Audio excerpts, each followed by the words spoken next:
way to begin a journey. If we leave now, we can make it back. Why don't we go back to the Master? It's no fault of mine if you dry up out here, Kino. I wonder what will happen to me after you shrivel up like a raisin. I foresee me buried under millions of grains of sand right where I sit, with you mummified right next to me, crackled in the middle of the desert. Enough!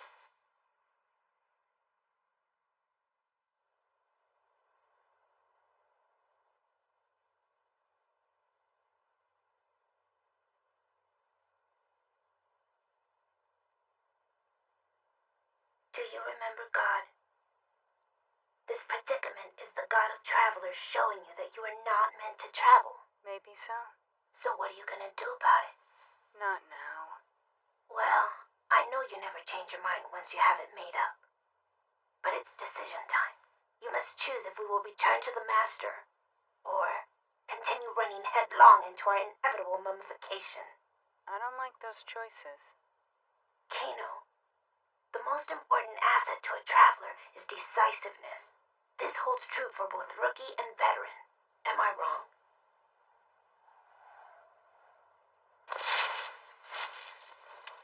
Kino? Hermes, What's wrong? a traveler's most important asset is what helps you get back up after a struggle's left you so close to the end. What's that? I know it as luck.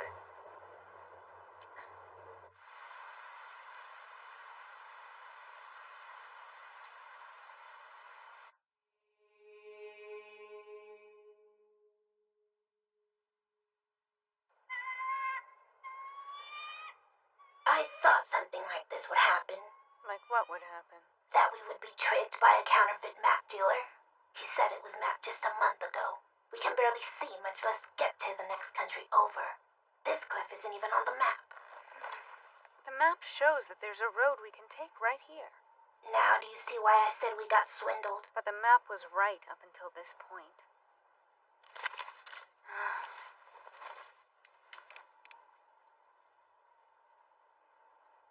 Wait, there it is.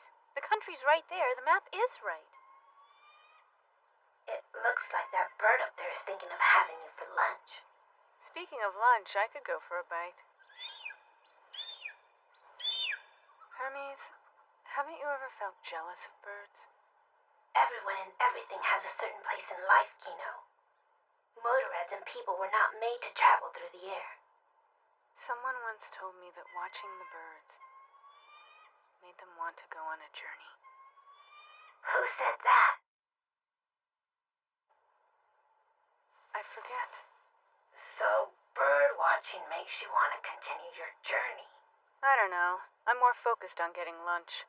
How so? Do you plan on building a bridge or something? I'm not the kind of traveler who goes around plotting paths where they don't already exist, Hermes. That's good news.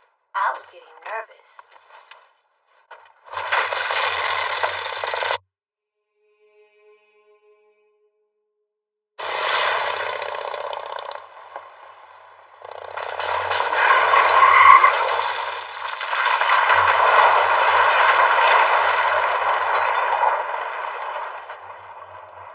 I guess you really can trust people. What makes you say that? Well, because this map, it was correct a month ago. So the land is constantly changing from moment to moment. But if that's the case, Kino, I guess there'd be no more need for journeys. You could sit back and enjoy the world as it moves around you, instead of you moving around it. Isn't your purpose in life as a motorrad driving? Just as my purpose in life is to continue traveling. Let's go. What are we gonna do? Well, there's this road. If you can call it that.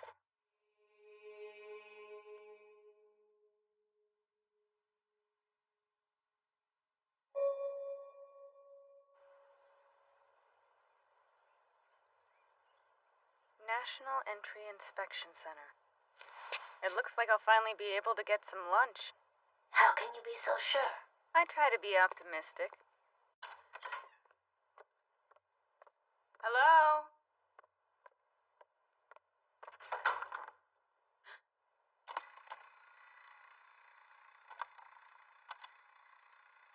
Welcome, traveler. National entry inspection is about to commence. Please answer the following questions.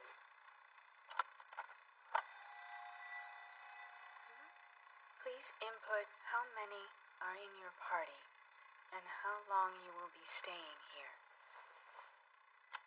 O-N-E, human. Don't forget about me. N1, Hermes, staying 3 days. Done. Thank you. I guess that was the inspection. Quite a useful machine. Yeah, but where are the people? I don't think there are any people in this entire country.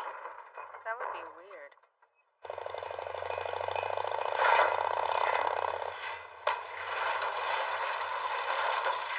Welcome, traveler. I have information.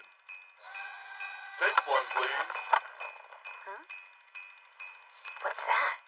Looks like a guidebook. Thank you. Enjoy your stay. Thanks. And now to find food.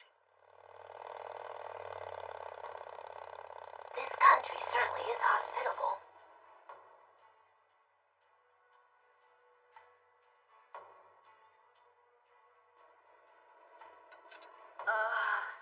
I'm stuffed. All done? Did you enjoy your meal? Yeah, that was a great dish. Thank you. Thank you. Please come again.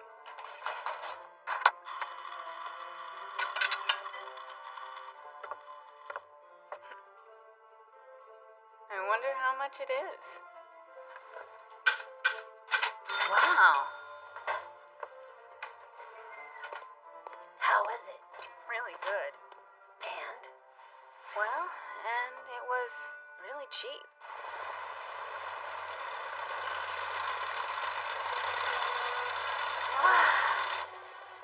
Kino, are you sure we can afford to stay here?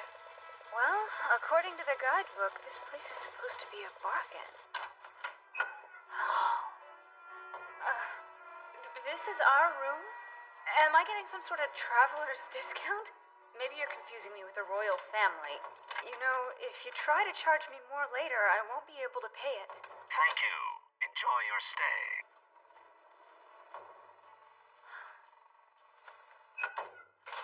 We are so in debt.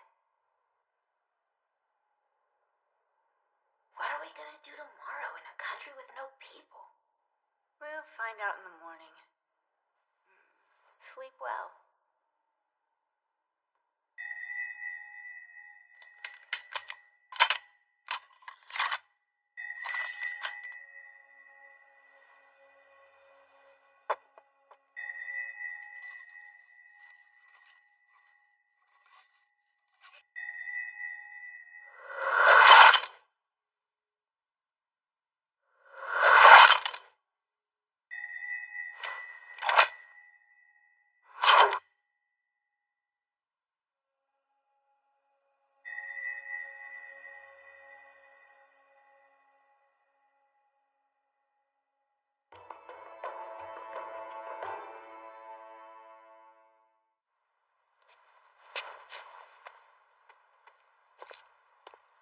You ready? Not Cannon, but your other gun, huh? The Ranger? Yeah, that one. Did you finish cleaning it? This morning.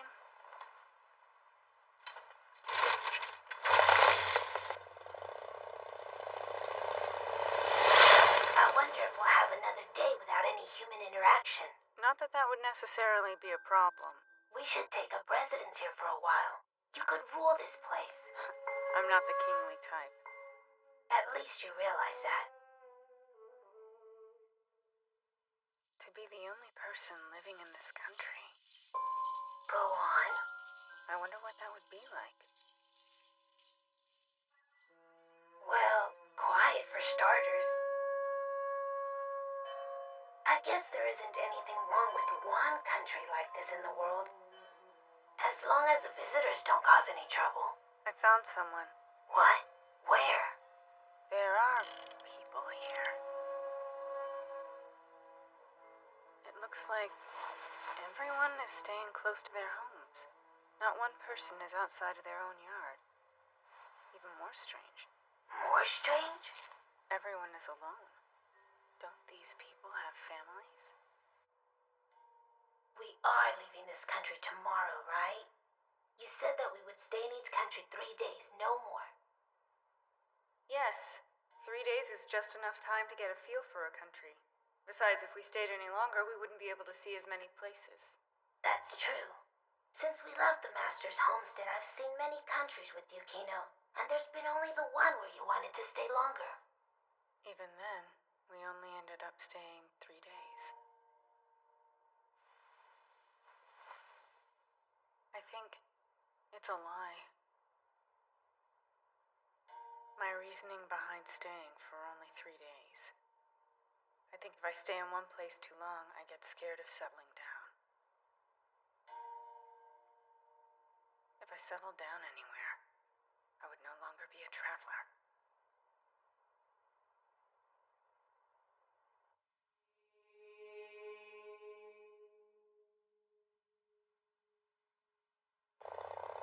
According to the guidebook, the area just beyond the forest is called the outskirts.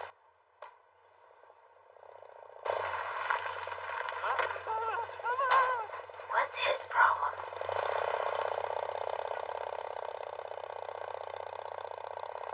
It seems they don't much care for us around here. Come on. You just go. Excuse me.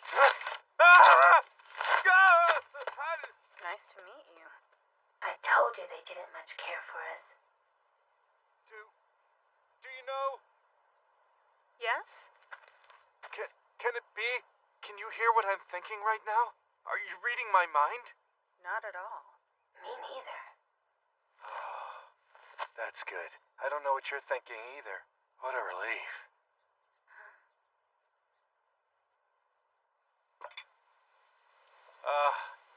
I see you're a traveler. It's no wonder you can't read all of my thoughts. It's just been so long since I've talked to someone like this. Do you mind if I ask you a question? Why is it that everyone lives locked away from one another? Are they afraid? You're in the land of visible pain, my home. The land of, what now? When you were a child, your parents taught you to be considerate of others and not to hurt anyone, right?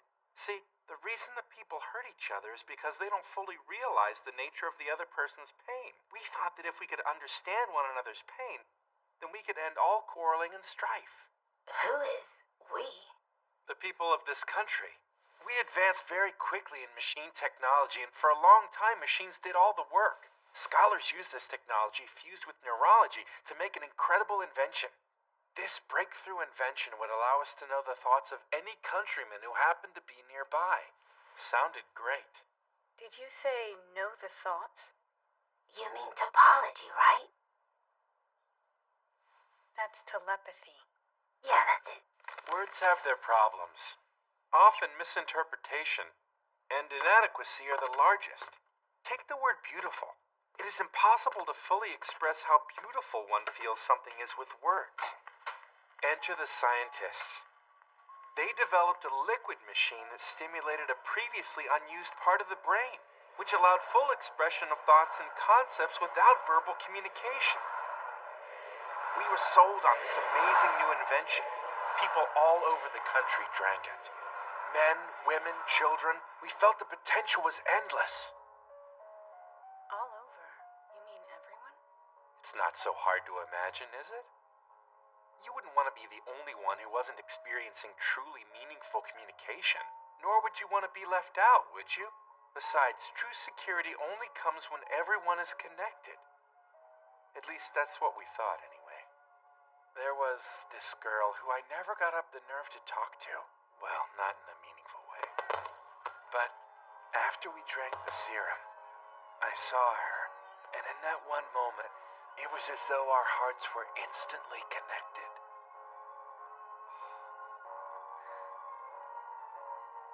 We shared a mutual love for one another and thought we were the happiest people in the world. Blindly in love, we started living together, but it didn't last.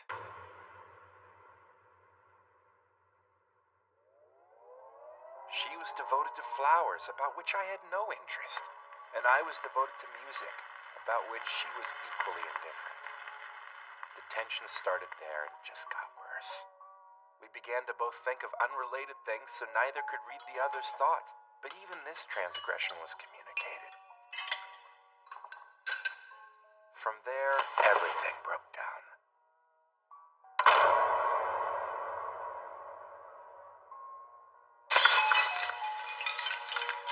You are disgusting, you filthy faggot. The worst thing that's ever happened to this I band. hate you so cocky.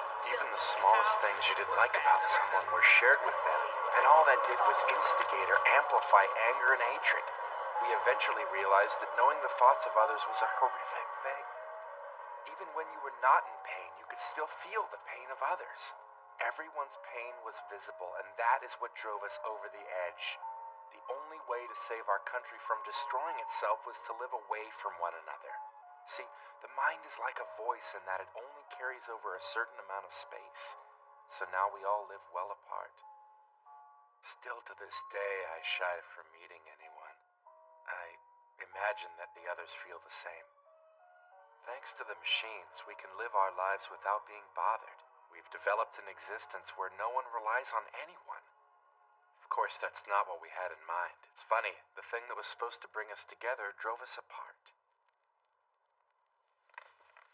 After all, living a life wrought with a constant bombardment of everyone's pain is no life at all. It's been a long time since any children were born here. This country will probably die out and leave just the machines. That song was very nice. When that girl and I first met, I used to play it for her all the time. She listened and told me that she liked it, but I wondered if she was telling the truth. After we drank the thought share serum together, my doubts about her sincerity only grew stronger, and I never played that song for her again, ever.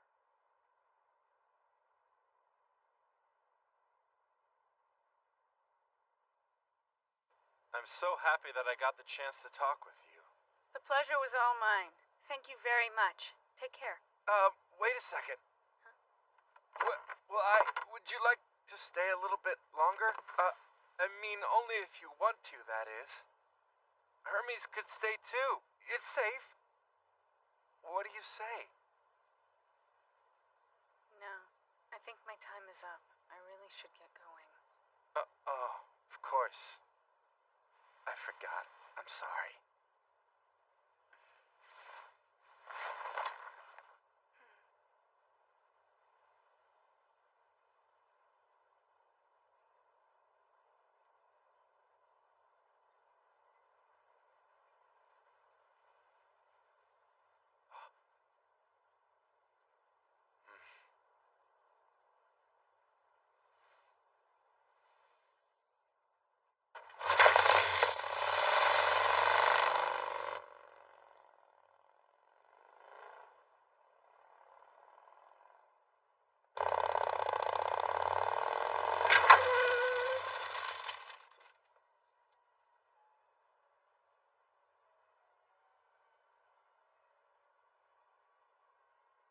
You think this is where she lives?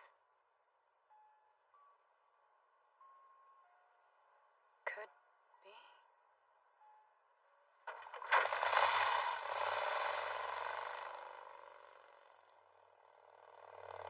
You know, the last time you looked at that lonely man, What?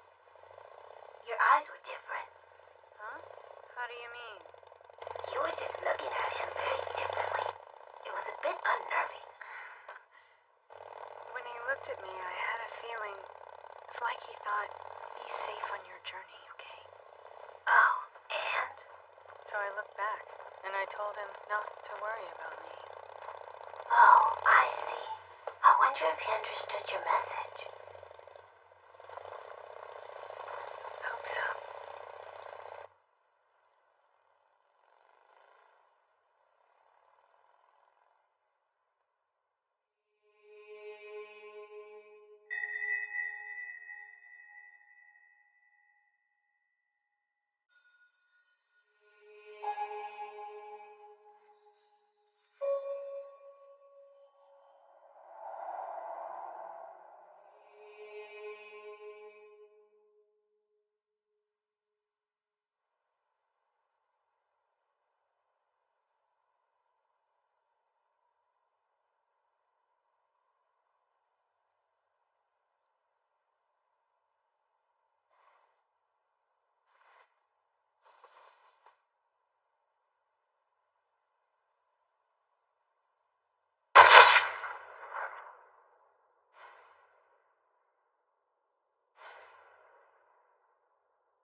this and they still die, I'll have a problem.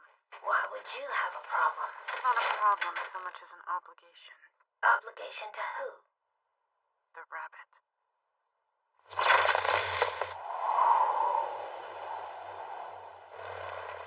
We've been traveling on snow for days.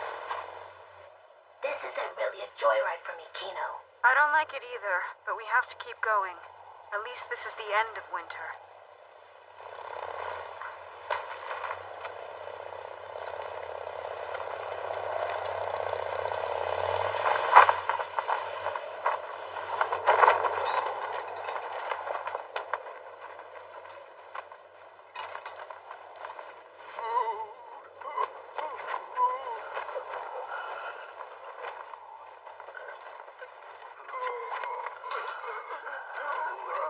How long have you been here?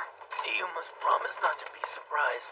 We have been stuck here since the beginning of winter. I'm surprised. You're the first person we've seen. We ate everything in our truck. I beg you, please bring us food. I have some rations, but not enough to share. But don't worry, since the winter's coming to a close, many animals will be waking up from hibernation soon. If you want me to hunt something for you, I can. And I'll be glad to stay with you until you're able to get up and going again.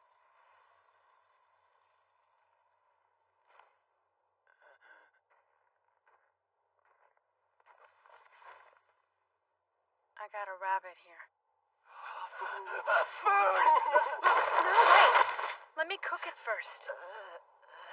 I don't care, just let me eat. No way. You can't risk getting an infection from eating raw meat. Now, do you have a pot or what? Oh, come on.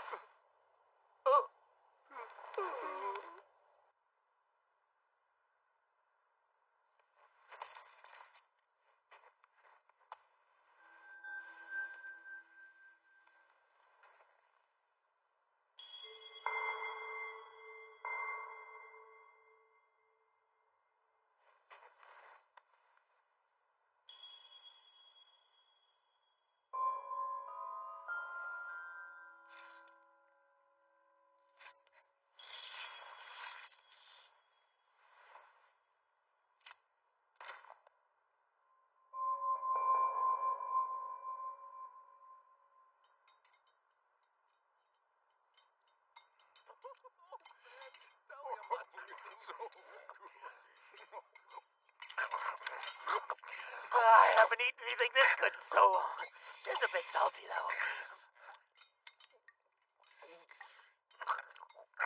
These nourishment pills will help your strength come back faster if you take them with the food. So here, take a few. Thank you. You should continue to keep this up for 2 or 3 days. It looks like you have enough fuel left, so if we get your truck unstuck, you should be able to make it to the next border. What about you? Aren't you gonna eat anything? You guys finish it if you can. You need it more than I do. And besides, for now, my rations are just fine. Take this, please. Huh? It's for you. Here, take it. Open it, open it. It's our way of saying thank you. It's very valuable. Why don't you just give this to me as we leave? Take it, it's yours. But wasn't that supposed to be a gift for your wife? Yeah, but I wouldn't be seeing her again if it weren't for our new friend here. Well then, thank you. This will be my reward when we part ways, and until then I'll just hold on to it. You've saved us. I thank you. Look, we're not through this yet, but you're welcome. I've never seen anyone so hungry that they cry while they eat. Yeah, but something bothers me about the whole thing, Hermes. What do you mean? For instance, if I hadn't helped them out, then that rabbit wouldn't have died. Why are you worried about that rabbit? You hunt for food all the time. Well, it's different when I hunt them for myself. I understand that my own food supply comes at the price of another creature's life. But this time, the food's not for me. And I have neither resentment nor obligation toward either the man or the rabbit. Still, I chose to help one at the cost of the other. What's wrong with choosing your fellow man? Well, nothing really. But there is another way to look at it. Just because they're human is no obligation for me to help them, Hermes. Maybe the only reason I'm helping them is because if I got into their predicament, I would want someone to stop and do the same for me. Is that selfish?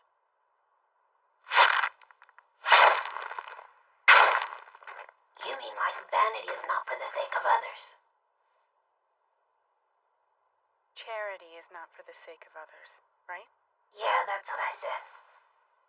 It's not quite that bad because the rabbit can't really help me out, and Well, what?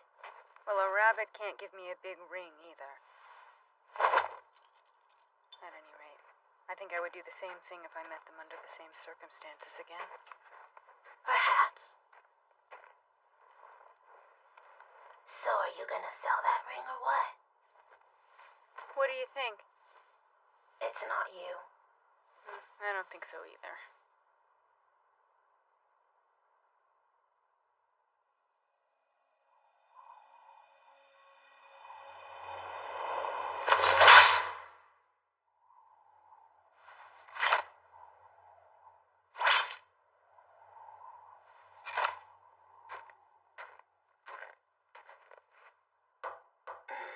Good morning. Good morning.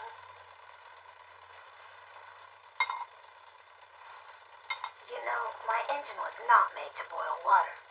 You don't have to be cranky, you know.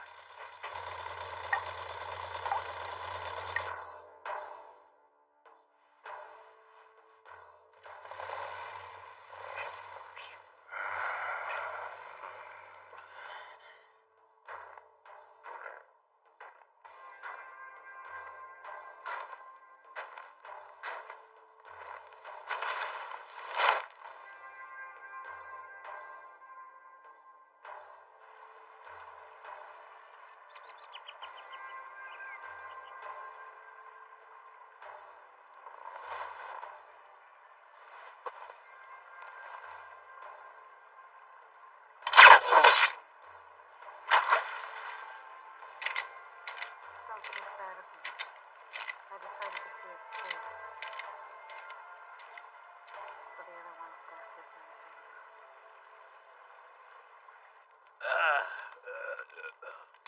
Thanks to you, I feel a whole lot better. The weather's warmed up a bit, so I think tomorrow we're gonna try to dig the truck out. Yeah, up until a couple of days ago, the snow was falling faster than we could shovel it out. Super. Then Hermes and I will help you.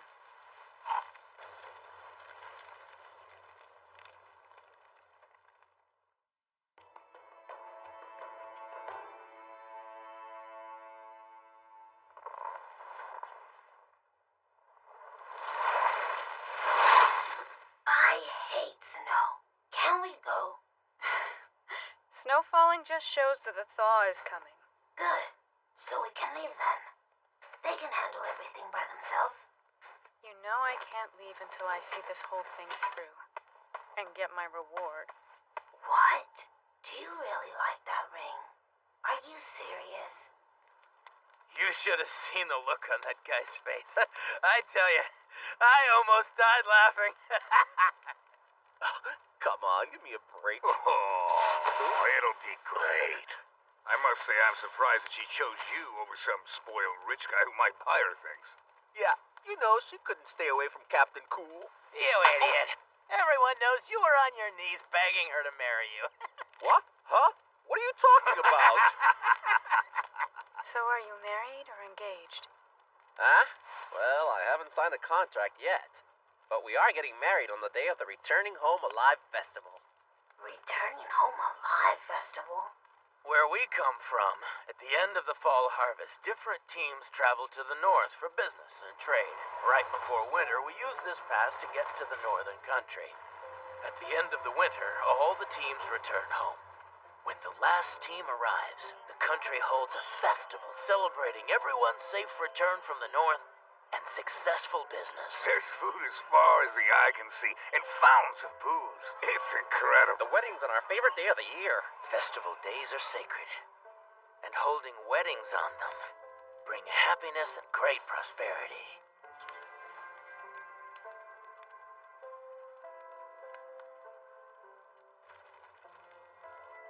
It's our own fault we got stuck out here and almost became part of the scenery. The stupid snow started falling too damn early this year.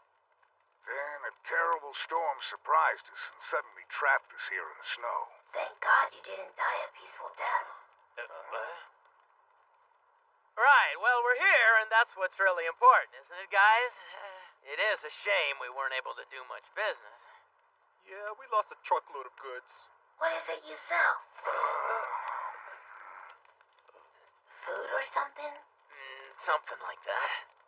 Listen, friend, if your travels ever lead the two of you to our country, you can expect to receive a warm welcome. Thank you very much. I'd love to come visit sometime. Here's a little song we always play for travelers. It is to reward overcoming the hardships of the road and show our thankfulness for life.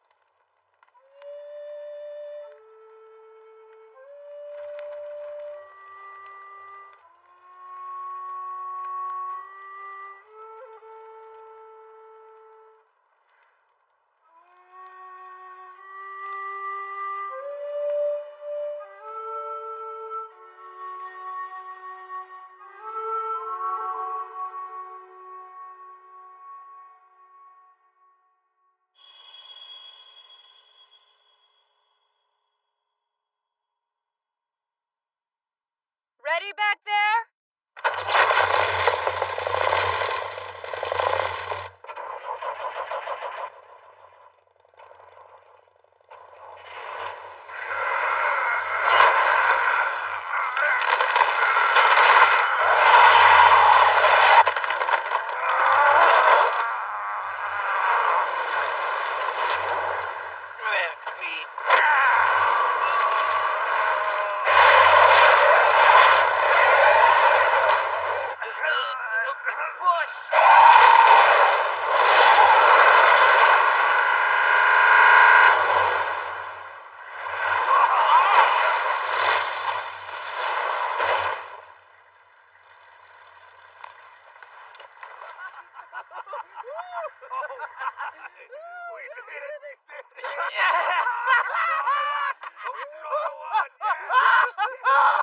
Oh, we did it! Thank you! Thank you!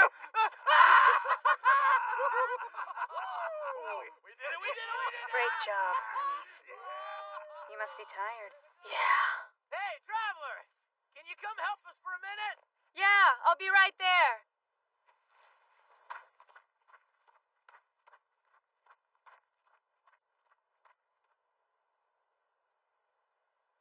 Over here.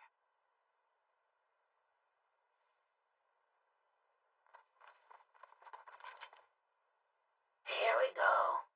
If at all possible, don't do anything to make me shoot you. We take pride in delivering our goods without a scratch. What do you mean, your goods? Guess. We trade in human stock. What? Oh, you're slave traders. You could say that. Now that we're all better, we have to get back to work. Nothing personal, really. But you're young and healthy. There'll be no problem finding a buyer for you, so please understand and come quietly. That's fine for Kino. But what about me? Don't worry, little fella. We'll find a new rider for you soon enough. How thoughtful. I want to thank you for all you've done for us. Yeah. Delicious rabbit stew. If I were painting this picture, I would paint us as wolves. See, wolves can't help but act like wolves. I can see that. Throw down your revolver, slowly. And don't try anything stupid.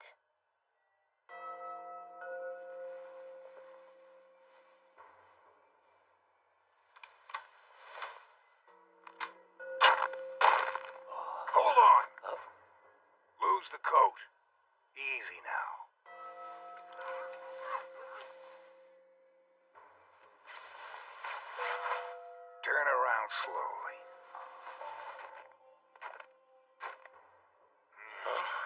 Just as I thought. Go ahead and drop that persuader on the ground using 2 fingers. Nothing gets by you. They didn't look like 44 caliber sized holes in those rabbits. Drop it now. All right, turn around slowly with your hands in the air. Now your knife. Lose it. Which one you want? All of them.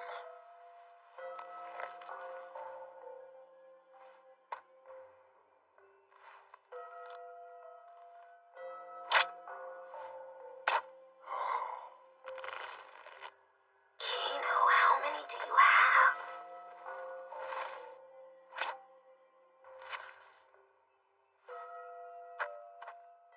Good God. This is the last one I've got. So drop it.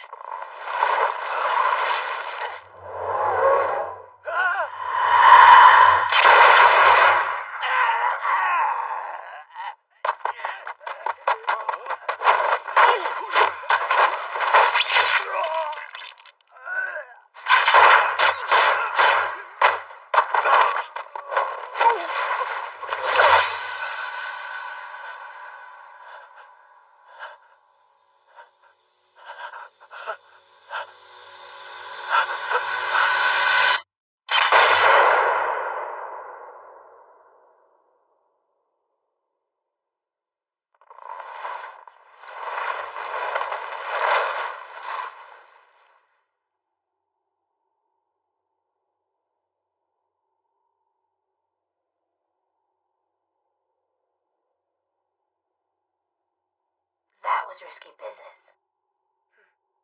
Are you hurt? I'm okay. That was scary. I thought I was done for this time.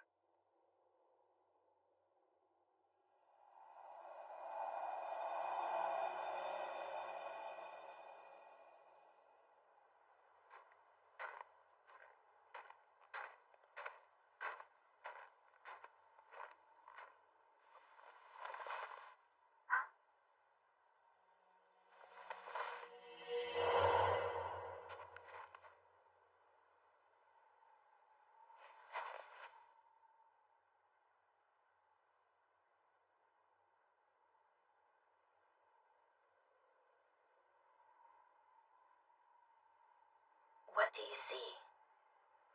What's left of their goods? You mean what they didn't eat?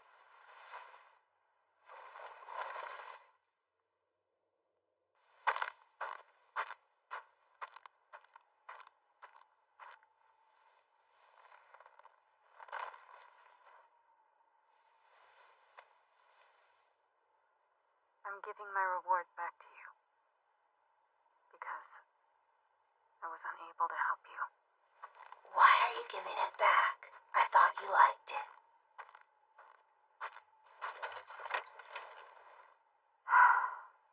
I guess they won't have it this year. What?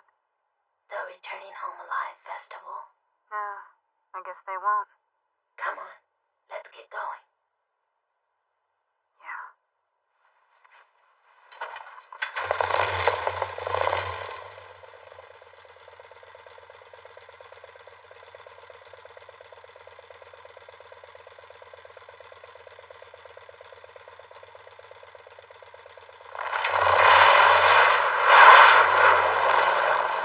What will you do if you have to decide between 2 lives again? Kino? Kino? These things will always happen. Because we...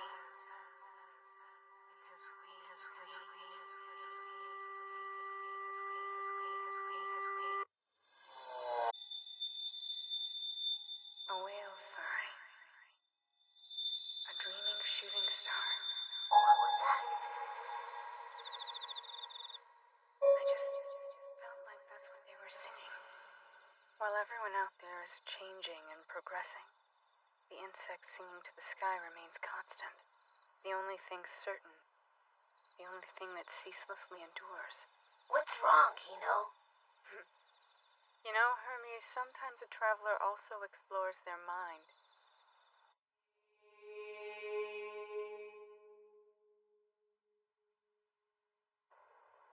What? The world's going to end? That's right, the world is going to end.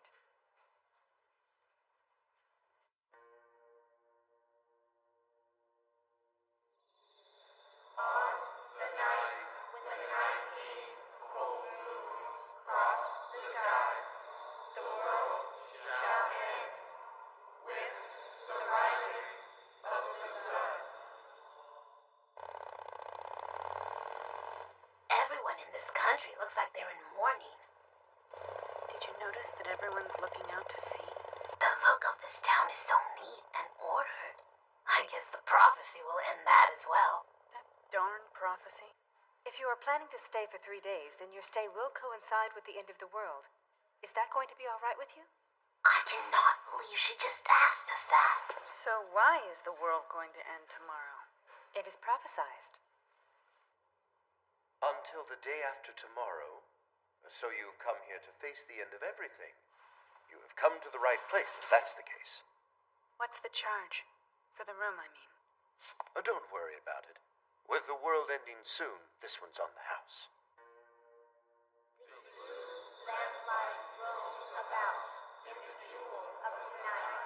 The false empire shall sink into the sea. Oh, don't worry about paying, traveler. Okay. How much for a bag of liquid gunpowder and 44 caliber ammunition? Given our situation, there's no charge, of course. Then I'd also like a box of 22 LR rounds, okay?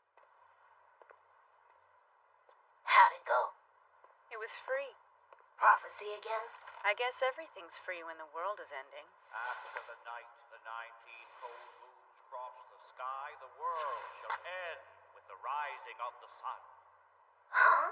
He is the priest of the Southern Tower who has deciphered the Book of Prophecy. The Book of Prophecy? That's right. They say it originated a long time ago in a faraway land. Then a miracle sent it to us. And just what makes it a book of prophecy? The book is prophecy because the priest says the book says that it is. So how do you know if the prophecy is true? And, well, why tomorrow exactly? You see, the southern priest deciphered the book and shared the prophecy with his people. The blue light shall roam about, hidden by the jewel of the night, and the false empire shall crumble into the sea. My heart nearly stopped beating when I discovered this passage in the book. Do you remember the great storm of 44 years ago? The blue star of the southern sky was hidden by an outer planet. That is the star. The prophecy is a metaphor for the arrangement and the movement of the stars. So, when will the world come to an end? The Tower Scholars' arguments have been settled. The arrangement dictates the day of declaration. And 19 moons later is tomorrow morning. So, without panic, with earnest and sincere hearts, let us pray. And how about you, my dear traveler? Would you care to join us? No thanks, I'll pass. And just what are you going to do if not pray at the end of the world? Do some shopping. The prices are great. It's pretty interesting. What is? The way that when anyone expresses anything, someone's always there to interpret it. Why can't the world just be a series of events? Sure, with the last one being tomorrow. You really think the world will end on a night as peaceful as this? It'd be a shame. You know, I don't think there's anyone who knows how or when it's going to end. That's too easy. Well, what would you do if the world really was gonna end tomorrow? The exact same thing I'm doing right now. In the sharp daybreak, the masses shall forget the pain hidden inside.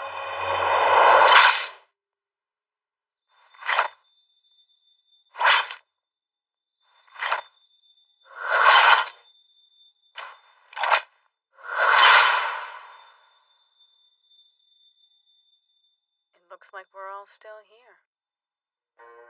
What's going on here?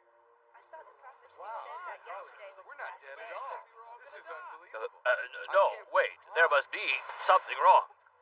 Wait, that's it. I've got it. There was a lunar eclipse last week, right?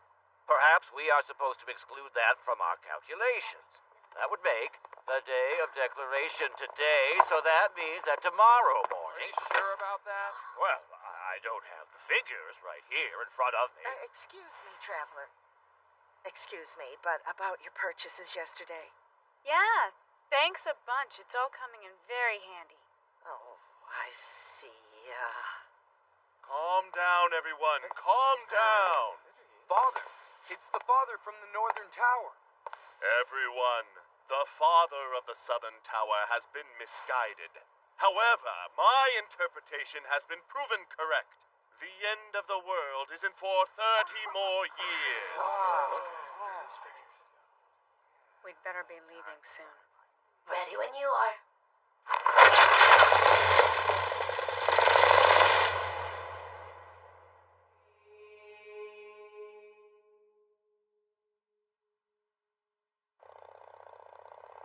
This looks like the next stop. Kino, you think you can take it? Yeah, I don't think anything could scare me now.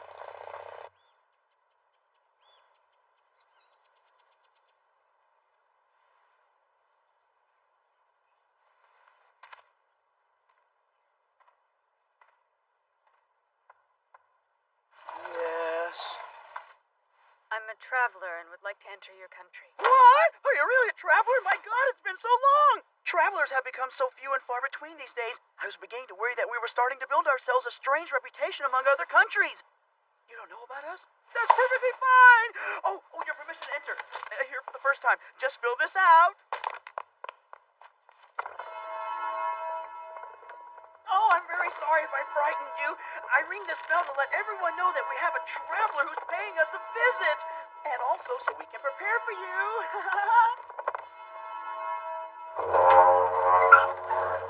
Wow!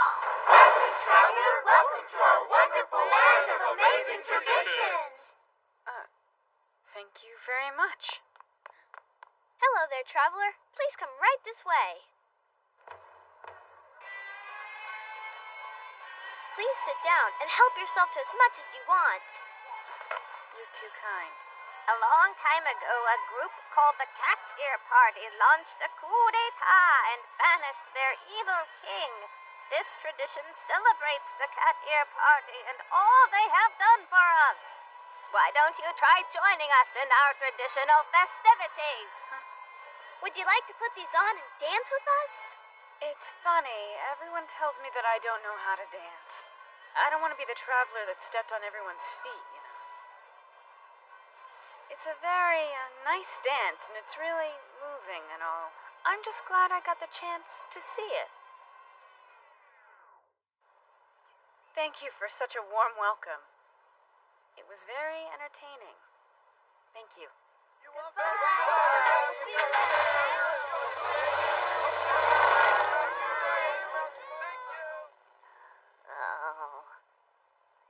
I don't think she bought it. Okay, Major, sound the all clear bell. Aye, all clear. Okay, people, you know the drill. Hats in the box. Well, that tradition didn't work. Cat's Ear Party. Whose idea was that? Well, you think you got a better tradition?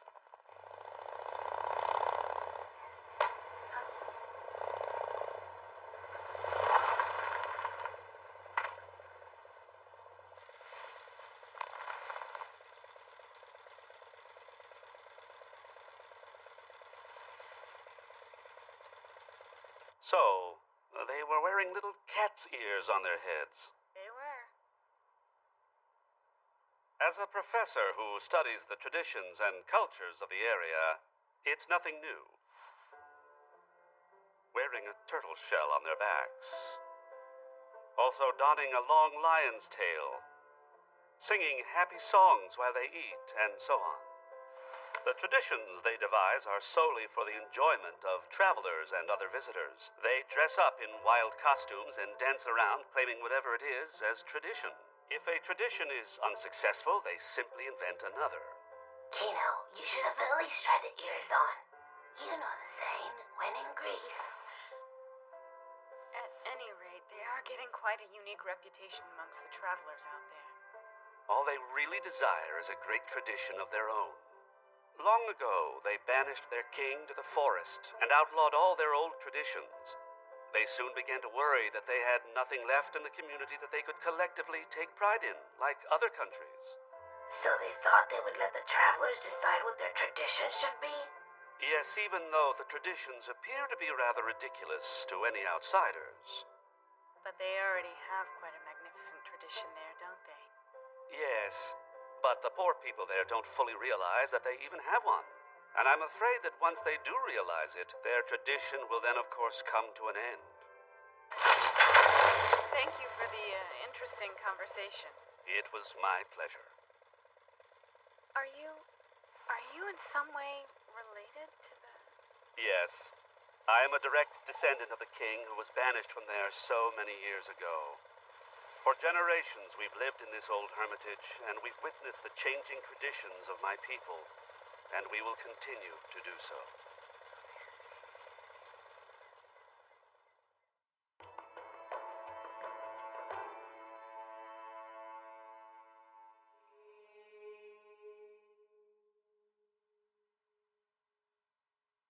Inside the cracked walls of a summer come and gone, in a past without choking on tears, the inaudible sound of your sweet voice haunts my screaming ears, crushing my heart. That's a pretty dreary voice. Yeah, it's actually kind of depressing. I don't really understand half of what she's saying. It is a sad poem. The country you are in is a glum one whose sole task in life is to maintain the melancholy. A melancholy country? That's right. A long time ago, there was a poet who lived here. When he sang of the beauty, magnificence, and joy of the world, it is said that he had no rival in anyone. He lived happily with his wife and children, and the joy of life naturally tumbled from his lips. However, the wicked-hearted king of that time heard rumor of the poet and sent for him. The king ordered the poet to write him the Song of Sadness. He was given just 19 nights. If he could not compose a song before then, his head would be thus separated from the rest of him. The poet did not know what to do. Usually the words flowed naturally from the core of his soul, but now, because he was so unfamiliar with sadness, he could not find the words. By the final night, his wife could no longer stand to see her husband in such anguish.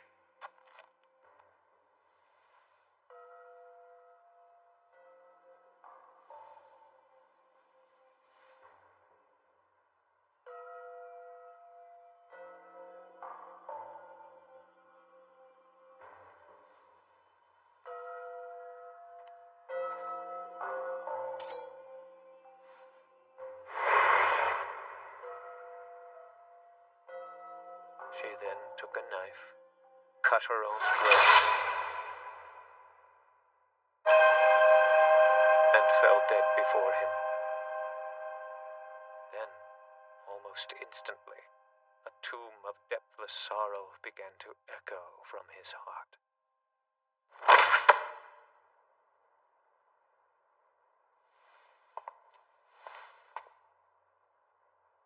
The edges of my fading memories. Your distant, frozen, unreachable warmth. Just a crack in the mirror that no one can feel. A broken doll singing silent tears of mud. Draining the blood of maggots in the days never to be retrieved.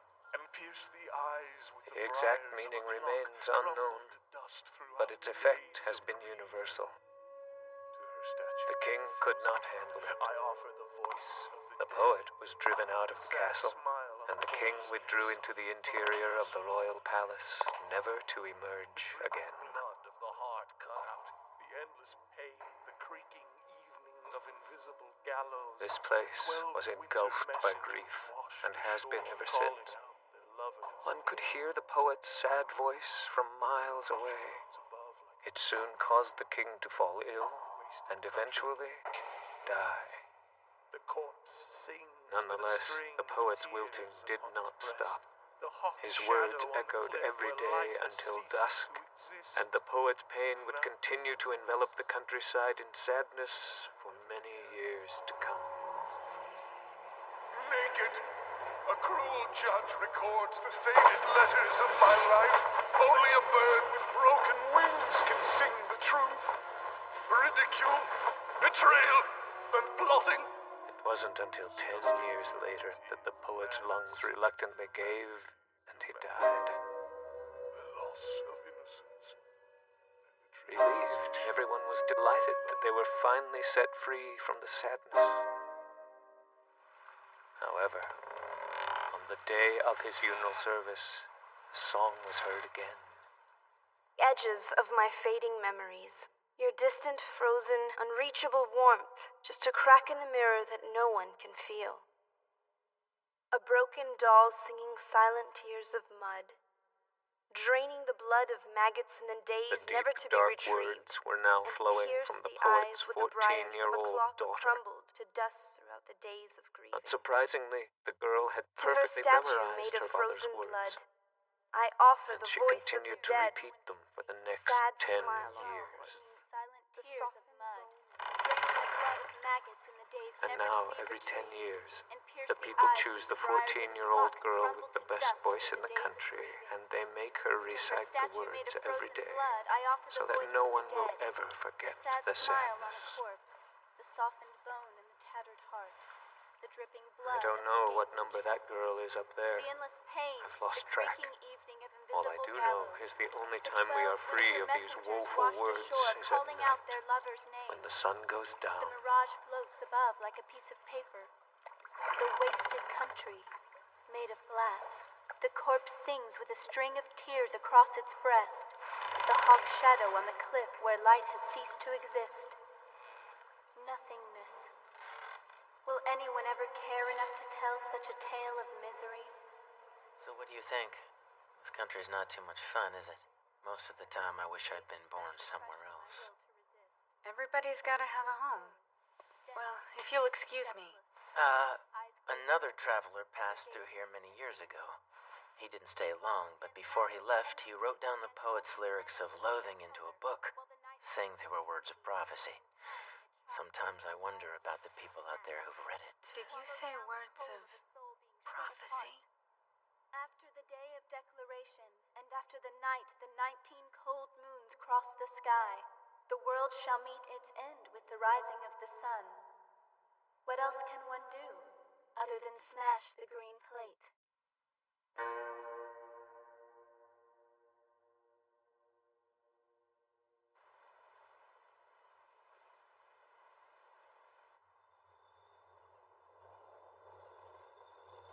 What is that? It looks like they're headed to where we just left. Yeah, it does. Ma'am, did you just come from that village? I did. You don't look like you're from this area. I'm not. Good. We succeeded in not involving unrelated personnel. God, I love it when a plan comes together. What's going on? You see, in not too long now, we're going to launch an attack on that country to the west and annihilate them. Let me guess. A prophecy. No, it's got to be another reason. Actually, our country was given a book of prophecy. The details of the end of the world are in it. Luckily, it also tells us how to avoid it. Our top scholars learned exactly where and when to act for survival. Let me guess. Tomorrow morning. Affirmative. That's what the prophecy says. On the night the 19 cold moons cross the sky, the world shall come to an end with the rising of the sun. Our only hope is to smash the green plate. And the green plate is... That sad place over there. So then you've seen it too. Seen that their coastline is curved round and smooth, just like a green plate is. Isn't annihilating them a bit much? Huh? Aren't we the bleeding heart? We don't know exactly what it will take to get the job done, so we're not going to take any chances here, okay? The survival of the world depends on us! Uh-oh. I've got to fall back in. Good night and safe travels to you both. Prophecy says we hate to...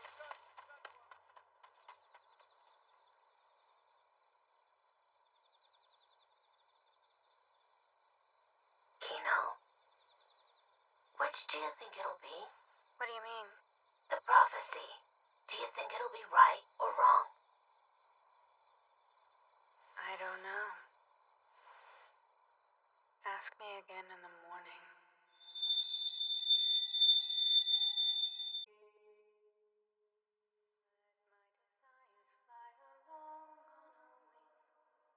Along with my dreams, alone so it seems.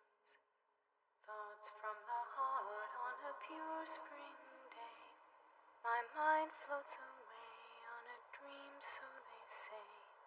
Encore! One more time! Either that or... Or what?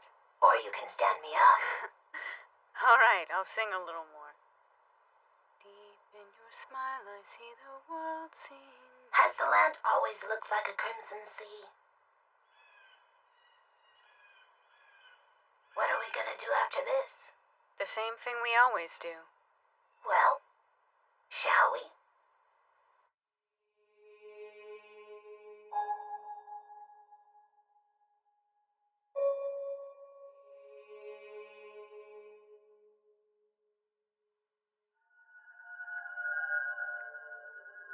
When I met the traveler who called himself Kino, I was still living in the place where I'd been born.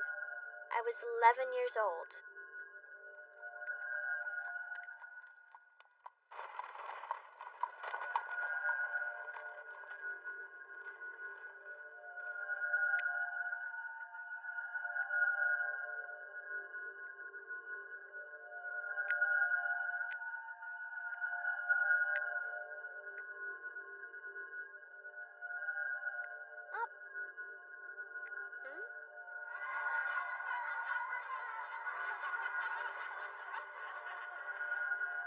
I don't remember what my name was, but I do remember very distinctly. It was the name of a flower, or something beautiful. But if you changed the pronunciation ever so slightly, it became a nasty insult. That's what they used to tease me with. Well, hello there, ma'am. My name is Kino, and I'm taking a journey all over.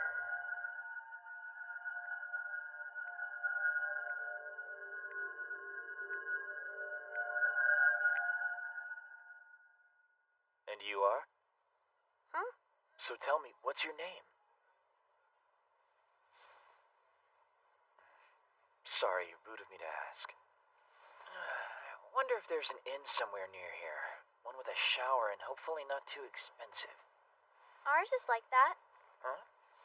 Oh, well, thank you. Could you show me where it is, please? Mm-hmm. Come on. Oh? That's a big building. What is it? The hospital. Wow. The medical industry must be advanced in your country. Come on. Oh. We've almost made it. It's that place there. Oh. Daddy, we have a customer. Huh? Oh! Welcome, traveler. Please come on in. How long are you staying with us? Until the day after tomorrow, so 2 nights, please. Sure. Just 2 sign days? this. Yeah, just a short stay. Thanks so much for recommending such a great place.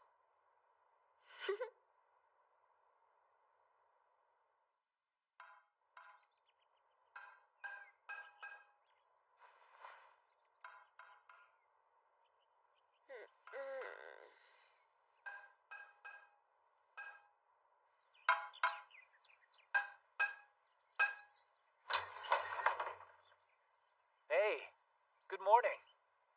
Hi. Good morning. Oh. Oh.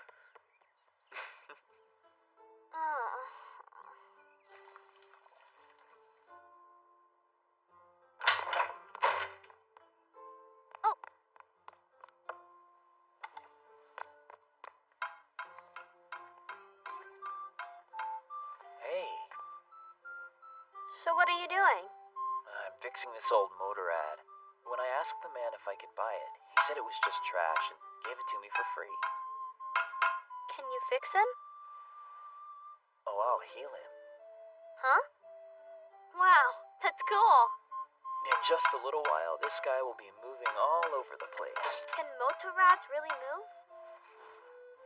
Well, technically not all by himself. He has to have a rider who has made a pact with him. What do you mean by a pact? In this particular case, it's when two make a promise to help each other out. I could never run as fast as a Motorrad, could I? No way, you're too skinny.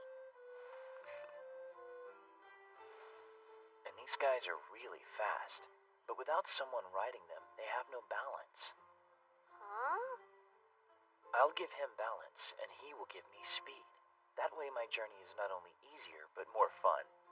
It's your cooperation pact with each other, right? Right. So when he wakes up, I'll ask him if he likes the idea of making a pact with me. You mean Motorrads can talk? Of course.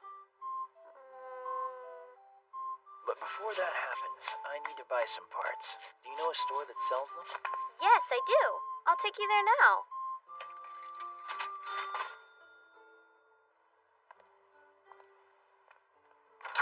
Sorry about the wait. Did you find all the parts? Sure did. And now I'll be able to help him run again. I can hardly wait. Seems like everyone around here does their job with a great big smile on their face. They're adults. Oh. So what do you do, Kino? What do you mean? Well, you're an adult, right? More so than you are. So don't adults have to work like a job or something? But you see, I'm on a journey. A journey? I'll bet you've seen some real rough road. Yeah, sometimes. But the good parts always seem to outweigh the bad ones. Well then, that's not a real job. Oh, really? Jobs aren't supposed to be fun. But we have to do them to live, right? So traveling can't really be a job. Come on. But doesn't everyone here smile while they're doing their day-to-day jobs? That's just because they're adults. Oh. Oh. That's the same boy we saw yesterday. I wonder where he's going. The hospital. Today's his birthday. His 12th birthday. And in 2 days is my birthday, when I'll go to the hospital to have the operation. Operation? Everyone older than 12 is an adult, and everyone younger is a child. Adults are the people that work and have jobs and make a living. You got that? Adults are very different than you children. As adults, you are not allowed to do just anything. At work, you may have to do things you don't enjoy and maybe even think are wrong, but you still do them. I know this sounds like a terrible thing, but don't worry. On your 12th birthday, you will undergo the operation. They will open up your head and suck out the child from within, and you will become an adult overnight. Then you'll be able to do anything, even what you hate, with a bright, shining smile on your face, just like me. That's a pretty awful story. Huh? Why? Thanks to the operation, any kid can become a perfect adult who can do anything and do it with a smile. I don't understand what you mean when you say you become a perfect adult. Does being a perfect adult mean you do all the things that you hate? If they keep doing things they hate, how can they enjoy life at all? Before, you said that you are more of an adult than I am, but I don't think you are. According to your definition of adult, I don't think I am. So you're a child then? Well now, using your rules, I'm not that either. Well then what exactly are you, Kino? I guess that I'm just Kino. I'm a man named Kino. That's all. Me, Kino, on a journey. Do you like it? I like it a lot. I like to ride around the world and learn about all the different countries and cultures and people. And what do you like? Me? I like to sing songs. I like to sing songs too. I often sing on my travels. Deep in your smile I see the world seeing me. I'm free to be free, to be what I be. When my heart's aching and is shallow on love, I gaze to the doves and I find it above. I'm pretty bad, huh? Huh? Oh, really bad. Well, if you like to sing so much, why don't you become a singer? I can't be a singer, Kino. My family runs the inn, so that's what I have to do. Besides, I turn 12 the day after tomorrow, so I'll be happy working at the inn. I almost forgot. We still have to name this little guy. What do you think? Hey, Kino, you had a motorrad before, right? Well, what was his name? His name was Hermes. That's so great. You should name him Hermes, too. Okay, Hermes it shall be. Hermes, you and me are going to run together and see the world. Kino? Will you tell me why you became a traveler?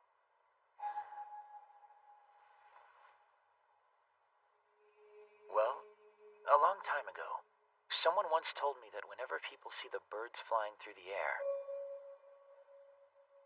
it makes them dream of going on a journey.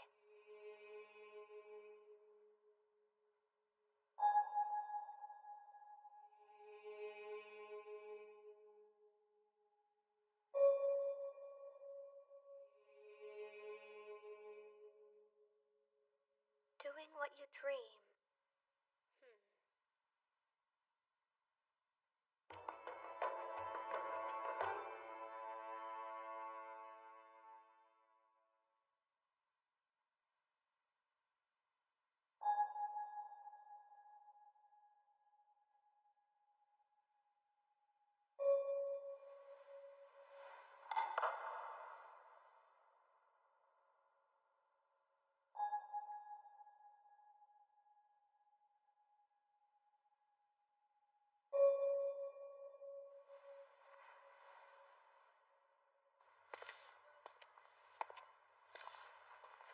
Good morning, Inspector. We appreciate the work you do every day, and... Mom, Dad, can I ask you something? Go ahead. What would happen if I decided not to get the operation to become an adult? Is there another way for me to become an adult just by being myself? You imbecile! How dare you say that, you ungrateful brat! My God! The leaders of our country created that operation for your benefit. Apologize this instant. Say you'll never think such things again. What is going on here? Please forgive us, sir. Our foolish daughter here said she didn't want to get her 12-year-old operation and just live life as herself. Did I hear you right? She does not want to be a perfect adult? Disgusting! I can't believe horrible girl! Horrible How girl! could she possibly Tell me who filled your head with such atrocious ideas?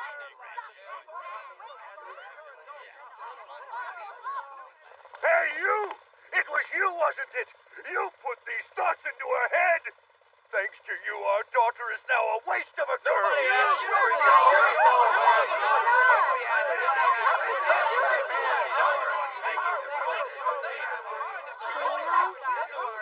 All right, let it rest, people. Now, traveler, you understand every country has its own customs. Do you not, sir? I do. Well, this country is no different, and our customs are nothing you should worry about. You're right, they're not. We understand each other then. I was just thinking it was a good time for me to be leaving. Sticking around here could be fatal. No, you are mistaken. You have followed official procedure in order to enter the country, so I will guarantee your safety until you should decide to leave. After all, this is a land of mature adults.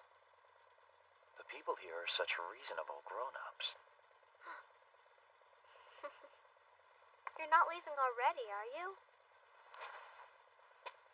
Well, I am a traveler, you know. I am just a man who passes through. So I must not become carelessly involved in your customs. I'm so sorry, but we must say goodbye.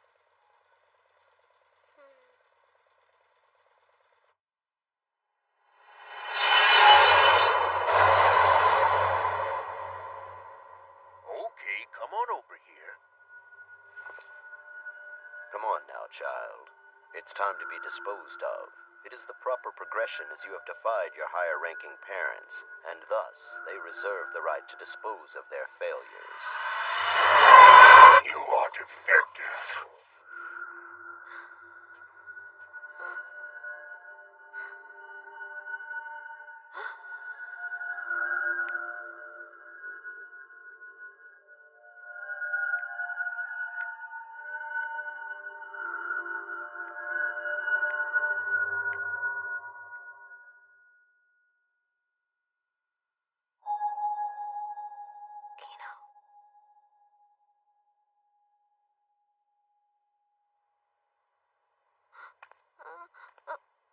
What the? He just came out of nowhere. There was nothing I could do. I didn't mean to. I mean, it was an accident. What am I supposed to do now, Inspector? I cannot imagine. It's against common sense that someone would jump in front of a knife like that. We shall deal with this as any unfortunate accident. So, what should I do in this situation, Inspector? Well, for starters, why don't you try pulling your knife out of that guy? That's a very rational adult idea. Why, yes, you're right. Wait a minute. I'll take care of it right now.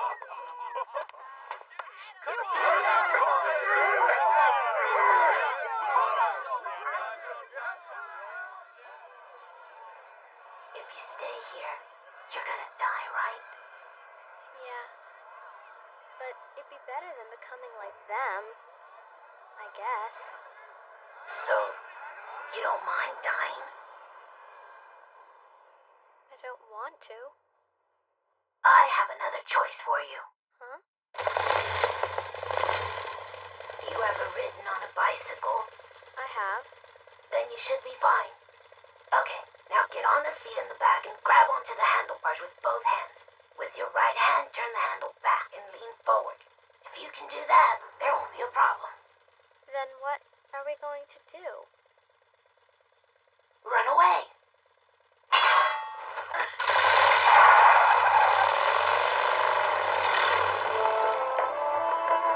Look in front of you. Forward. Forward. Hey, you're gonna get us killed. You have to keep the bike in balance. I'll give him balance, and he will give me speed. It's the pact. Imagine that your body goes right down to the tires. Don't turn with your arms. Use your entire body. Stop! When you lean over, you have to keep your body down. You got it. That's very good. You'll have more stability if you hold the tank between your thighs. We have to change gears. Do as I say. Stop right now! Okay, now.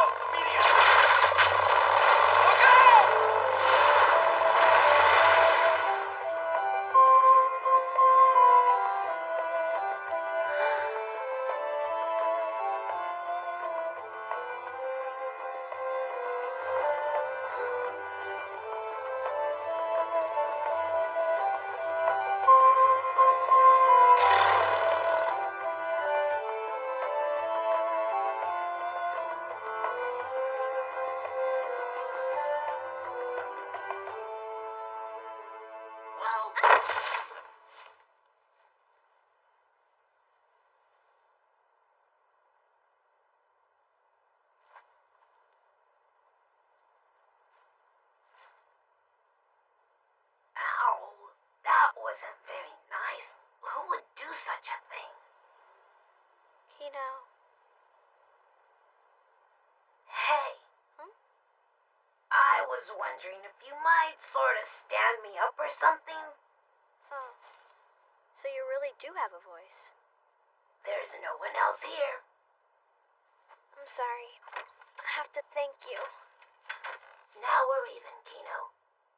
I don't know what would have happened to me if I'd been left back there. Hey, did you just call me? What did you just call me? Huh? Kino. When I asked you your name just now, that's what you answered, right? Well, I am.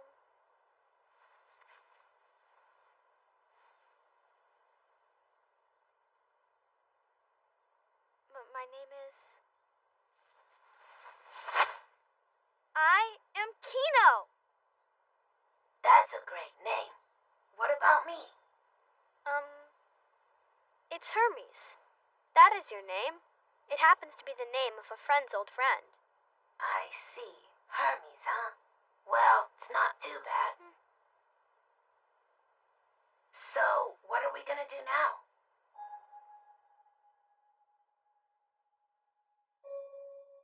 You'll have to make up your mind, Kino. I need some fuel pretty soon.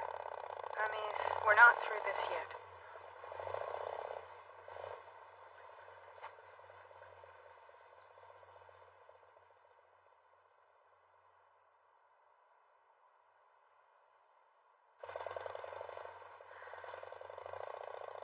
I wonder if these are blossoming out of season to be blooming at a time like. Oh!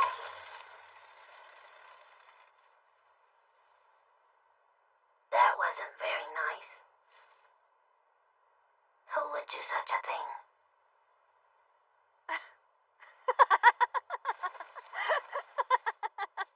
Let my desires fly along on a wing, along with my dreams, alone so it seems.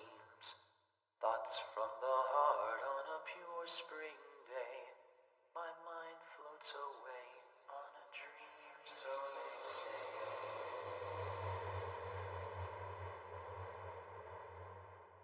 The wrong direction?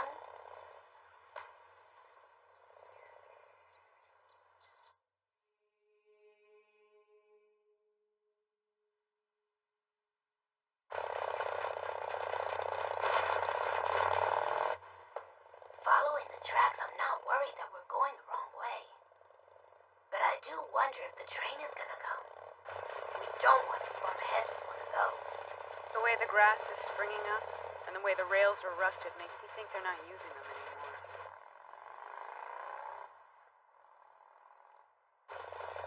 There's somebody up there.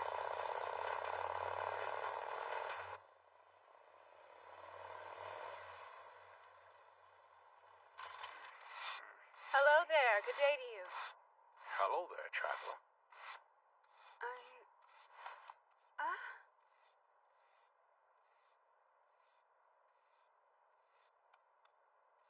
I don't believe it. Excuse me, traveler, but I can't move this cart so well with your motor out on the tracks. Could you do me a favor and move aside? It would really help me out. Oh, sure, no problem. Could I... Do you mind if I ask you a question? Go ahead. Shoot. You do all that? Did you pull all the grass and polish the rails behind you all by yourself? Sure did. In fact, it's my job. It's your job? That's right. I've been doing this for a long time. Can I ask how long? Let me see. Here we are.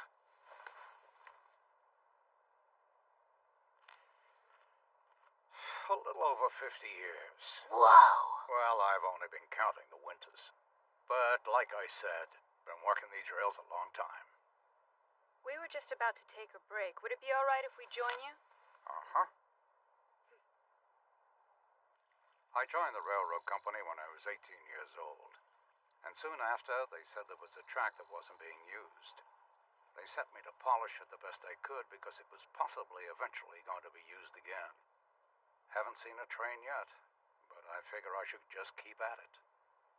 So does that mean you haven't been home in 50 years? Not yet, but I'm looking forward to seeing my wife and kid when I get back. I left because I had to find something to do to support my family. I wonder how they are right now. They should still be getting my paychecks. After all, I have been sending them. I hope they're living well. I hope. Look at me doing all the talking here, traveler. What about you? You got a story to tell? A story? Well, as a traveler, you must have visited a bunch of countries. Okay, a story. All right. I've got one. Well, there's this one country all the travelers know. They're extremely skilled in technology. And there, all of the work is done by machines. Haha. No work done by humans. Right. Nobody in that country has to work.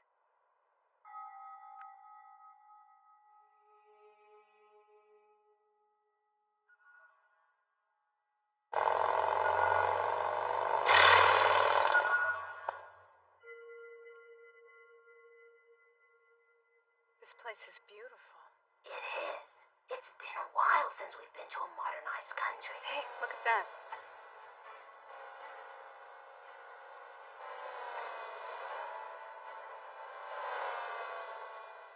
Hello.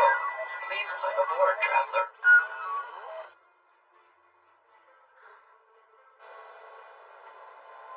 This place sure is laid back.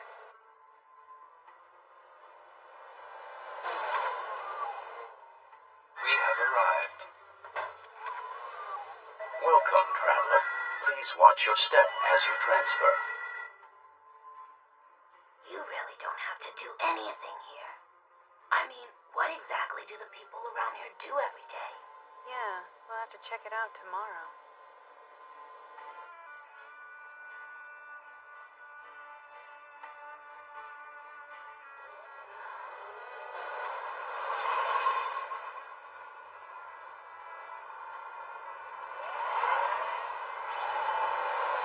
Must be rush hour or something. State your destination, please. Let's see. How about where everyone else is going? Affirmative. Please hold on tightly.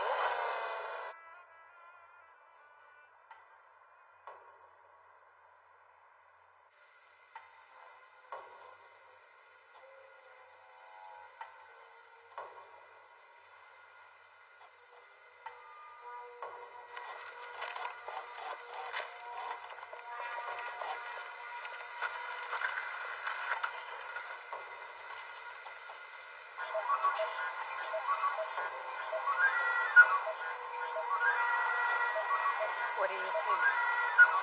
I think they're working. It sure looks that way, doesn't it? I thought people in this country didn't have to work. Yeah, that's what I thought too.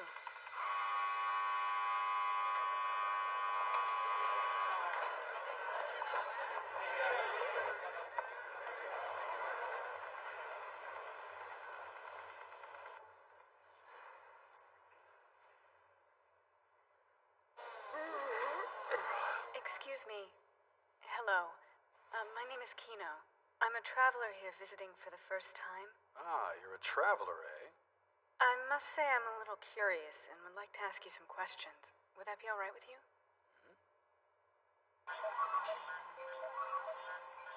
Let me guess. You want to know what we're doing here, am I right? We are all here working. You are all working. But we've heard that nobody in this area ever had to work. That's true. We don't have to work. If you don't have to work, then why do you? Well, for the stress, of course. What? Have you ever thought how hard it would be if only humans did all of the work machines currently do? No. Yes. For example, try spending an entire day recalculating an old account book or recounting stock that a machine's already confirmed. It's awful when our calculations are off and don't match the machines. We have to go over it again and again until they do match.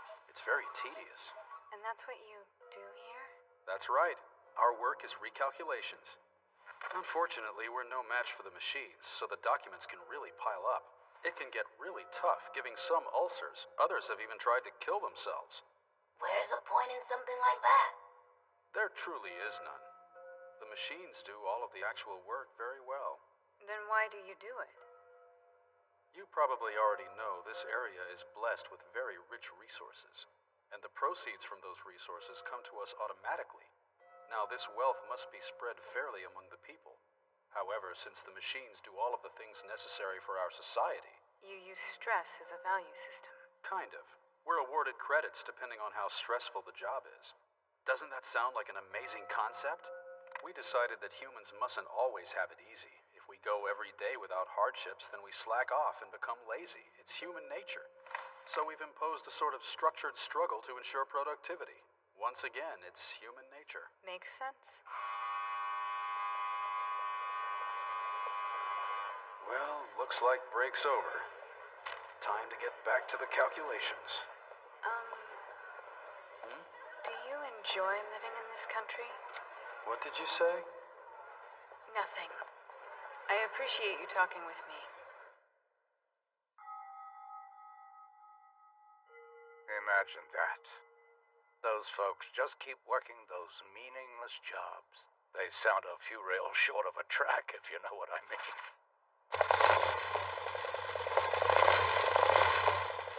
Have a safe journey, traveler.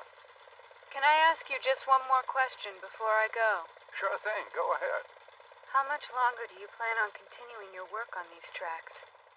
Until someone from the company comes to stop me. Either that or until I reach the end of the line. Hey, before you take off, can I ask you a question? Where is it you're headed?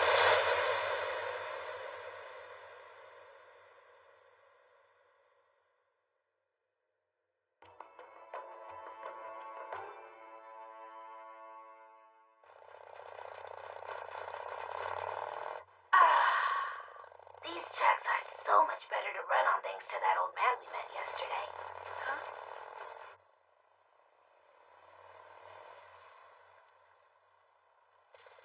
Kino. Huh? There's no more track. Nope, not after I'm done. Do you mind if I ask you why you're coming through here dismantling the railroad tracks? It's my job. I've been at it for quite some time now. Got a bad feeling about this. By some time, how long do you mean? I'm not too sure exactly. I'd say about 50 years. I joined the railroad company when I was just 16 years of age. They said there was a track out here that wasn't being used, and they sent me out here to pull it up. Being my first job, I was very excited. They haven't told me to stop yet, so... You haven't been back to your home, have you? My 5 younger brothers have to eat, so I can't afford to take any time off. I've got to take care of my family. I understand. But that's enough talk about me. It's been a long time since I've had someone come through here. So tell me, little traveler, do you have any stories? Let me see. Okay. I once stayed in a place where the people don't have to work.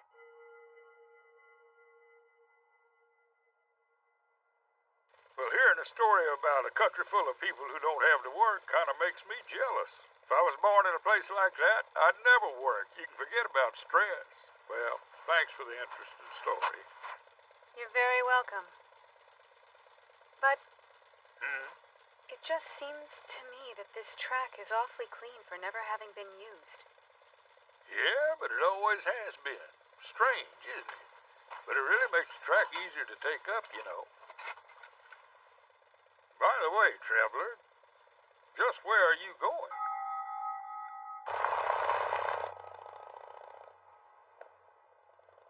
Well, now it's hard to run. Huh?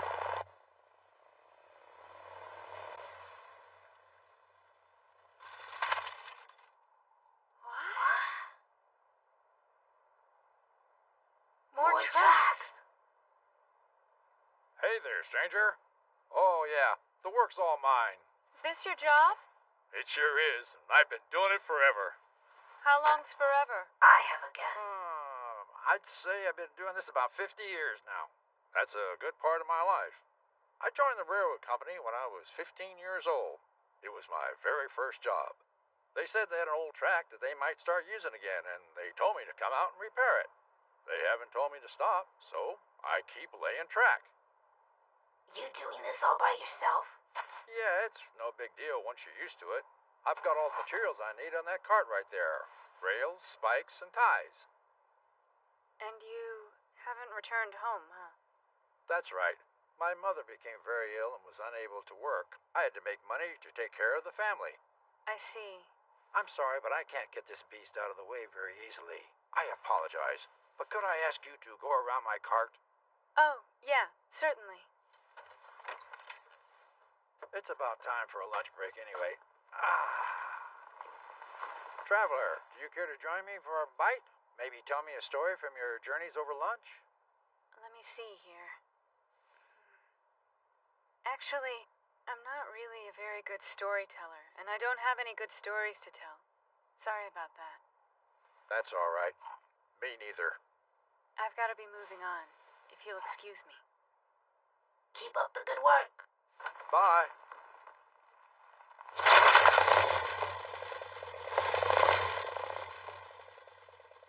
one more thing, traveler. Where is it you're going?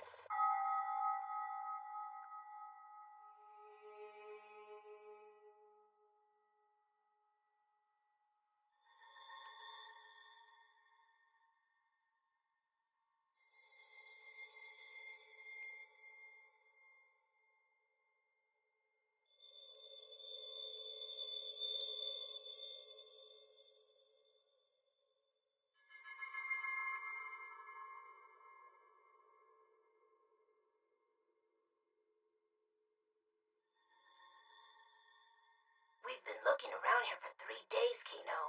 We have yet to see a single soul.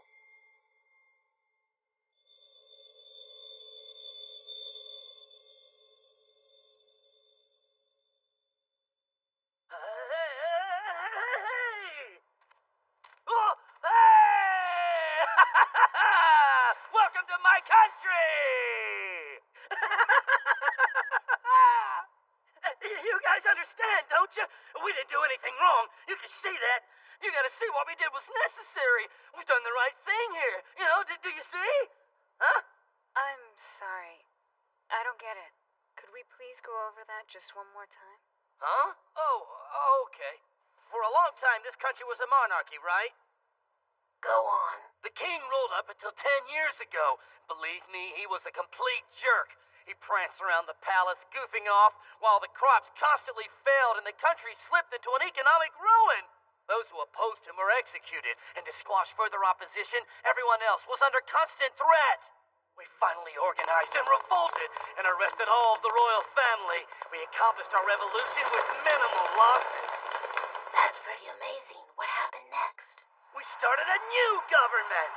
We were tired of one person calling all the shots, so we decided that everyone would have a say in what happened around here.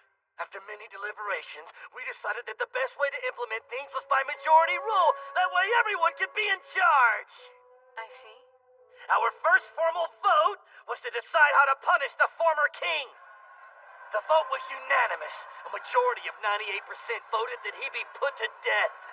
And to fully pay for his sins, he was dispatched in the same way he killed those he deemed treasonous.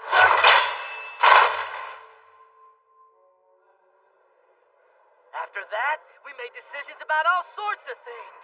It was truly freeing to be able to decide for ourselves how things should be done. I'm beginning to understand.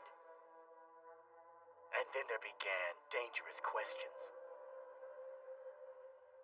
The process took way too long. A faction proposed that instead of standing around all day waiting to vote, we choose a leader and give him power to decide for us. But as I said from the beginning, the situation grew dangerous!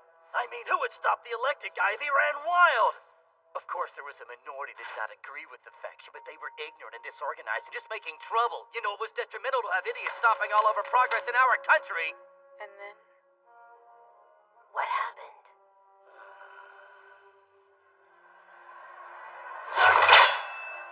The majority found them guilty of impeding progress.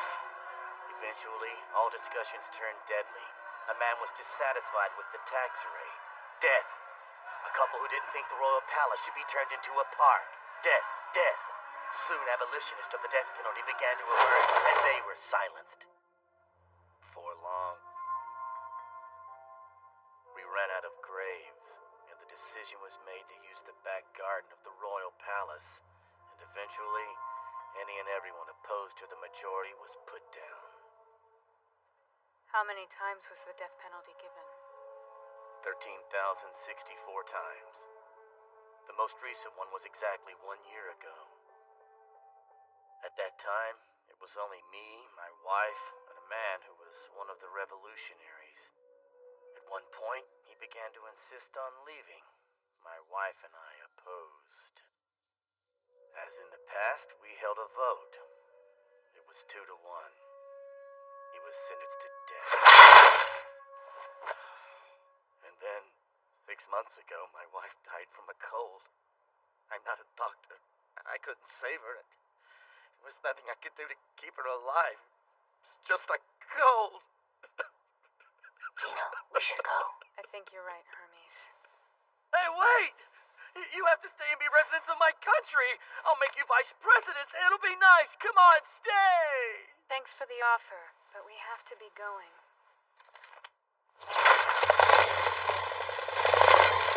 Don't go! Please don't leave me. Together you and I can revive this wonderful country. Please. I move that anyone threatening another person with a firearm be eligible for the death penalty. Your vote? I vote yes. Huh? Get out of here! Get out of my country right now! Will do. It is unanimous. Decision approved.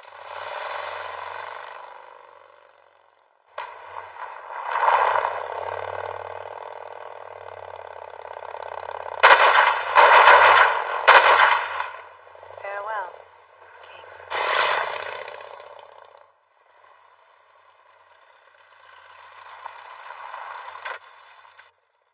That's strange. The road shouldn't split like this. Maybe we lost sight of the right path. Let's see. Right. Left. Okay, we'll go your way. Huh? What caused you to hang your mind? We can at least check it out. And if we made a mistake, we can always turn around. Huh? You mean change, right? Yeah. So you're saying we might as well try, since you never know. Okay, it's settled then.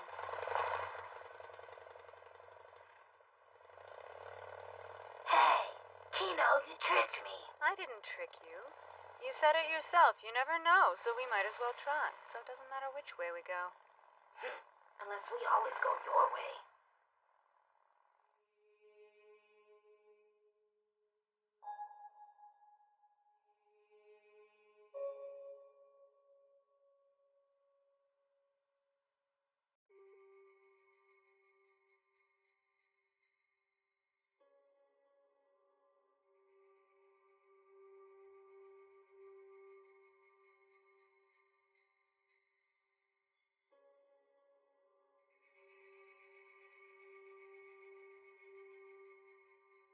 A really wonderful country. That's what she said. Surrounded by lush forests, populated with humble, peaceful people. A place where every traveler should visit. You sure about this? This is where she said. Welcome. You're number 24. What? Anyone who enters this country is automatically eligible for the contest. We give everyone the option to compete for a chance to become first class. You are lucky. What do you mean by first class? Well now, first class means that you can live above ground in the sun. You see, everyone that's not first class lives underground in sewage towns or serve as slaves for the elite. But I'm just a visitor passing through. I'm not trying to become a citizen of your country. I see. Are you saying that you do not want to participate? Of course, you can refuse. It's all up to you. But you do know what happens to those that refuse. No, I have no idea. Let me tell you what happens. You'll spend the rest of your life serving as a slave. It's the only life suitable for unworthy cowards. It is the rule of our land, and the only way around it is death. So what's it gonna be, little boy? Are you going to the contest or the slave shack? I gather this contest is a battle. Will I be able to use weapons if I participate? You can use anything as long as you can carry it. What happens to contestants who lose or give up? I assume they'll be deported? Deported, right. That only happens if you offer surrender and your opponent accepts it. Not counting surrender, the contest is last man standing. Is that it? Last one alive is more like it with this competition. I'll do it. I can hold my own. Oh, come on. I know you can't be serious. I am serious. I think I want to compete. Take me there. You sure about that, little fella? At least slavery offers you the chance at life. Yeah, let the little boy play. Might break the record for shortest match ever. Please don't call me little boy. My name is Kino. Well, the first thing you'll need is to get yourself a weapon. Do you think you can find yourself a little weapon? Do you now, little Kino? Here we go.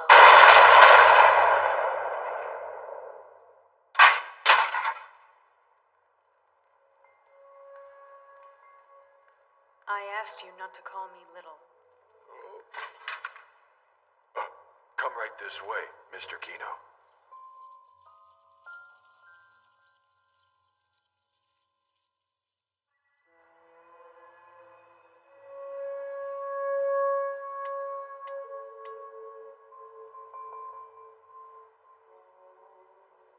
This town sure is run down. It just gives them more places to hide.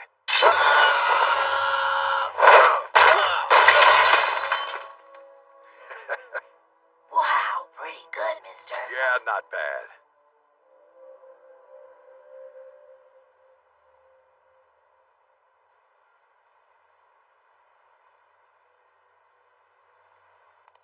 Come on, keep up.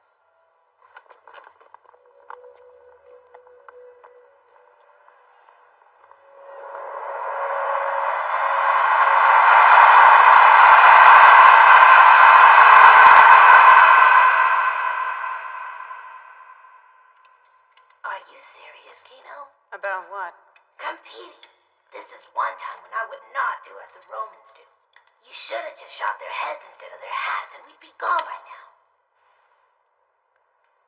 Yeah, well, I guess I could have done that.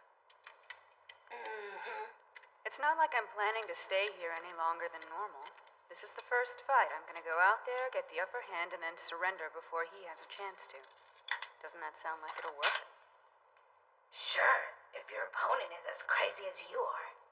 Mr. Kino, you're up. Wish me luck. Are you gonna come watch? No, I don't think this is really my thing. Suit yourself. Just beat him up. Don't kill him, okay? We'll see.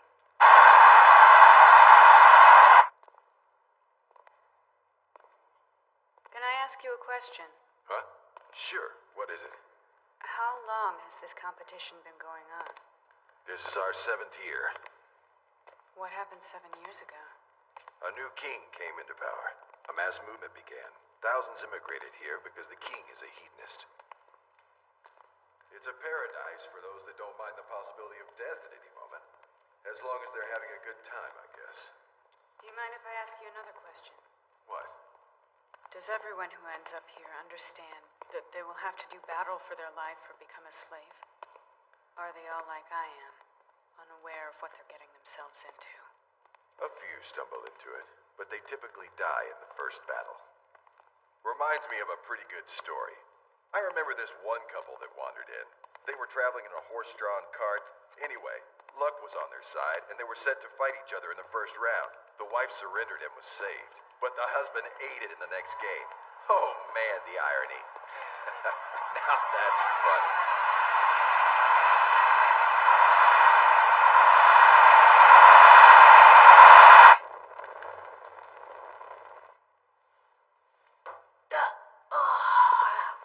Welcome back. Did you lose as planned?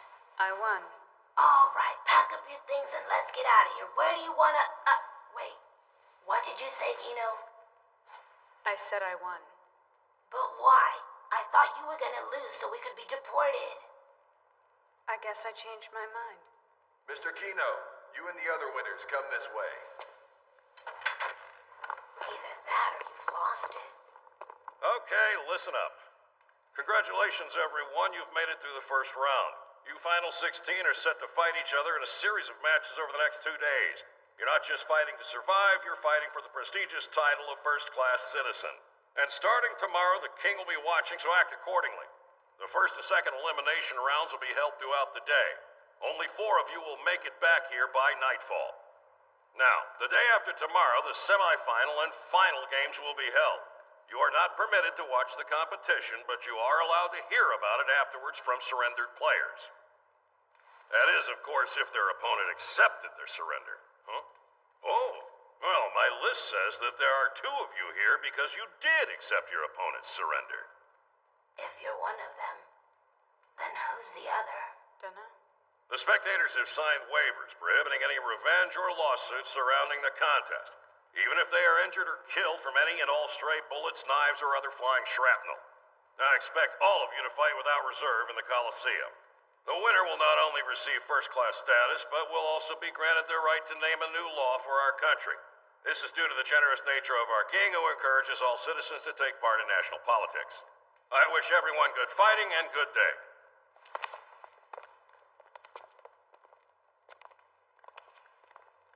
Hey there, little lady. Doesn't look to me like you're gonna make it back here tomorrow. How's about spending your last night alive sitting on my lap? You want your last night alive to be the last night? Oh, now don't say that, darling. The little lady declined, scumbag. Now, what was that?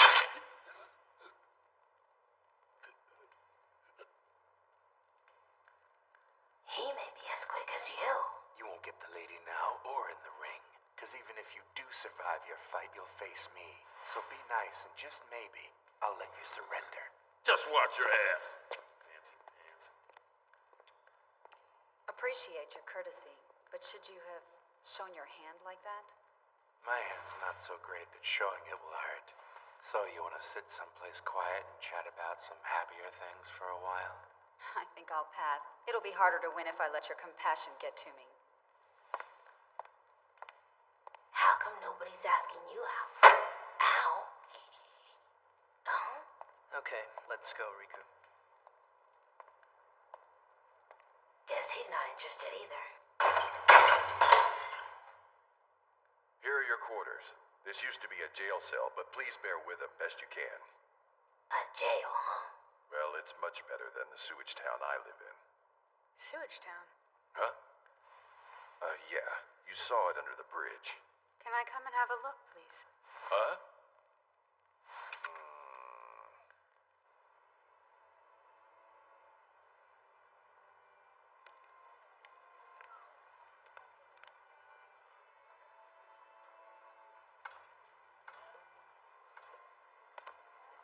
He's right. Jail was better. Daddy, welcome home! Daddy! Were the battles Who good won today? the matches? Hey, I'm still working. You have kids? Run and tell Mom it looks like I'll be home early today. Really? Race you home, Dad! Hey, wait up! They're adorable. You must love them very much. I do. I just wish that Wish what? there was some way they could get out of this sewage town. To the surface. But their future is the same as everyone else's down here. No option but to serve the first class. The former king was a great and revered man. But his son, on the other hand... His son? His son is the current king.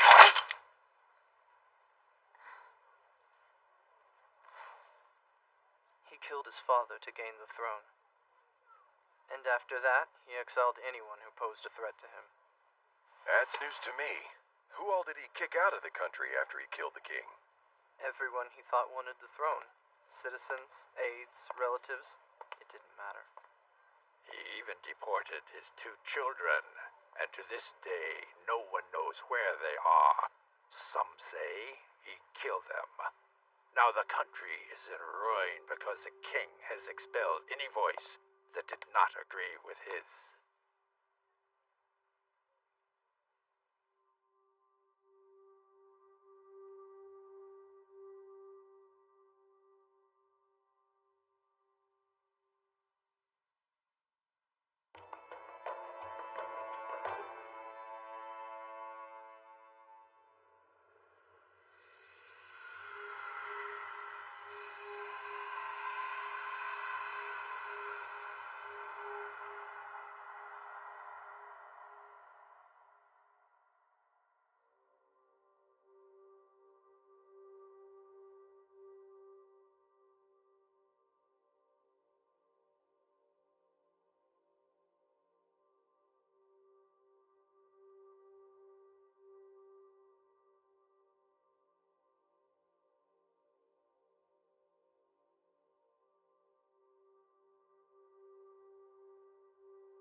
I feel sorry for your friend.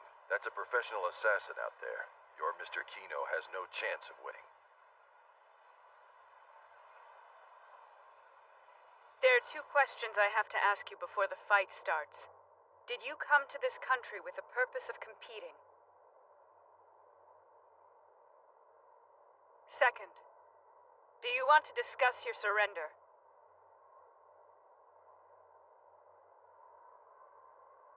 If you surrender now, you can get out of here unharmed. I have no choice.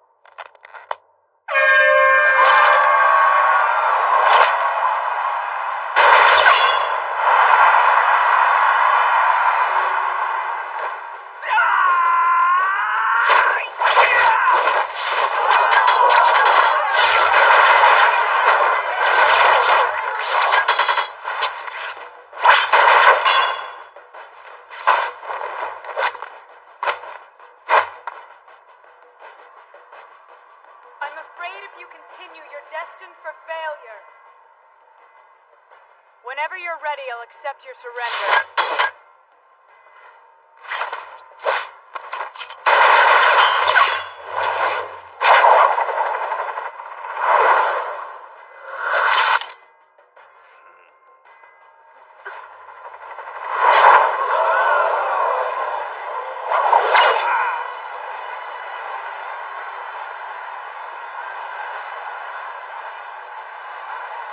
Oh man, that shot usually takes everyone down.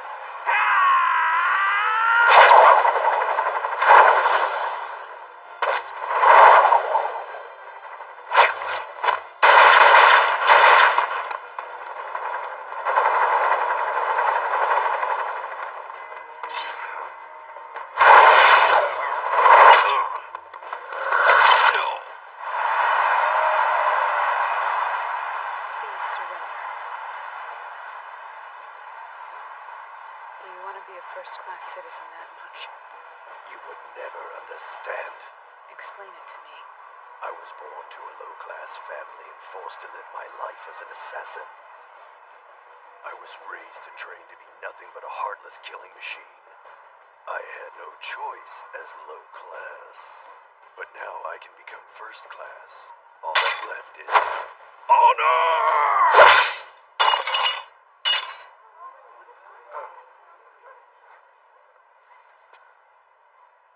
Now please surrender. I surrender.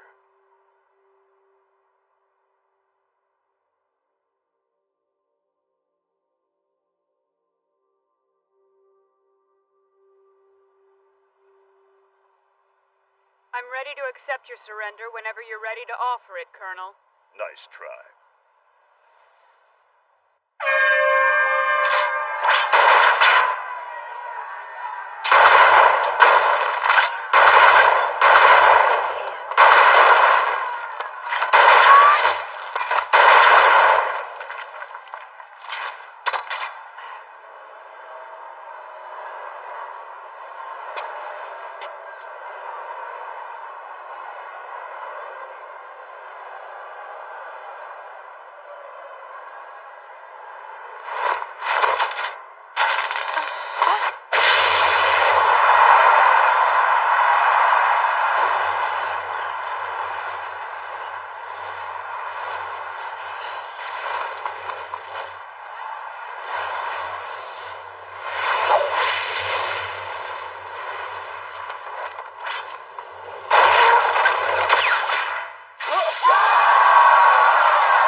I shot the hose on your shoulder.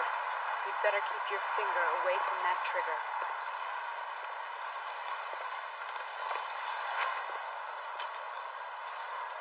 Are you ready to surrender? Never. You have absolutely no chance of winning. Just kill me. What was that? I said to kill me. Kill him!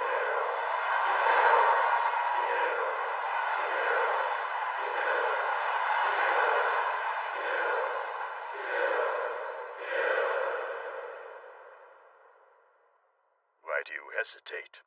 Pull the trigger. That's simply how it is in a life and death contest. The loser falls, the winner walks. I've walked away many times.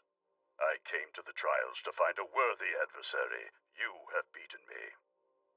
Now you'll pull the trigger, and I'll slip from this life content that I have at last found such an adversary. It is meant to be, miss. Will you please not call me miss? It's a bit embarrassing. I have a name. It's Kino. Miss Kino is a good name. I shall take it with me when I cross over into the halls of glory. I appreciate that. But Colonel, please just surrender. I cannot. You leave me no choice. I'm sorry.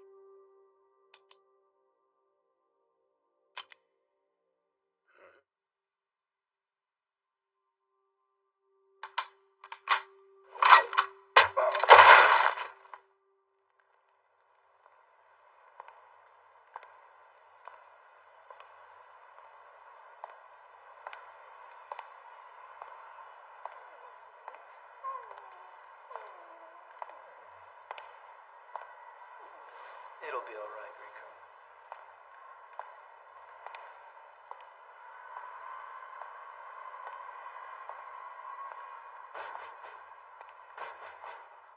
Damn it!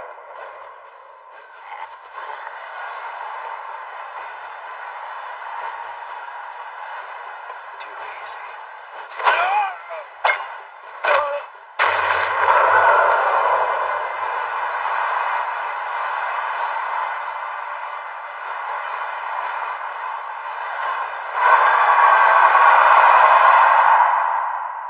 Congratulations, you're the surviving four. Your efforts thus far have been impressive. Both the king and the crowd look forward to further entertainment. I trust everyone knows who their opponent is, yes?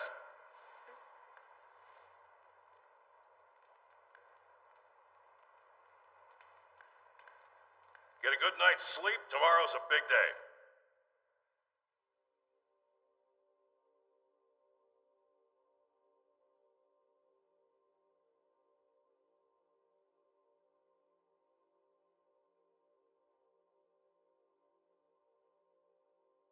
Hey, Kino? Some time ago. I mean, it's been a while, but haven't we met a couple in a horse-drawn carriage? Yeah. And later on, we just saw the wife, right? Yeah.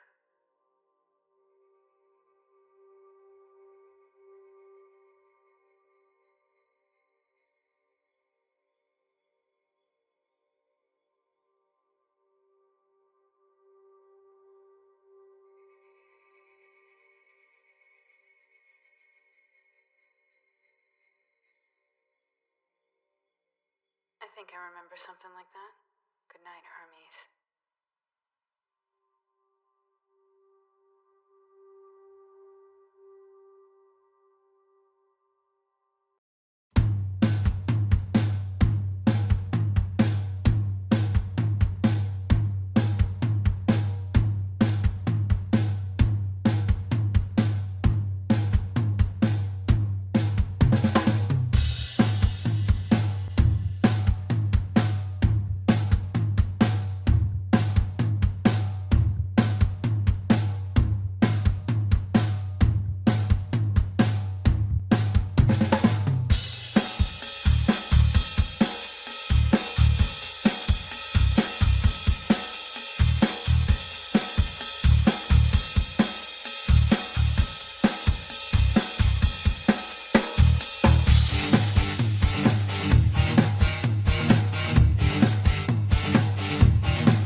high level of competition you have displayed to this point. In his wisdom, Enough! To thank you for your survival and your amusing performance, I have called an acting troupe. Entertain them with my favorite play. Ladies and gentlemen, boys and girls, we proudly present this century's masterpiece.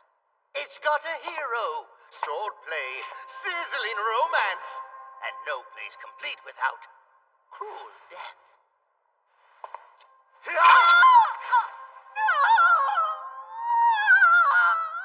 The world is a stage, and a stage is the world. People and puppets are very alike. So now watch as the people are puppeteered by destiny. I give you a show!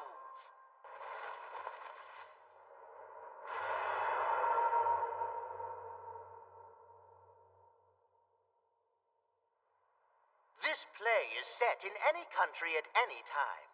The country was ruled by a strict, though boring king who encouraged diligence and frugality. The king was especially strict with his son, without mercy. The prince grew up without laughter because at a young age he lost his mother and had only his father. In fact, the king usurped the crown by killing the previous tyrannical king, his father.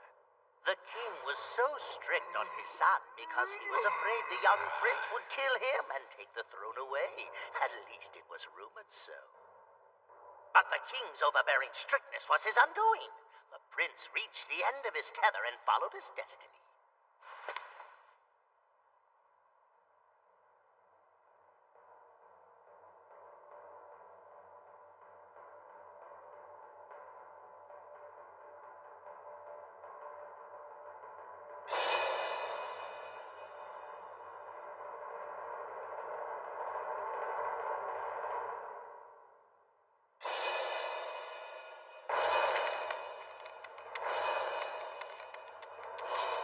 That day, the prince truly laughed from the depth of his heart.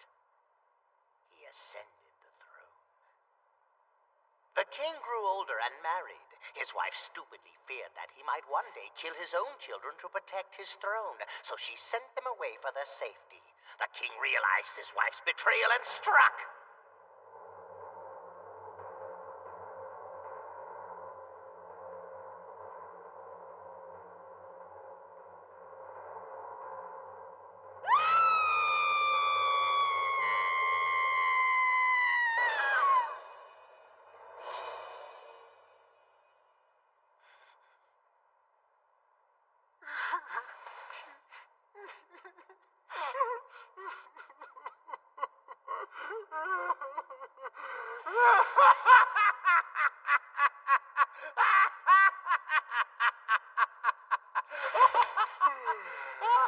Sorry, but it's just not my bag. You enjoy a little puppet show. I know the way out. How dare you refuse the king's generosity? It's all right. Go. Yes, sir. Excuse me as well. Wait. 1 second. Haven't you and I met sometime before now? I think you're mistaken. I could be. I guess that I am. Hey, you look like a woman I used to know. Never mind, you may go now. You two, go. But, sire... I told you to leave. Yes, sire. We had better be going as well. Excuse us. Wait. Let's see. Which of you wants to be my wife? Huh?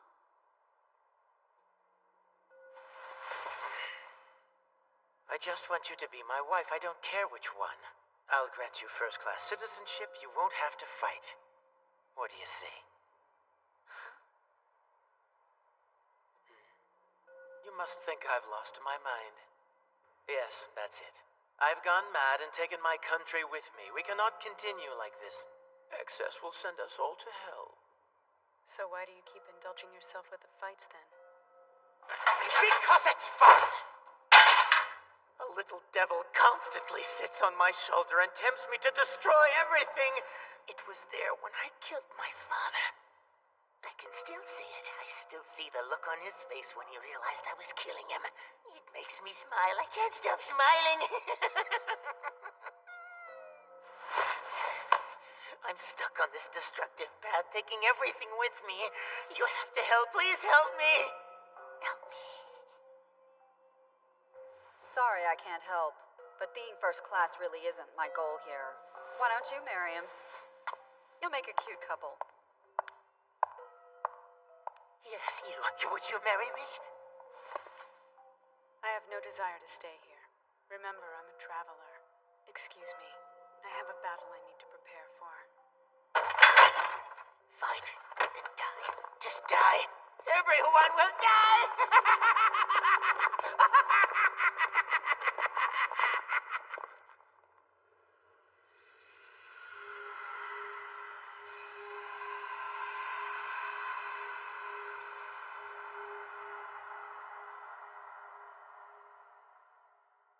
Since you turned down his offer, I guess you prefer to be a corpse rather than a first-class citizen. If you want to offer me your surrender, I will accept it. A sense of humor. I didn't think you would.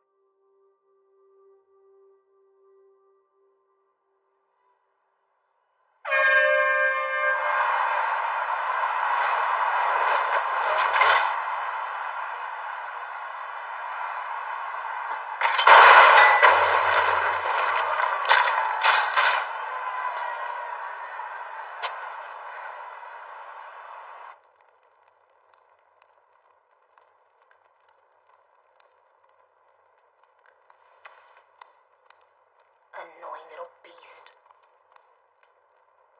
What did you say? You're kidding. A talking dog. Never heard of a talking dog.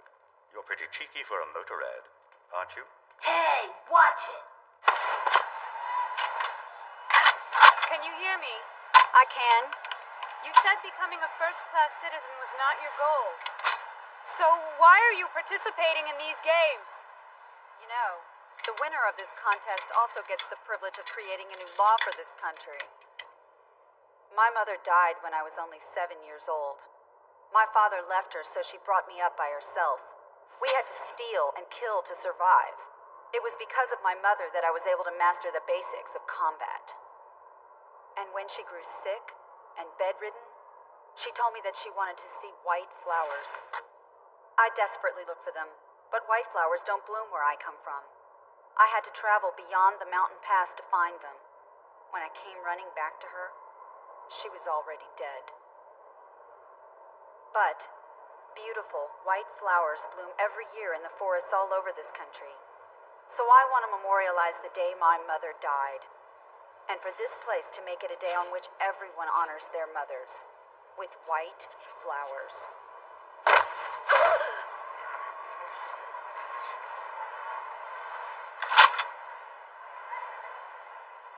Don't you think that's a good law?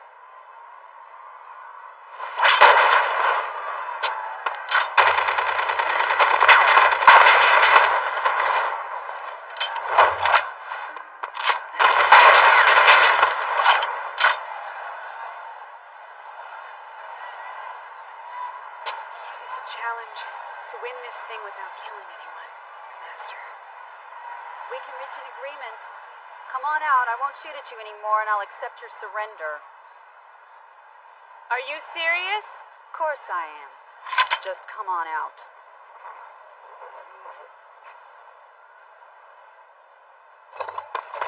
Gotcha.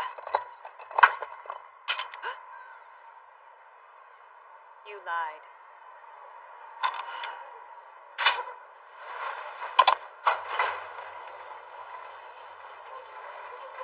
Well, kill her! Kill her! Kill her!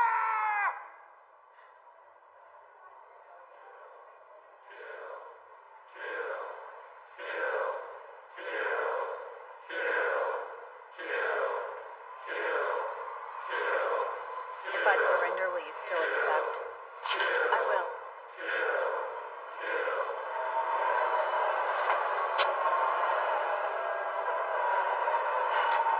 I guess I failed you. Sorry.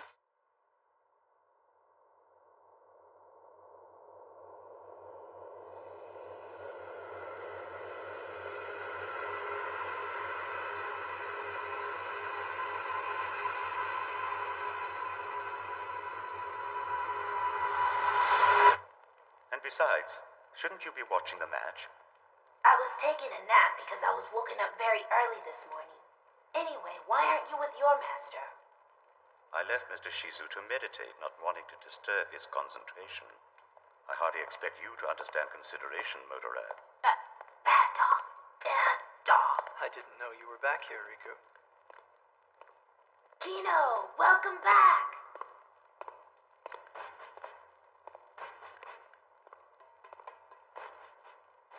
Looks like you won. Well done. I have a favor to ask of you before we meet in the final match. What's your favor? Please surrender. I will accept it. I can't do that. Then I am truly sorry. We're leaving, Riku.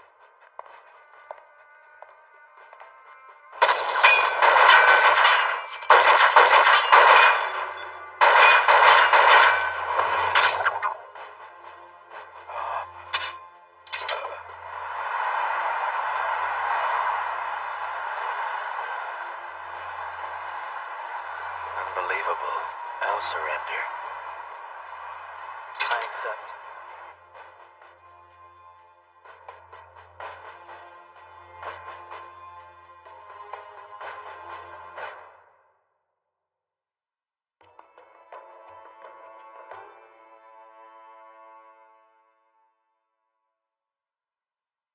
Hello.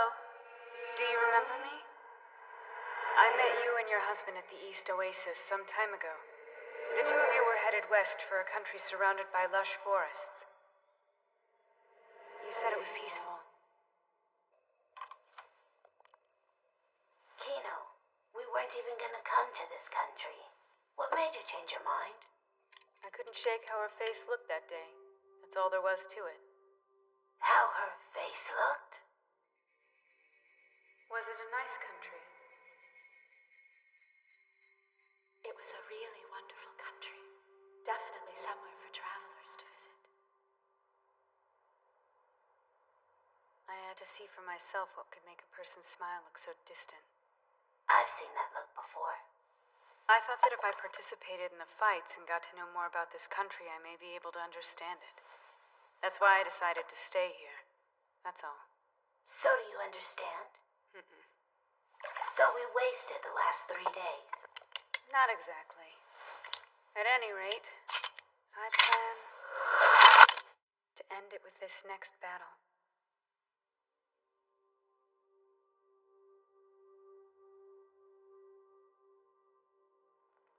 This is a record. This is the first match where both the finalists made it to the last bout without killing anyone. Huh?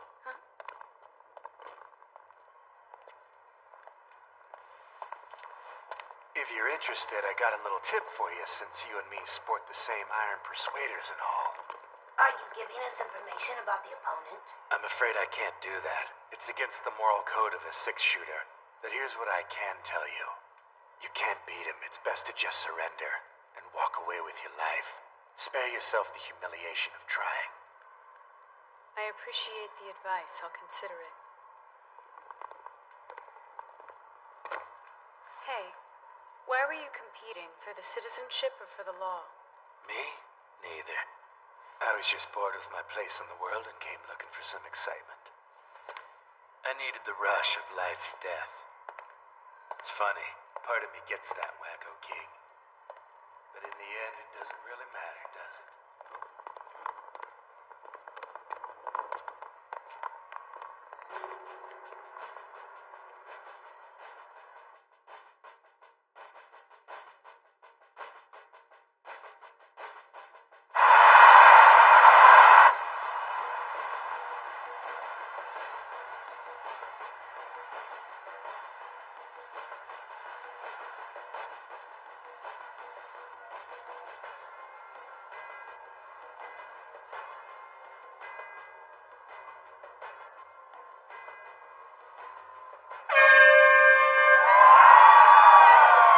There's a matter that requires my attention as soon as we finish here.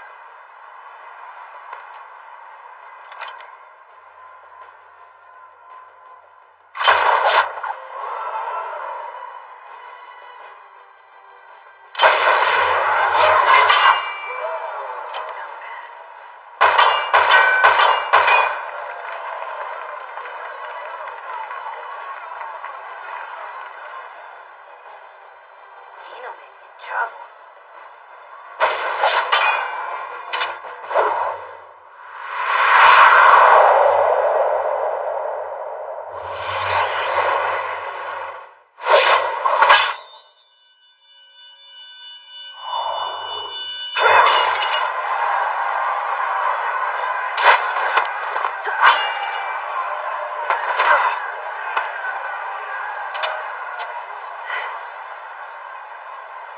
You're good. I'm impressed. I wish I didn't have to kill you, but I have no choice in this match. Me neither.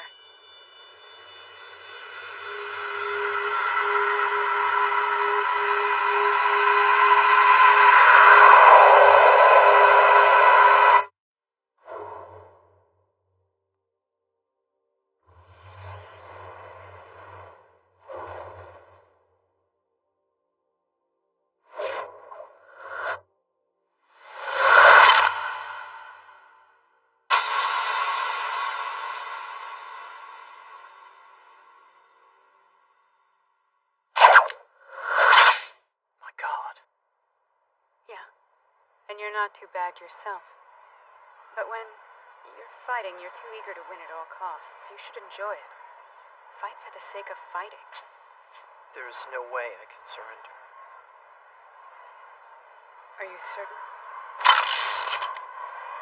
I can move the moment you shoot. I can dodge the bullet and take you down. Let's go then. Either way's fine. Huh?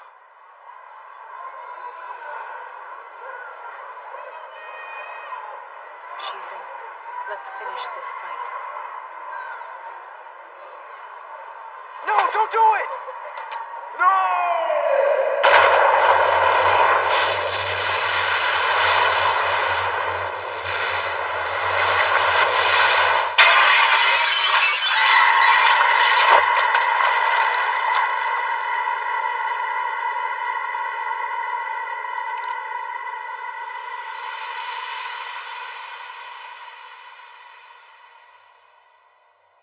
It's over.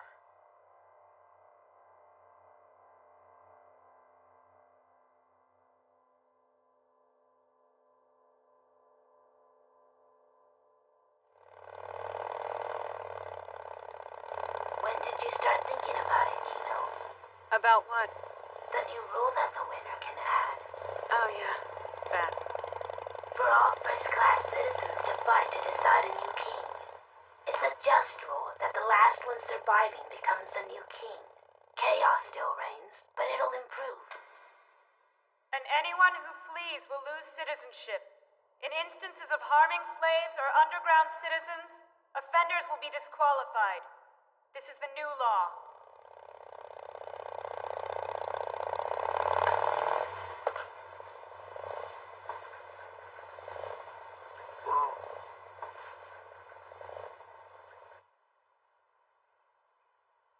To tell you the truth, I planned to kill my father the moment he hung the winner's medal around my neck.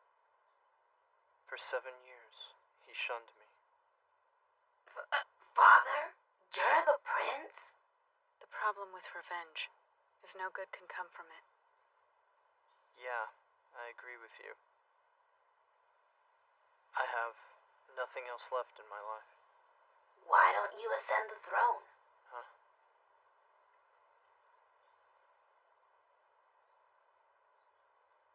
The crown doesn't fit me. It's a cute dog. Is it alright if I pet him? Sure. You're a good boy. Yeah? It tickles.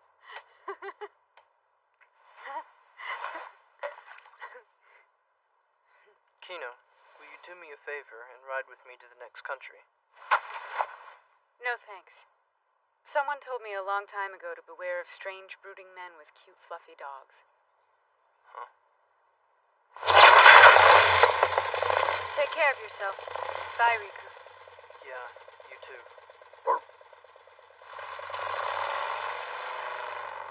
So, Riku, what is strange and brooding supposed to mean? Huh?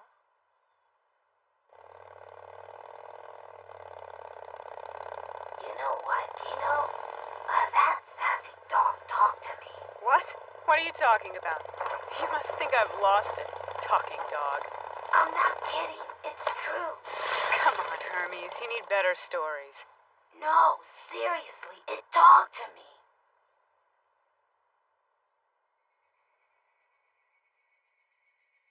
Someone once told me that watching the birds made them want to go on a journey. Who said that? I forget. I'm always flying in the sky in my dreams.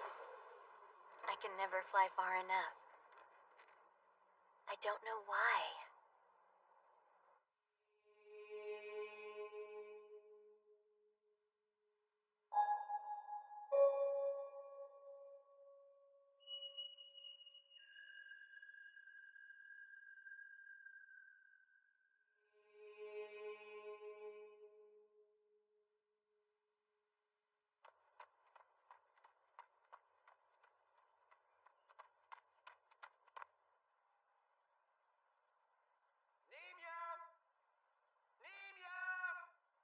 I know you're in there, Nemia!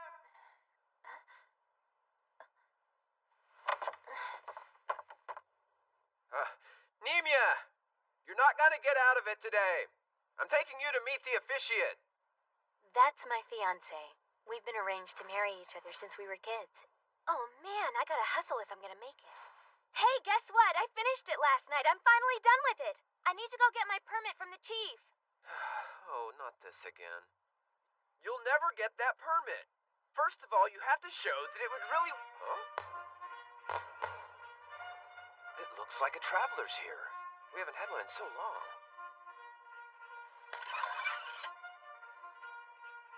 It had been 5 years since we'd had our last visitor. And this one came as I was about to take the steps toward fulfilling my lifelong dream. Nemia! First of all, there's a reason that I'm living in a warehouse like this. Let me first tell you about the mage that used to live here. In my country, a mage is someone who creates houses in crop-producing fields where before there was only swamp or forest. In some countries, they're called founding fathers. They are the shepherds of change. They are paradigm shifters.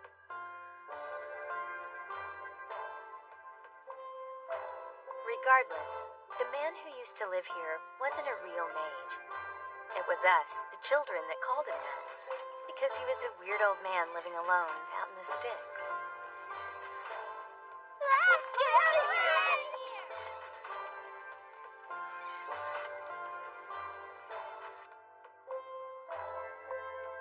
You stay away from there. Leave that crazy old man alone, young I lady. heard the old man studied abroad when he was young, and when he returned, he wasn't able to get along with anyone anymore. You see, here, one's public worth is judged solely on their ability to increase crop yield. So all of the wonderful things the old man learned when he was abroad were seen as trivial. His life's end was sad and lonely. He was drawn up to heaven without anyone at his side. It's like he was dead and gone before anyone ever noticed. Soon after that, destiny again made an appearance in my life. I lost my parents, one right after the other due to an epidemic. My aunt came to take care of me. She bought the old man's warehouse for next to nothing, then took most of the inheritance and left me to live by myself.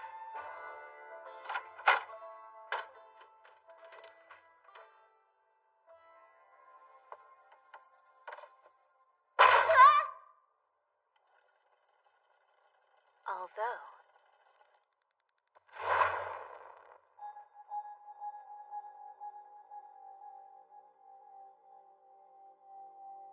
inside, I found my destiny waiting for me. Nemia. Will you pray for me? Then I just know I'll get my permit. But Nemia...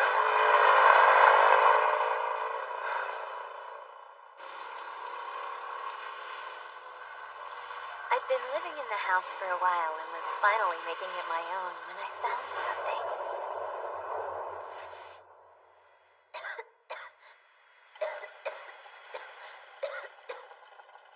It was a journal the old man had written, a catalog of his findings. It was filled with every bit of knowledge that he'd acquired from his travels and studies. I was hooked. I couldn't stop reading it. It was page after page of science and culture from foreign countries across the globe. Most of the contents would be considered useless around here. I finally understood why the old man couldn't get along with anyone else and locked himself away in here.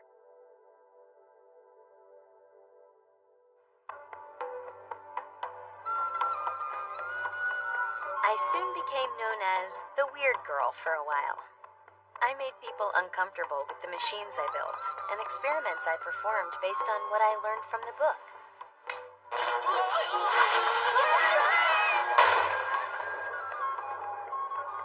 Many of them failed miserably.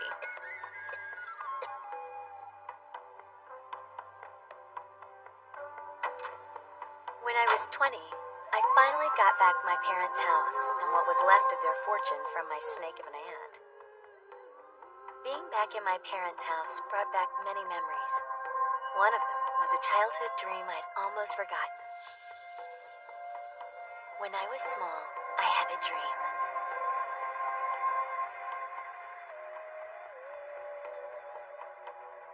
I wanted to fly with the birds.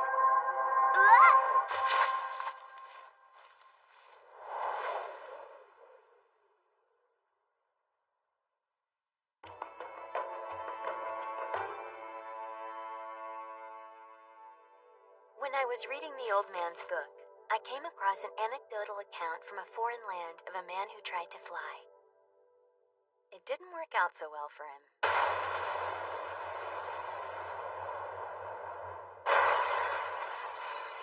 I read the account and just took it for what it was. Someone else's story. Still, it started me wondering though. Is a man flying nothing more than silly fantasy? And just when I had decided it was ridiculous,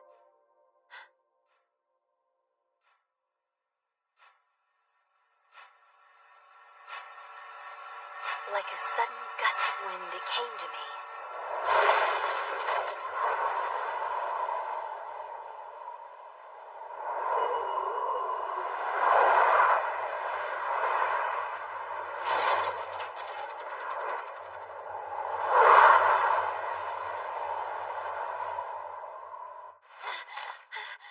I got it! Yeah! Is the chief in his office?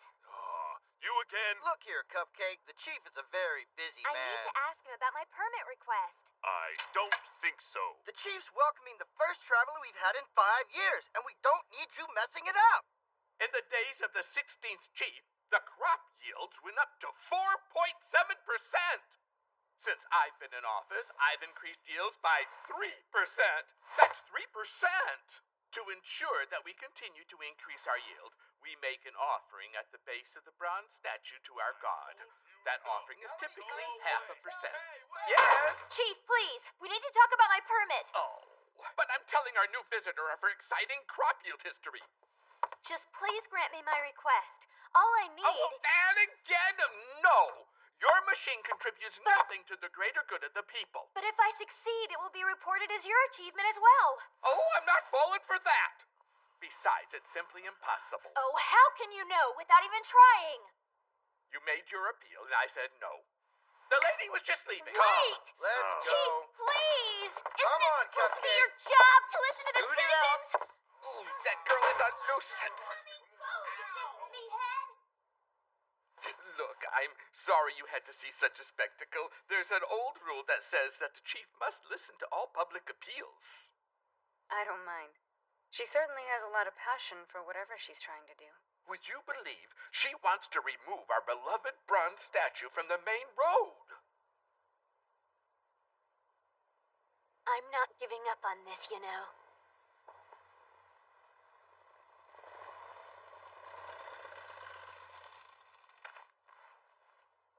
Hello there. Hi, you're the traveler, aren't you? Sorry if I disturbed you earlier.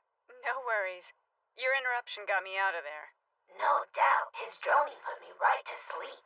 You slept through the whole thing, Hermes? Till she came in.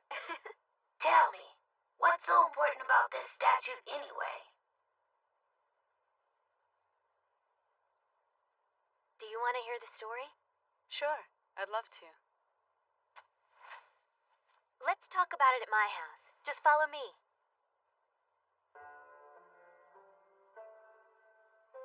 It's a mess, but there's plenty of room for you and your motorrad. Thank you very much. Yeah, this is great. Come on in. Watch your step.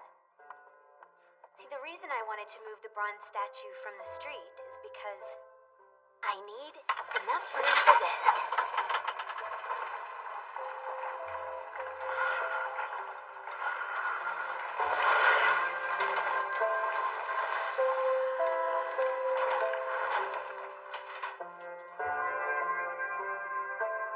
It's amazing. What is it? You know, I haven't thought of a name for it yet. But I want to use it to fly with the birds. In the air, flying with the birds. So how does it work? I'll tell you. If a surface, like a piece of wood curved just the right way, gets enough speed, it can lift off from resistance with the wind. It can actually float on the air. I poured what I had left of my inheritance in the house into fulfilling my dream.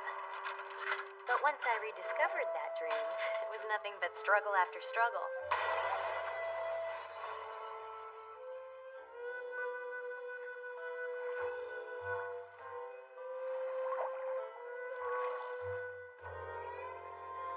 I rebuilt an engine I salvaged from an accident near the edge of the county. Since the engine solved my propulsion problem, I decided I had to... And that's it. That's the story so far.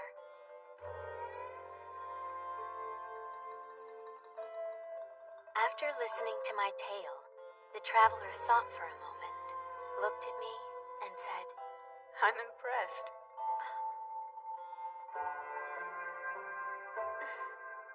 But for it to get in the air, you're gonna need a long, straight road. That's right. You do understand. You want to move the bronze statue for a straightaway? Let me ask you something. Are there other machines out there like this? Do you think it's feasible for a human to build a machine that can fly?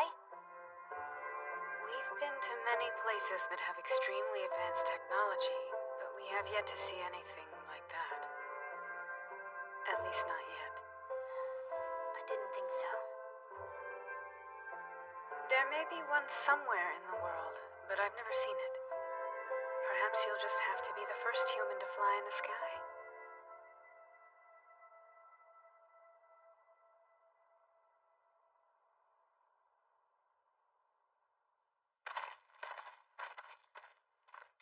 It was complete chance that we came to visit your country. True, true. We just dropped a stick and it pointed this way. Ooh. That's how you decide where to go? Oh, I love it. Open this door, young lady! Open this I'm door! I'm coming! Oh, everybody's here. How can I help you? This is why we're here!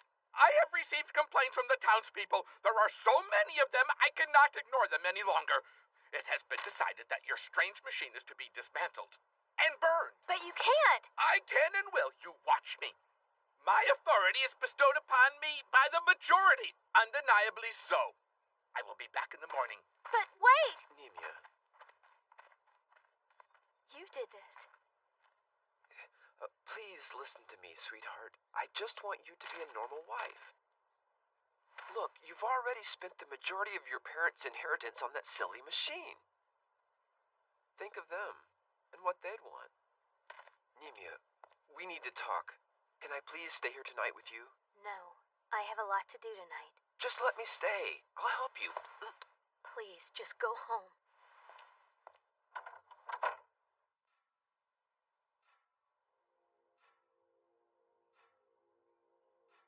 Tell me something, Motorrad.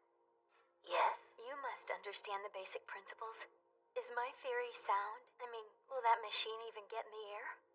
I knew it would when you first started to describe it to us. But seeing the craft itself, I'm sure it will fly. You really think so? All right, that means I'm flying out of here tomorrow morning, so we have a lot of work to do. They can't dismantle something they can't reach. And the road? That's right, the road. I need to go fast enough for the wings to catch air. We need to find a way around the statue. How about building a ramp in front of the statue so you can jump over it? Motorrads get over obstacles that way. Why can't your flying machine? I'm just saying it might work. That's it. We won't even need to move the bronze statue. Perfect. Good idea, Kino. Damn it. Even with the ramp, I won't make it. I need more speed to keep it in the air. What about gunpowder? Couldn't we build a sort of catapult to shoot it out? Like a cannon, you know. But too much of a force will break the machine. Wait a minute. I could use the backlash instead of the catapult.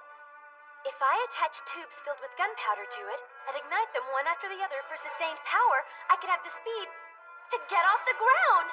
Oh, thank you, Kino. Thank you. Thanks so much. Here's where it gets interesting. Everybody, please stand back. For your safety, please stay on the outside of the ropes. Hey, what's going on here? What's going on here? Look, you and your company really need to stay back. What the?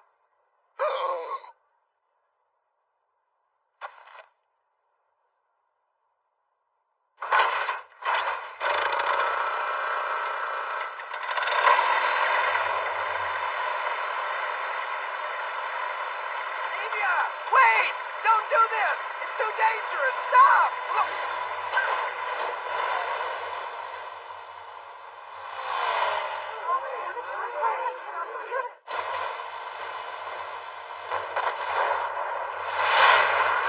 It exploded! No, she's all right.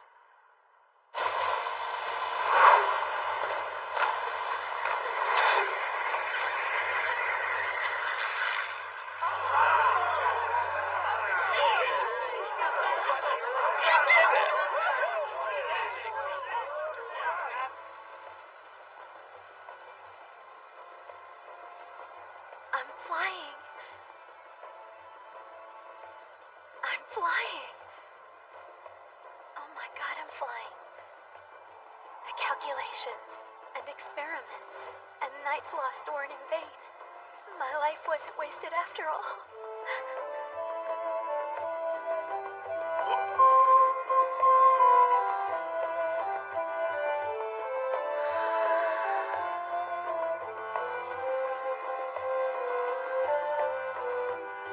How do you feel? I envy her a little. To fly, I mean. So do I. Hey! She's gonna need a long, straight road to land on. Everybody, we need to move the big bronze statue. All right, let's go. Everyone's. Put your back into it.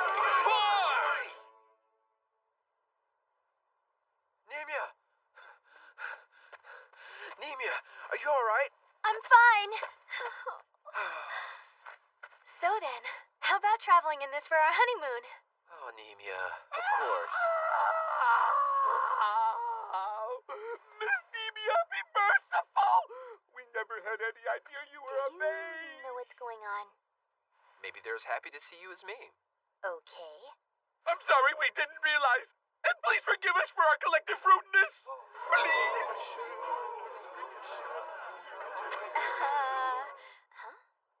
I'm glad we helped her. Nemia, that was some amazing flying. You take care of yourself. Wait a minute! I owe you both so much. Won't you please stay a little longer? I had a great time, but if I stay, things might get complicated. I enjoyed it, Nemia. Thanks again. Wait! Though the traveler said it was just coincidence that the stick pointed in this direction and they ended up here, I believe it was destiny. I know that if I never had crossed paths with them, I would have spent my life in disappointment. They'll never know how much I truly appreciate and miss them.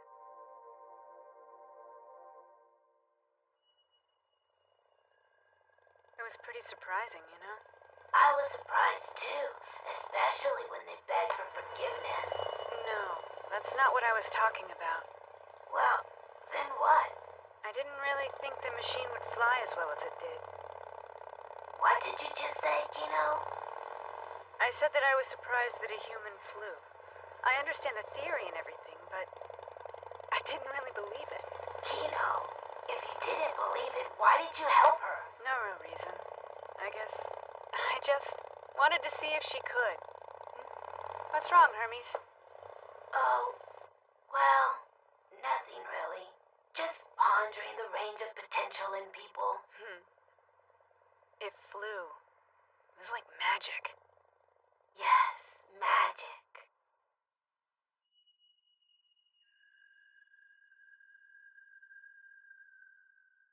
In the forest, a tank passed by. Pardon me, Motorhead and your rider. Have you by chance seen a tank come through here? The tank began its tale. The captain of the tank was hit by a stray bullet, and with his last dying breath, issued the tank's final order. Hunt down and destroy the black tank with 3 red lines on its right side, and a white taper painted on its left behind the cannon. I've been looking for that tank ever since. Have you seen it? I haven't. I see. Then I must continue my search. I shall destroy it. That I will. The traveler watched the tank roll away, noticing 3 red lines on the right of its cannon and a white taper printed on the left. Its search would continue. The end.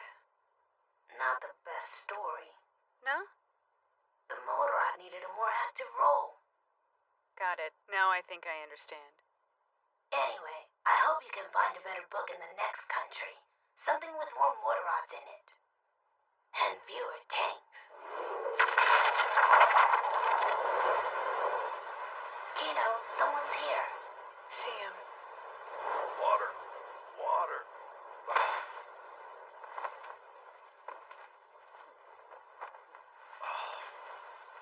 Thanks for your help, Kino. I would like to give you something, but all I have is this book.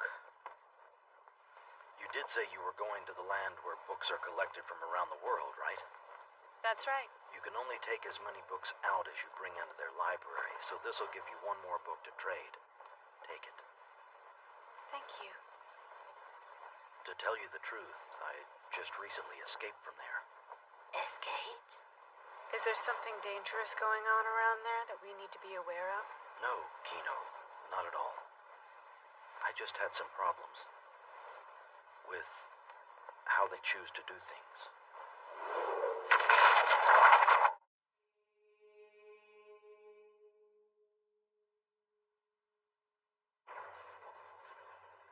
See, I'd always wanted to write books for a living, but their laws prohibit the writing of books.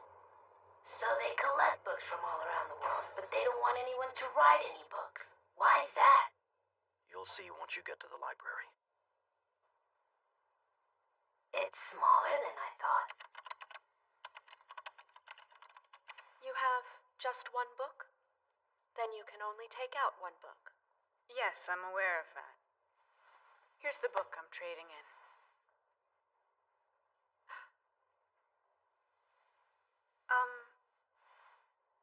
I'm sorry, miss, but I've heard that this library collected books from across the globe. I expected more. Well, it's... Books from across the globe, and this is all you have? This is it, Motorrad and Traveler. We have all the books you may read from any and everywhere on Earth. Welcome to our library. I'm the chief librarian here. Very nice to meet you, Mr. Chief. Excuse me, did you just say you have all the books we may read? Oh, yes. You see, all the books here are approved by the Department of Reading and Welfare. They're all perfectly proper and harmless. Harmless books? Harmless. The books come in from around the world and are categorized into social tolerance levels. The 2 levels are harmless books and harmful books. What's the criteria of judgment you use for harmful versus harmless books? Is there a committee or something that makes these decisions for you? It's the people at the castle who do the screening. Castle? The building that houses the Department of Reading and Welfare is called the Castle. Only a select few of the greatest critics are allowed in the castle. They are to decide which books from the collection are harmless or harmful. But what if the decisions they make are wrong? Critics don't ever make wrong decisions. That's why we trust them to judge the books.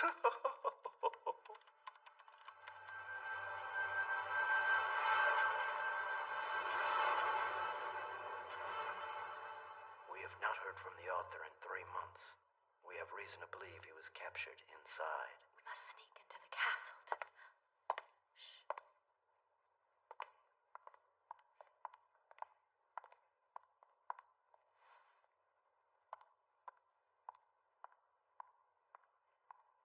I can't believe there wasn't one interesting book in there. Well, what do you expect when the selection is either children's stories or how-to books? Traveler, I'd like to talk to you about something. Where did you get this book? Did someone give it to you? A man gave it to me as a reward for saving him. He's out then. The young man who you got this book from is my boyfriend. Wow, what a small world. When you talked, did he mention anything about where you could find the entrance to the castle? He didn't. Hey, comrade. We have news from the author. Do you really?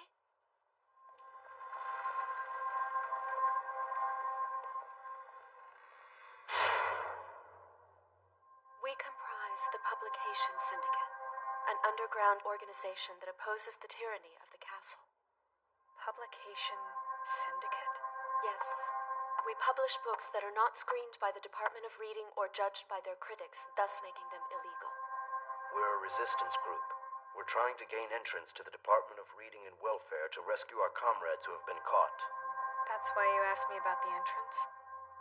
I'm sorry, but when we spoke, he didn't say anything about it. He didn't.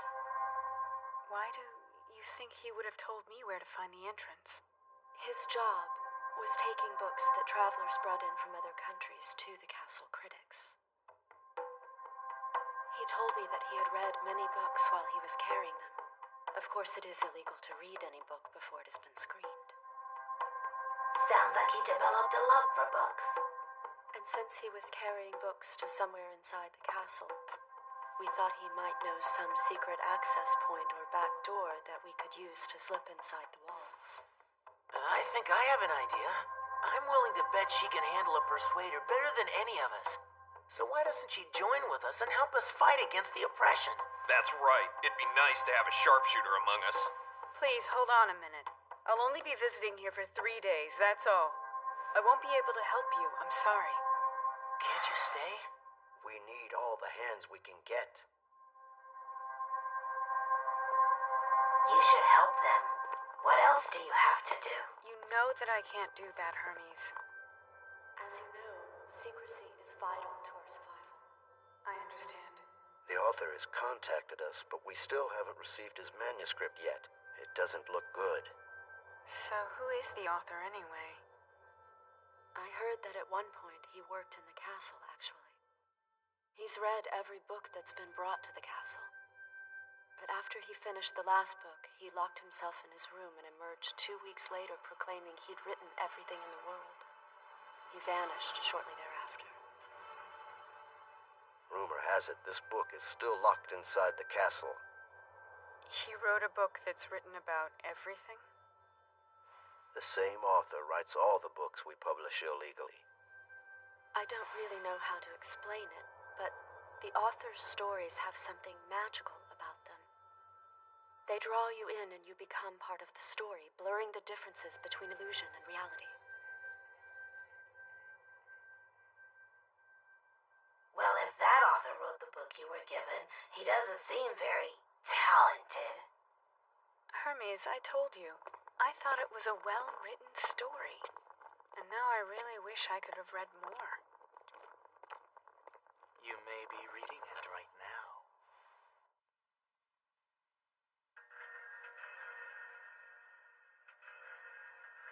What if reality is that this is the world of the book, and you and your motorrad friend are merely characters in this story? What? There's a book about a traveler visiting countries on a motorrad. And while reading that book, you become that character. Believe that it is you on those pages. You see the land and feel the breeze, don't you? It's you. I am the author. He went this way! Stop him!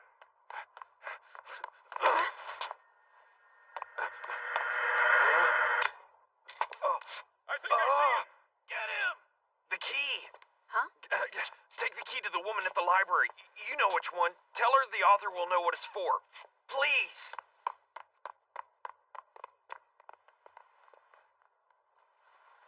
I found him! This way! Stop! No! The author will know. Hey!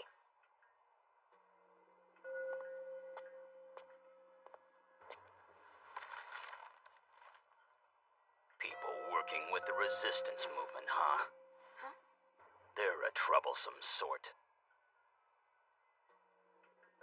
Some books out there entice with radical descriptions or plant dangerous thoughts in people's minds. They become affected by these ideas and can turn into raging criminals. Yes, but that doesn't necessarily mean the books are bad. It's ultimately the reader who's responsible for his own actions. They become entrenched in the books too deeply and are no longer able to distinguish between reality and fantasy. Others will fall in love with a character from one of these books and waste their entire lives pining. Yeah, but those are crazy people. The Department of Reading and Welfare was formed to combat this serious problem. They built the castle to isolate and cure those affected by the books, and created the current system of screening through which they supply only decent and non-threatening reading materials. Exploring the depths of illusion, traveler, is a dangerous thing. No matter how intoxicating it may seem, remember, it is never real.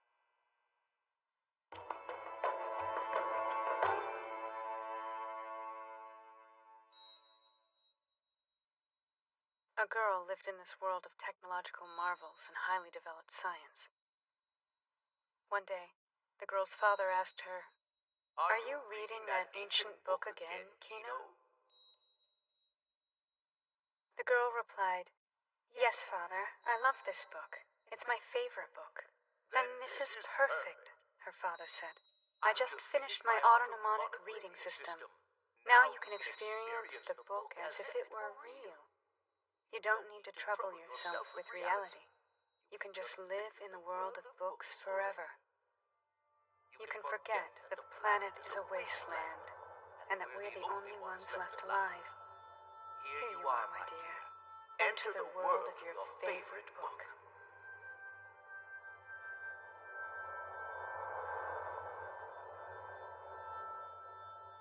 Am I still in the world of the book? Huh? Never mind. What's this? Oh, the traveler from yesterday. Oh, unbelievable. I never would have thought that one of my librarians could have been infected. What do you mean, infected? She couldn't tell the difference between reality and illusion. She has equated herself with a character in a book, as a resistance member fighting against oppression. Are you saying she started to act like a character from a book? Correct. She'll be taken to the hospital in the castle. She will be treated along with everyone else suffering from these delusions. So you couldn't give her the key then? No.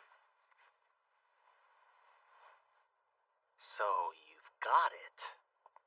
The key came to rest in your palm. That means your role has finally been decided. Here we go again. My what now? How you're written in the book. You see, this world and the world I wrote about in my book are in fact one and the same. Kino, I think think he might be infected with crazy too.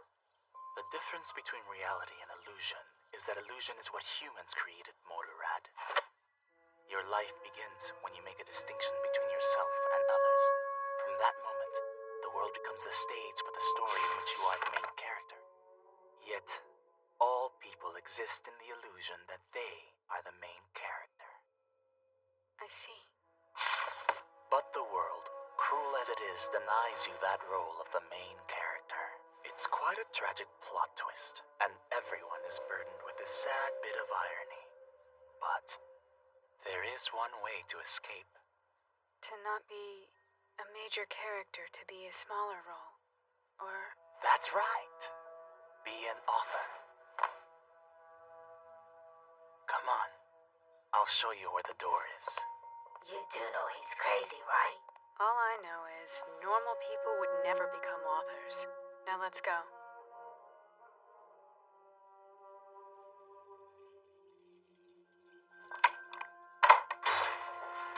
If you want to read my books, you should look for the red bookshelves. The book written about everything in the world should be there. Do you really believe there's such a book written about everything in the world? It would have to be huge. Well, I haven't borrowed my one book yet, and I think that might be the book I want to borrow.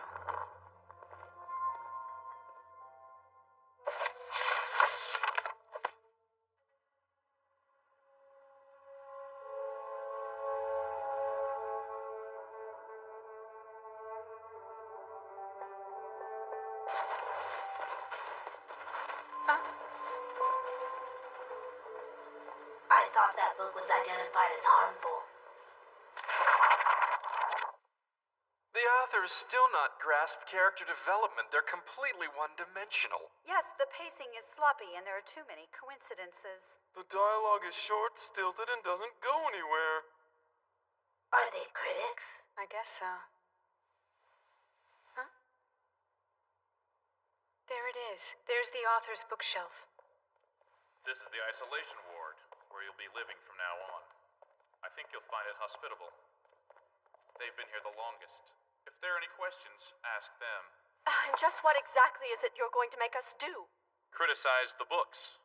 You will sort out all the books brought here from around the world and deem them harmful or harmless. Are you telling us to become critics? But they're an evil breed! Who's there? The world is a prison. Everything is an imaginary cage.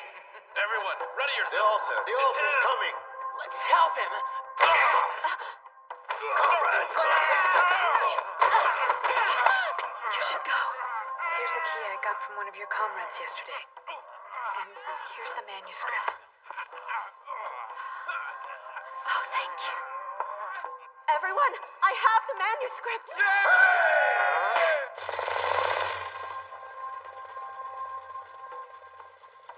That's it. Please wait.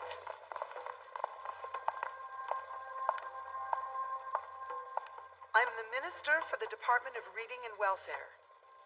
I'm afraid it was a mistake that the key found its way into your hands, Traveler. How was it a mistake? We were setting it up so that the man who calls himself author would find it. Set it up? You see, he was a patient here originally. Uh-huh. Crazy. He had been here for several years, but somehow he managed to find a way out and escape. This was all a trap to catch him and bring him back. A trap? He's still under the impression that the whole world is nothing more than an illusion that he constructed. We tracked his movements and left the key out as bait with the hope that it would lead him back here. He had to believe his role for it to work. As a result, it seems like we'll have the chance to apprehend him today. And to show our appreciation for your very important role in all this, I'd like to give you one book of your choice. If you'd like one, that is. I think I'd kind of like this one. Would you like me to tell you the secondary purpose for our policies concerning the books we collect? I would. In the Great Hall are the critics. We try to keep them away from everyone else, because all they do is expound their store of knowledge. They excite themselves with their ranting. Their disapproval swells them with a feeling of importance and sick victory. They thrive on spoiling the pleasure and trashing the creativity of others. The beauty of books, or rather the pleasure one derives from books, is a more personal matter. It should be kept in one's heart. It's to each his own, you know? Minister, we've got a big problem. A lamp must have fallen and all the books caught fire. It's spreading too fast. It's out of control. We can't stop it. My library! Disappearing. The world is disappearing.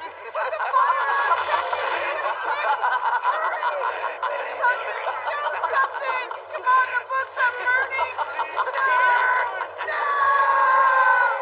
You know, I think everyone in this entire town is nuts. Let's go. Thank you.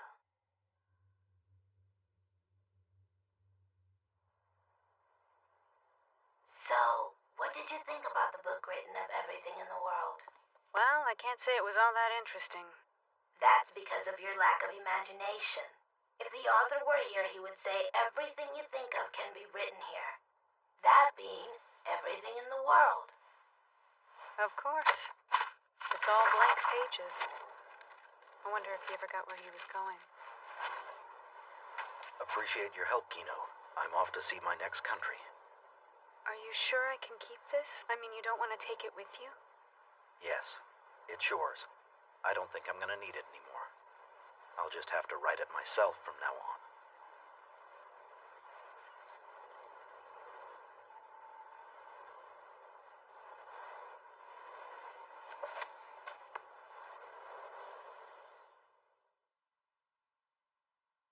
I have a hunch we're gonna have a visitor soon. What makes you say that, Hermes? Well, something has to happen at the beginning of a story. See? Pardon me, Motorhead and your rider. Have you by chance seen a tank come through here?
I hope there's a repair shop in the next town.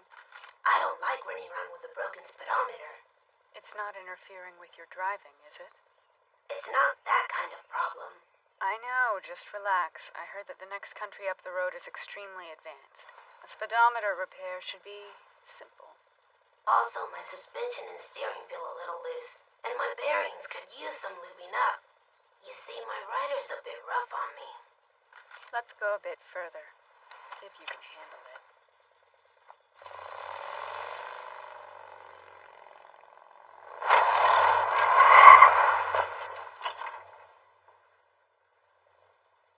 Well, hello there, young traveler. Hi there. I'm sorry, I didn't expect anyone to be walking in the road. No need to be sorry.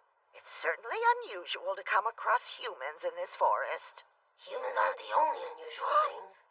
My name is Kino, and this is my partner, Hermes. Nice to meet you. Oh, what a delightful surprise. How wonderful it will be to talk with another machine. What is your intended destination, Kino?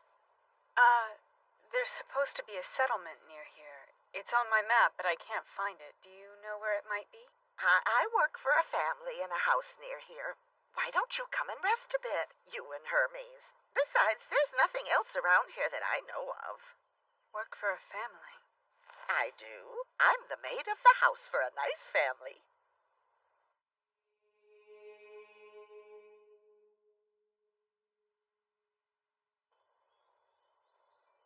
Here we are. This is the house? Isn't it a lovely little house? It's got everything that a family would ever need, including love and happiness. Shall we go inside? Now, the master and his family will be home very soon, but I'm certain they won't mind that you're here, though I do have the laundry and other sorted things to attend to. If you would be so kind, please, you and Hermes can relax in the back room for now. I'll get you when we're ready.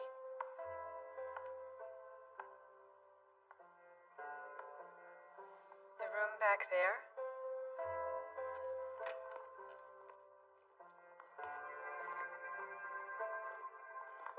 On the right? On the left.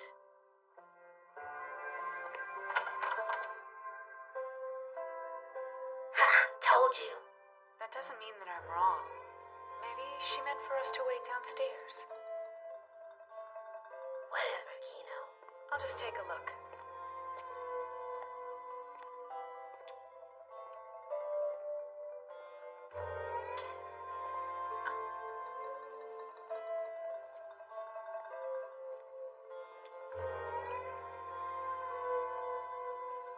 Kino, I thought I heard someone down here. I'm sorry, the door was open. What is this place? This is the laboratory where I was created. Did you just say where you were created? I am a man-made artificial being. Do you mean like a mechanical doll? Yes, exactly. Mechanical doll is what they call me. I was created solely to take care of the master, his wife, and their son.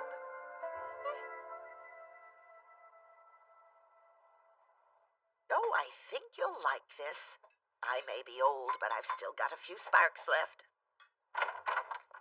Oh, dinner's ready, master. These are the guests that I phoned about. They're going to be dining with us. Kino and Hermes. I'd like to introduce the master and madam of the house. Good evening. Hello. Welcome, traveler. Nanny has told us a lot about you, and we're glad to have your company. I hope you enjoy the dinner. If you'll excuse me, I'm going to go recharge for a while.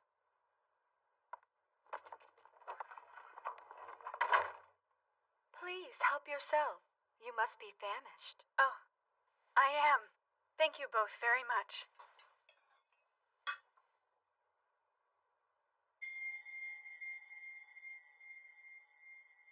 Excuse me, may I ask you a question? Of course you may. It's something about your nanny. She told me earlier that she was a mechanical doll. Is there any truth to that?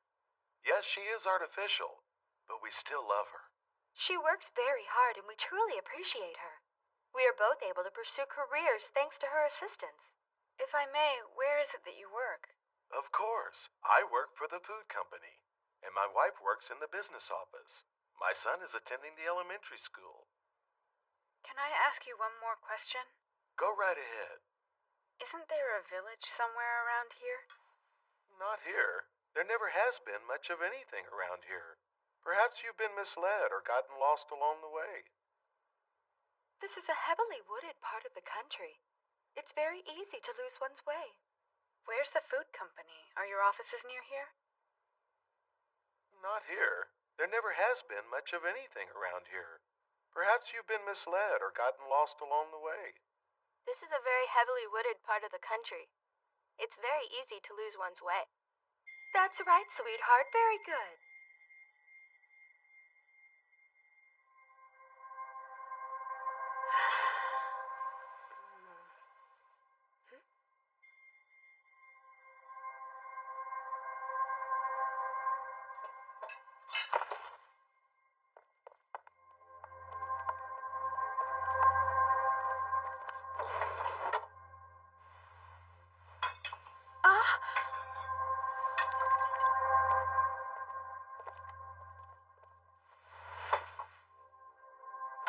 So, how was everything? Was it all to your satisfaction? Yes, delicious as always. It was great. The chicken was magnificent. Thank you for cooking. Oh, it was my pleasure. It's also my job. Oh, Kino, was it okay for you? Oh yes, it was delicious. You're a wonderful cook. Oh, well, thank you.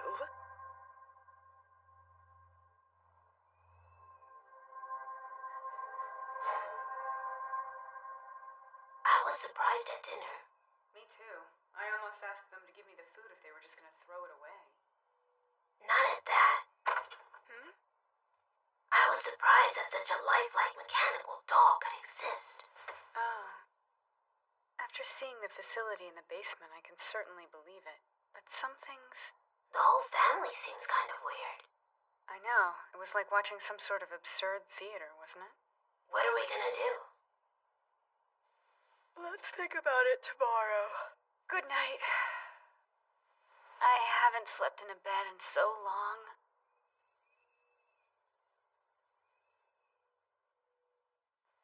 Thank you for breakfast.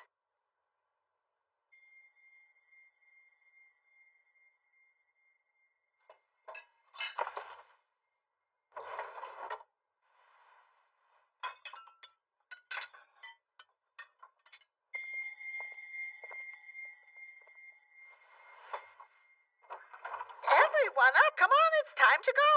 I'll see you this evening. Bye, Nanny. Please take care of the housework. Oh, don't you worry about it. I'll see you this evening. Where do you think they're going? Did you enjoy your breakfast, Kino?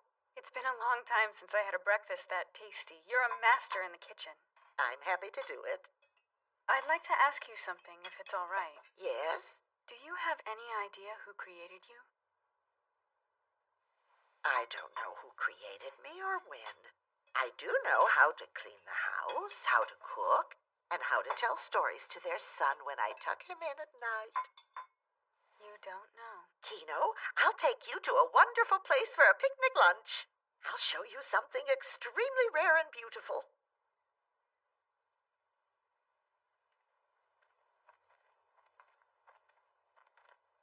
It's not much farther now. Do you know what she's showing us? No.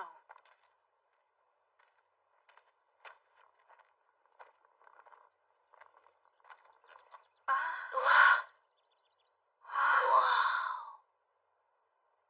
This valley was made by a glacier, wasn't it? It won't be long now. Huh? Oh, don't look at me. Look closely at the bottom of the water.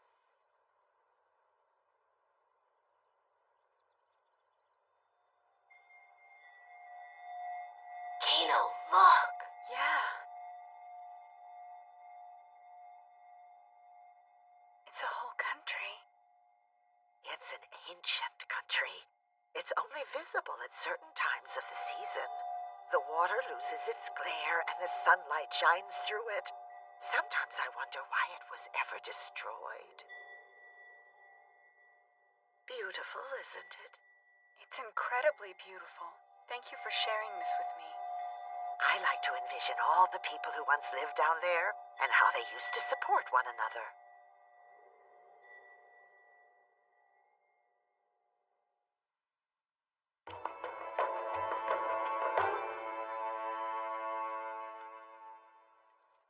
Kino, did you notice? I did. The ruins of that drowned country didn't appear to be ancient.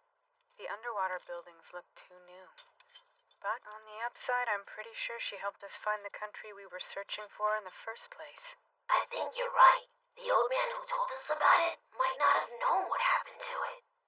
It's strange that she claims not to know what happened, but she doesn't seem like she's lying about it. In any case, we found it. So how soon till we leave? I would actually like to stay here, just a little while longer. Your 3-day rule. Actually, it's a little more personal this time. What do you mean? Dinner. Kino. There. Good as new. I'm not good as new. My meter's still broken. I can't fix that. I think maybe a watchmaker will have to take a look at it. So, the next time we pass by a watchmaker... Do you mind if I take a look at the problem? Huh?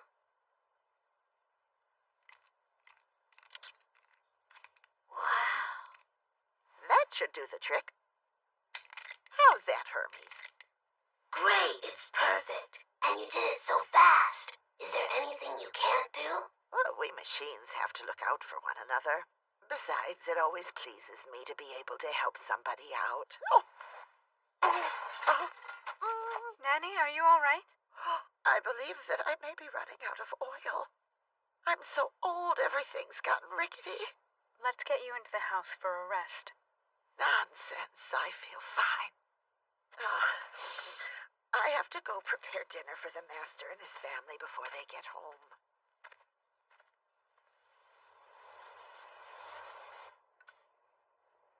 How was it? It was good. And? The family acted the same way. The old woman didn't look too good, but she was working very hard. She may really be mechanical, if she can work so much without taking a break. Whenever she looked at the family, there was something in her eyes. What was it? It was a look of contentment.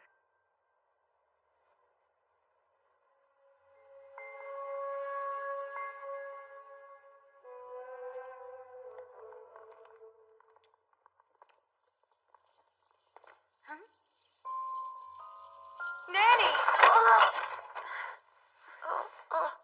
Oh, Kino. It seems my life that the machine is now breaking down. I would like to say goodbye to the family. Please, Kino, please take me to them. You're not well enough to be moved upstairs. I'll go and get them to come down.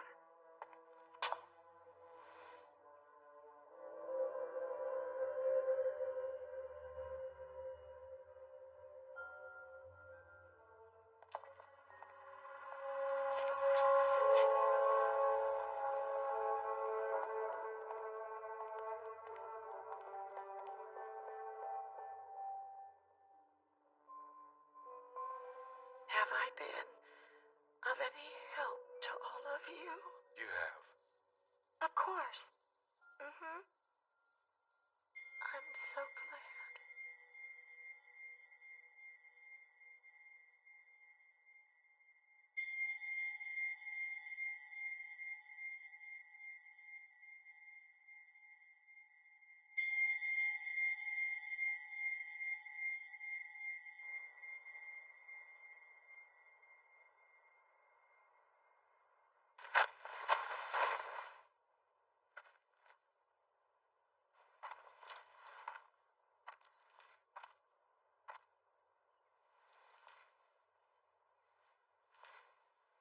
These are the remains of her husband and sons. I thought she was a human. Yes.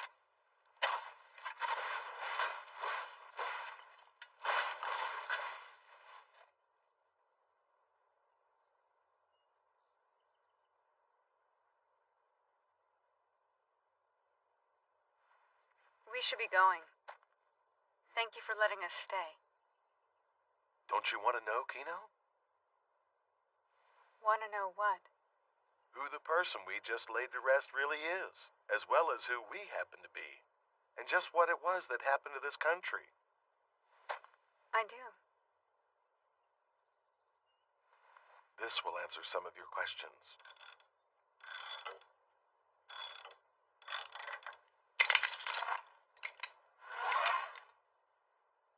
Mechanical dolls. You've gotta be kidding. The country at the bottom of the lake, in the valley, was plagued with constant strife between the two races that lived there. 50 years ago, Nanny was a doctor of mechanical engineering. She was in her early 30s at the time and was considered a genius by the greatest innovators in the field. That's how she was able to fix my speedometer. After outgrowing the national facilities, she remodeled the basement of her house for her own laboratory. There she concentrated on creating mechanical dolls. The mechanical dolls were designed to assume the majority of everyday mundane chores, freeing humans from the burden. As a result, the people would have more free time to work to solve the political differences between the warring factions. She devoted herself to her work and passed many hours in the lab day after day. The project had consumed her, and she became obsessed. She wasn't able to spend much time with her husband and son. She worked non-stop in the basement for years and years. And finally, her tireless research paid off. She succeeded and brought life to 3 perfect dolls. I see. I guess they were... You 3. That is right.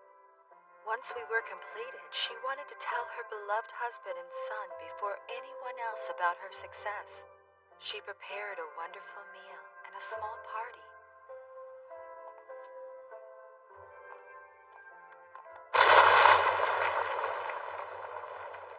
There was a terrorist bombing, an ethnic dispute.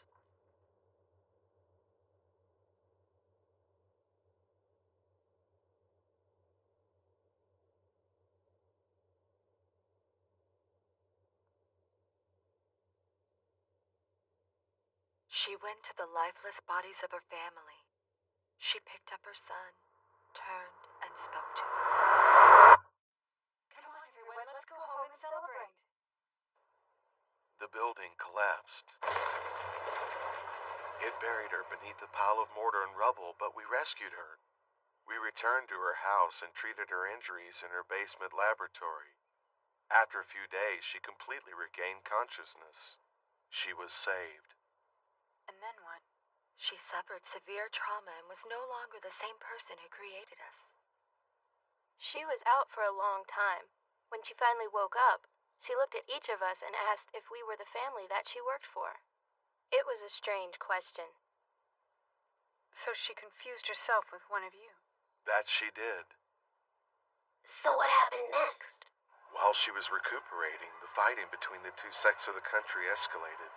The new and more powerful weapons they invented took countless lives and decimated everything.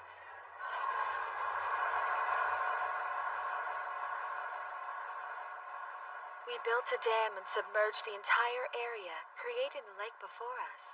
She would never have to be reminded of the terrible loss she suffered before her injuries. Out here in the forest, we rebuilt the house she lived in, and for the last 54 years and 341 days, she has lived happily with the family she always wished for. Did you know that her health was failing? We knew, but there was nothing we could do. There's no cure for old age. Thank you for telling me the whole story. You're leaving then? But... Yes, it's time.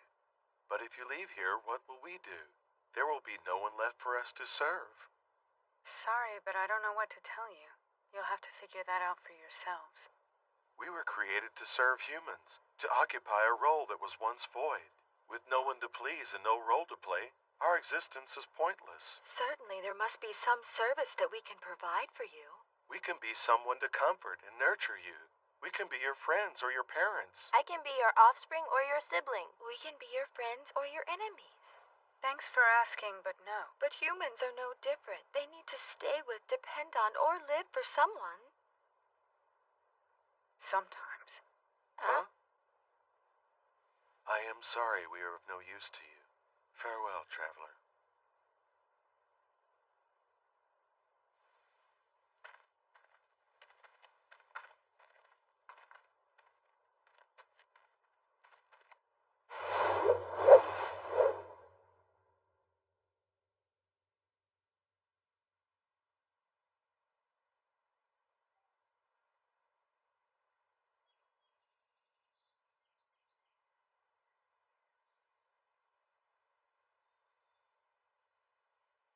Ready? Sure.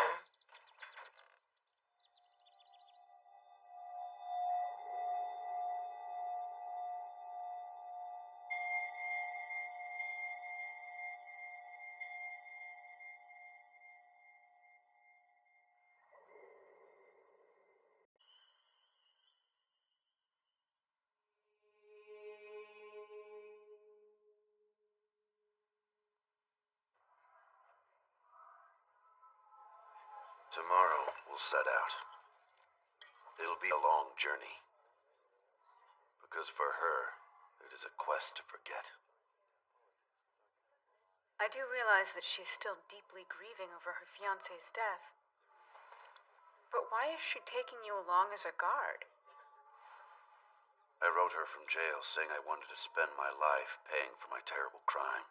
She came to me and told me that if I really meant it, then I could repay her by protecting her from any and all danger. I agreed.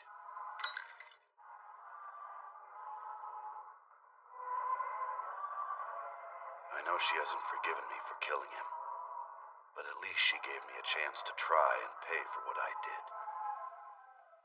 Back then, I had a dragon inside me I was unable to tame.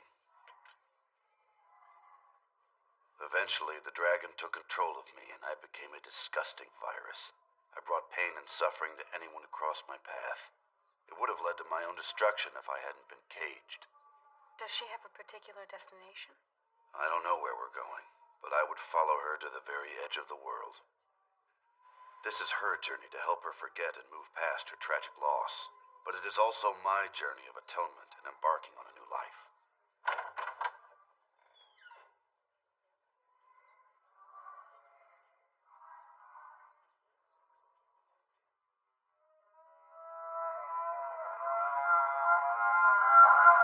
Well, I should get going. I have a few things I need to wrap up before we leave tomorrow.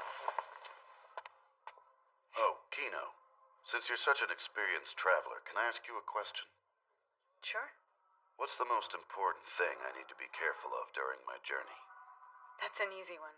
It's the same as when you're not traveling, when you're living your ordinary day-to-day life. Huh? Just don't get yourself killed. Thanks, Kino. I'll see you around. My God, his capacity for change amazes me. Not too long ago, he was nothing but a terrible scoundrel, but he came out of jail a very humble and peaceful man. You see, in this country, those who clean up their acts are forgiven. Even the worst criminals can return to society with renewed integrity and begin again.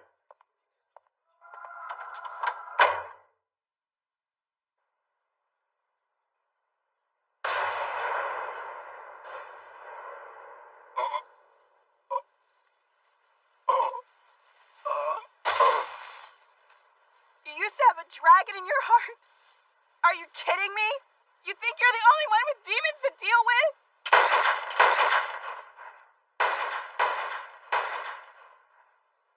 Well, that'll definitely help her forget. She didn't even have to travel that far. The worst part of your treachery was using me for your absolution. Bastard.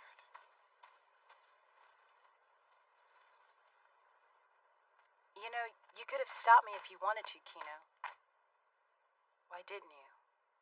Would you rather I had jumped in and stopped you? Playing God's not my job. Where are you going from here? I will continue my search for the place that doesn't remind me of him. Kino, since you're such an experienced traveler, can I ask you a question? What's the most important thing to watch out for during my journey? That's an easy one. Don't kill anybody.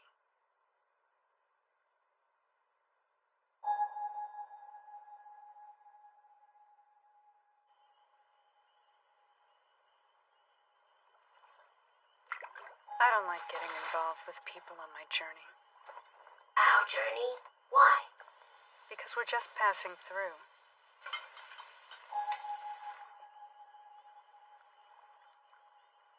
We've met a lot of people. I wonder how everyone's doing. I wonder if she's still out there riding the roads. No,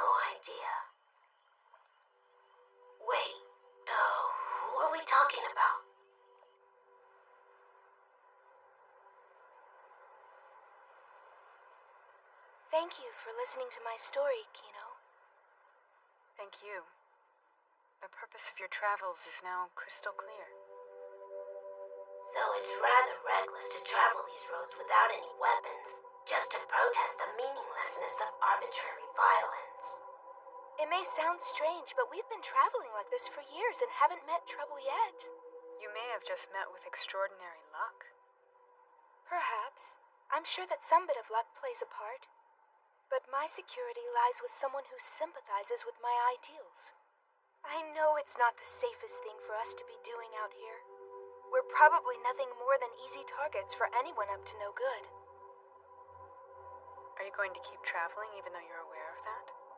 Someone needs to preach the ideal and spread the word. I know we can't incite change immediately, but the seeds I've sown will sprout from thoughts to deeds and grow closer to the ideal. And that will continue long after I am gone. Why do you push yourself so much? A bullet took my love from me. It has become my purpose. You must really hate the killer. I heard that shortly after the shooting, he too was gunned down by a persuader.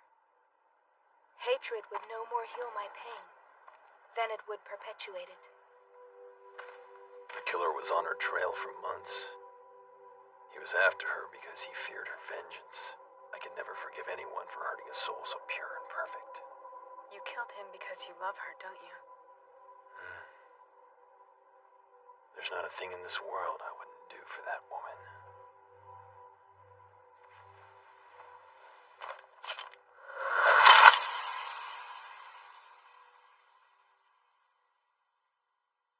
So it seems.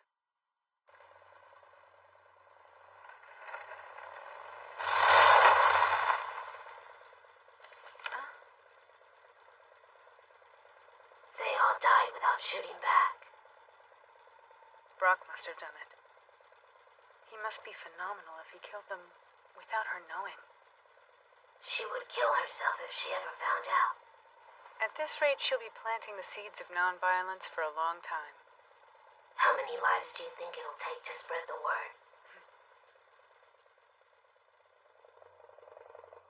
Hermes!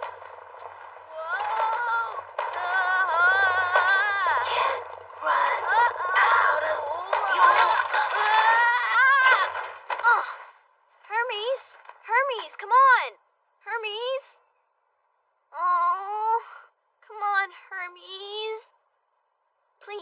Please get up. Hermes. Shh, quiet.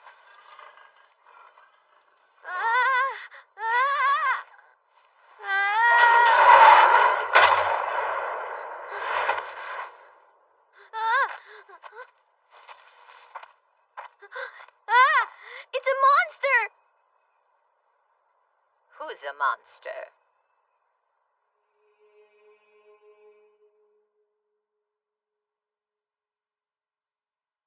I'll never forget that night. I was so scared, so alone. Who would have thought she'd have changed my life forever? And who would have thought I'd come to call her master?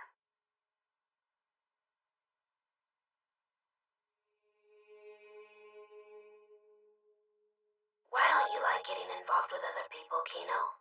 It's not that I don't like it, Hermes. On the contrary, I want to continue my journey because of the people. I've learned some very valuable things from some of them. Whether good or bad, I always appreciate the encounters. Listen to me, Kino. Of all the things you have to remember, the most important thing to hold on to is your life.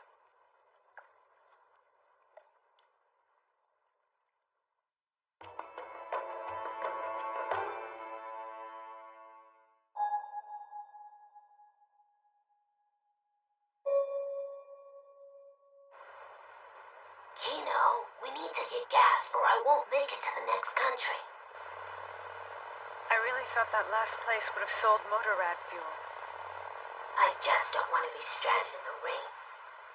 Didn't someone say that there was a hermitage down the road? Yeah, and something about a wise man that lives there, right? I see something. That must be it. Supposedly, he's not obsessed with wealth or power, and he freely gives away whatever excess he has. If we're lucky, he'll have some excess fuel.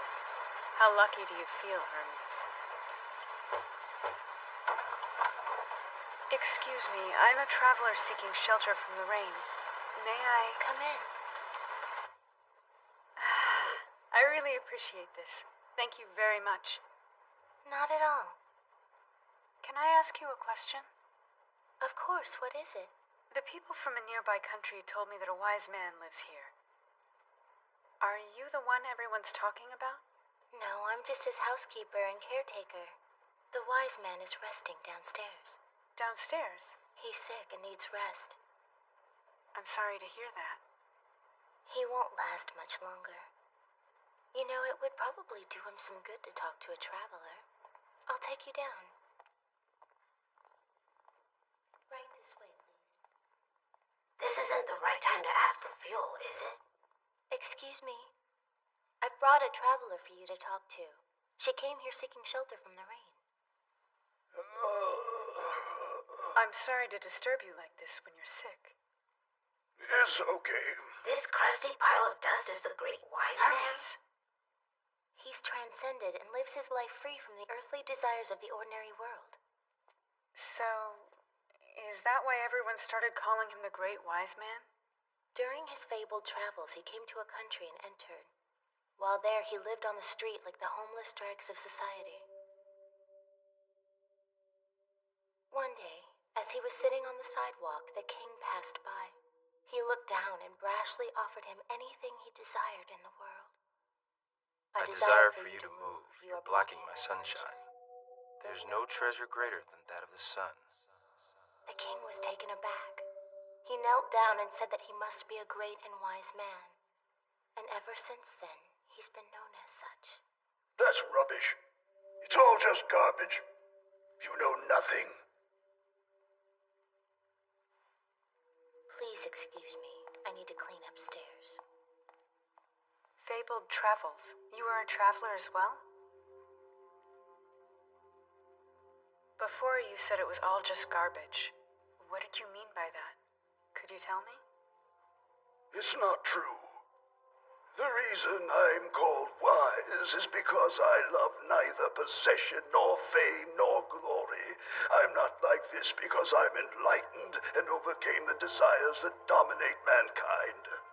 I don't quite follow. Basically, I've never had a strong reason for any desire. What'd be your reason for desire? The country I came from was overrun with insidious criminals committing deadly crimes. Countries like that are everywhere. It may just be human instinct, but the violence was increasing, so the leaders began searching for ways to make the country safer. I'm sorry, this relates to you how? I can scarcely remember that far, but I know I was in jail for a heinous crime. I killed a man for taking my corner. Shortly after, I was chosen for an experimental procedure. The process was designed to eradicate self-consciousness. To do what? They pondered the difference between the desire to commit crimes versus the will to actually do it. Their answer was self-consciousness. They deduced that if someone insulted you, you would want to kill them. And after you killed them, you would feel like you became stronger.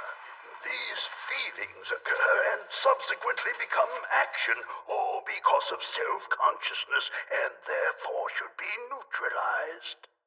After repeated sessions, my brain eventually produced antibodies against self-consciousness, but something went wrong. Along with other desires, I lost my desire to work. If the entire population became like me, the country would cease and collapse. I was immediately exiled and guaranteed death upon return. I was deemed a failure. A failure? I still had the basic desires of eating and sleeping, so I did just enough to satisfy these areas. Then, one day a hypnotist came by and told me something very strange. change. I know a way to return you to the man you once were. Listen closely to the words I tell you.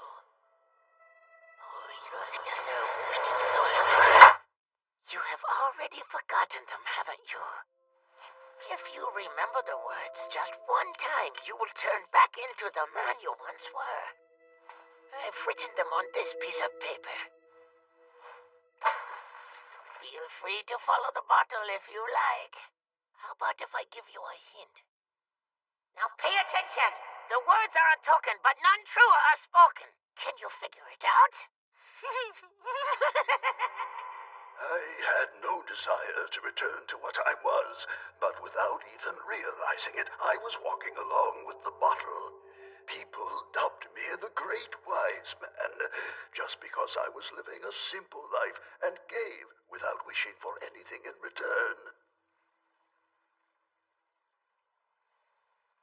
There's one thing I'm thankful for. A few days ago, a doctor came here. When he told me that my health was failing and that I didn't have long in this world, I didn't get scared or sad, but rather satisfied. Only the wise man could take it like that, he said as he left. I wonder what the riddle was. The only true words in the world. I've heard this somewhere before. Hey, wasn't it something like real blue sky? The true blue sky. Yes. Kino, have you ever seen a true blue sky? What? It was something my grandfather said before he passed away. It doesn't matter if you find true blue sky or not. I asked him what it was he was trying to tell me. But he died right there wearing a smile. He was talking to you about the true blue sky before he went? Yes, ever since that moment, I've always wondered what a true blue sky might be. Do you have any idea, Kino? Have you ever heard of this? Let me think about it. My answer would have to be, there's no such thing. What do you mean? The color of the sky changes depending on the place, the time, season, weather. Each one is perfect, and each one is beautiful. But of all the skies I've seen, I can't tell you which sky is true blue when each one is perfect. There's no such thing, but that's just my opinion. I see. Not sure if that's what he meant, but, well, I'm glad I asked you. There is no such thing. There's no such thing. That's it. That was it. He tricked me. There's no way he could know how. There's no way to make me back to what I used to be. But that's exactly what he said. There's no such thing. But how ironic. As soon as I noticed it, I can't stop my feelings. Are you okay, Wise Man? Why do I feel like this? Tell me I had nothing to do with such pain. What was my life for? What did I live for?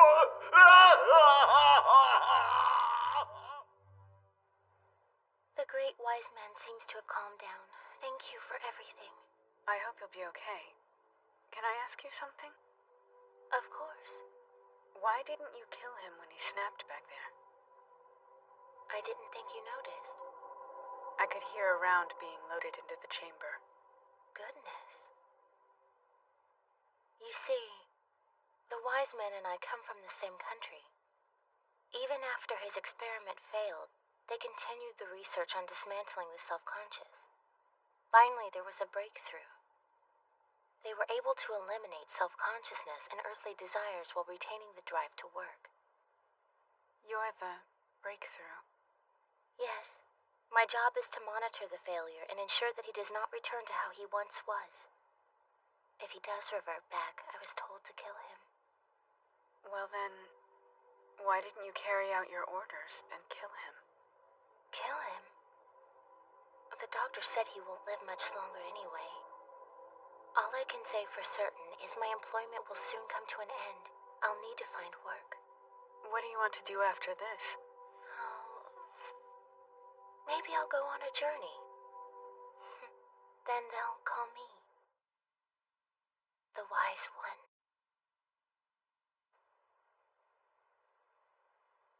Kino, your journey's not too much different from his. How so? No purpose and no plan. You may not be far off, but there's one significant difference between mine and theirs. What's that? Well, now, I'm taking my trip consciously.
There's no real reason. No. What? Sometimes I feel like I may be just some hapless idiot or small-minded person drifting along. Maybe I'm just a horrible and selfish human being. I really don't know what it is, Hermes. Sometimes things just happen. But at those times, I find the world beautiful. Its unpredictability always reminds me how much I love it. So I guess, even when something like this happens, I still look forward to the next encounter or discovery. Answer your question? I don't think so. And that's okay. Huh? Because I don't always understand myself, you know. Maybe I'm just hesitating. Or perhaps I'm continuing the journey to gain a better understanding.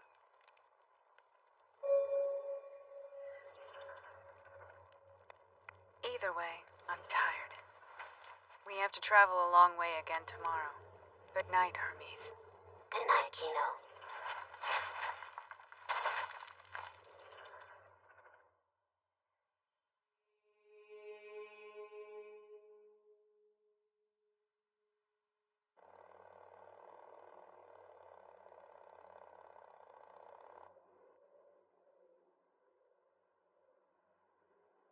What is this? You've seen corpses before, Hermes. I know corpses, I was asking what the holes are with the mummies piled in them. It's too scattered for a graveyard. Welcome to Veldeval, traveler. Your name? I'm Kino, and this is my partner Hermes. We request entry for purposes of sightseeing and rest. And how long are you planning to stay? 3 days. We'll leave the day after tomorrow. Entry for 3-day stay. Good. Please enjoy your visit with us. That's it? That was so simple. Thank you. Have fun in our peaceful country. Oh, of course, that reminds me. Are you carrying any firearms? Yes. What, you? Oh. Is it prohibited to carry persuaders in your country? To carry persuaders like these, you must be skilled. You have no idea. Well, I bet you're impressive. You may take them with you if they're for your protection, but I assure you they won't be needed. You have come to a safe place. Veldebal's citizens prefer their lives quiet and peaceful. I am certain you're going to enjoy the time you spend among our people.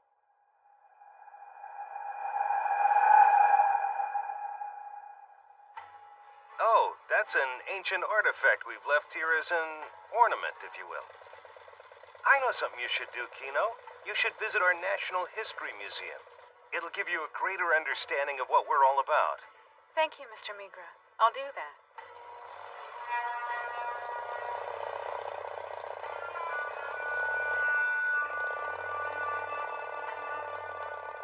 This does not look like a peaceful country. I don't know.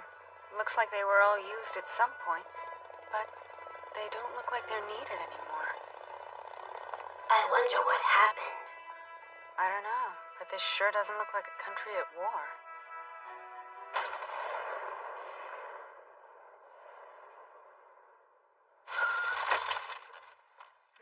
Gunfire? Oh, it's just a military drill. See?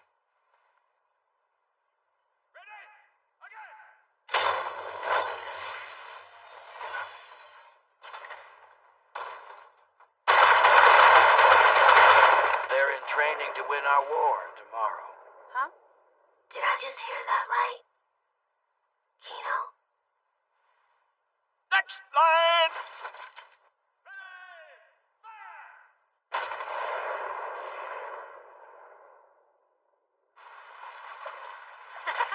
Look out! Hey! Gotcha! You're gonna get it! Wait! Museum of National History.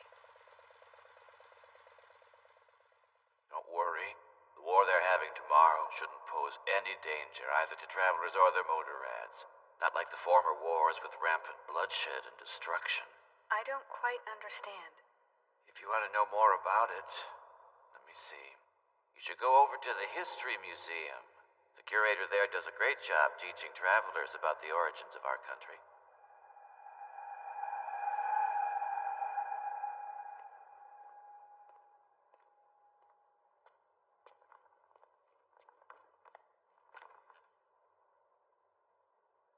Welcome, traveler, to the Museum of National History.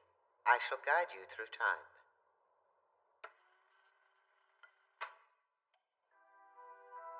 When the first settlement came to this inhospitable land, it was only a small community of several dozen pioneers.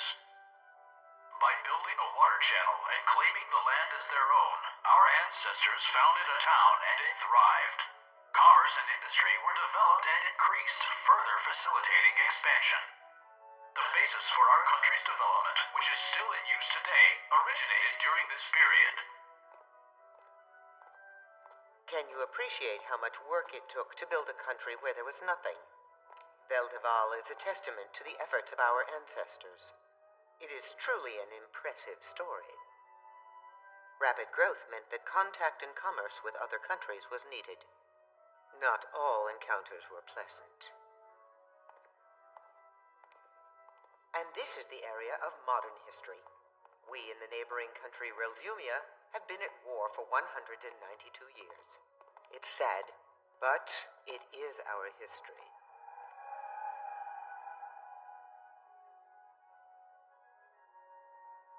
It started as a dispute over ownership of the hills that lie between our two countries.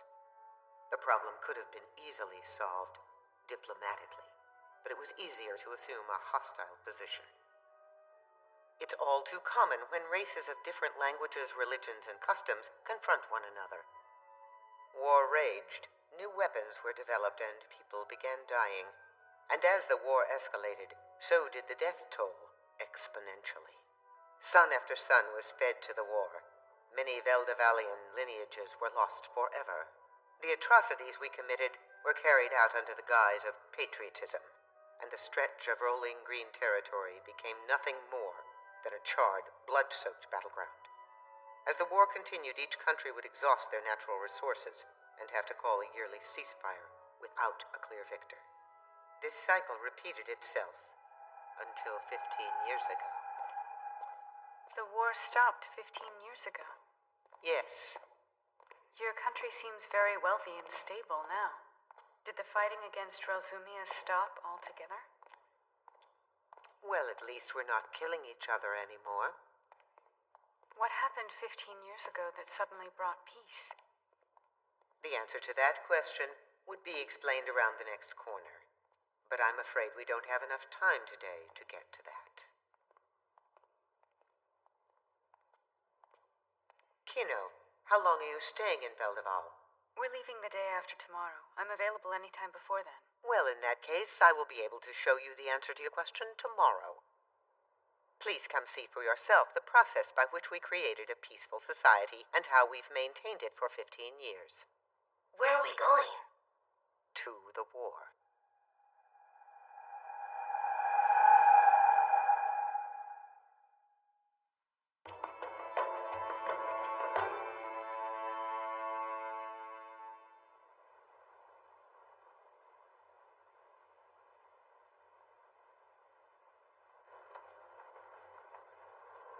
You're Kino and Hermes, right? The curator advised me of your situation. I've been assigned to act as your guide through the conflict today. We'll need to ride in this Hovey, because there's no way we can traverse the bumpy terrain on wheels. Climb in!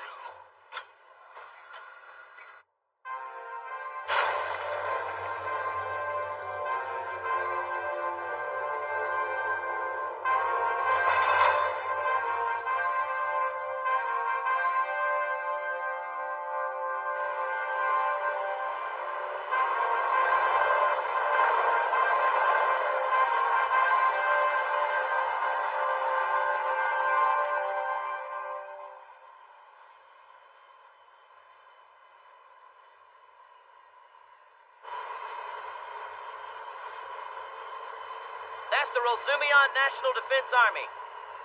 Relzumia is the neighboring country that Veldeval has fought against for almost 200 years, right? That's affirmative. Very good. We now go to war with them every year. But don't worry, no soldier is going to lose his life during today's conflict. This war is different from the old wars.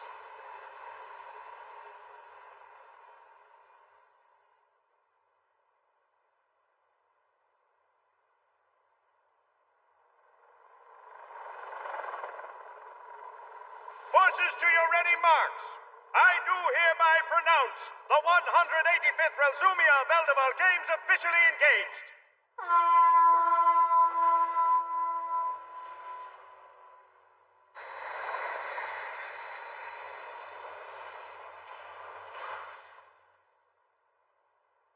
Down there are the Takatons, the indigenous tribes. Here we go. Check this out.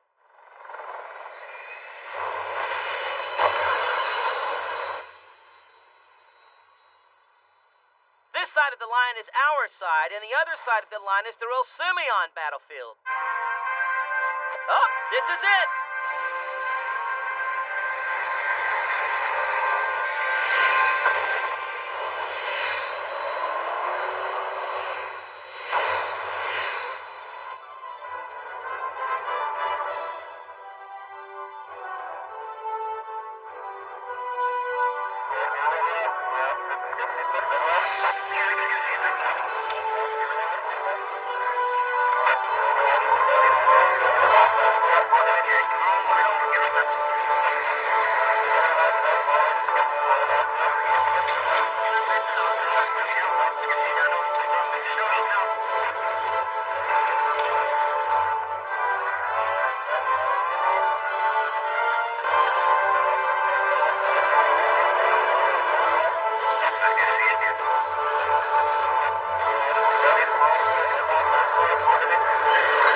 Time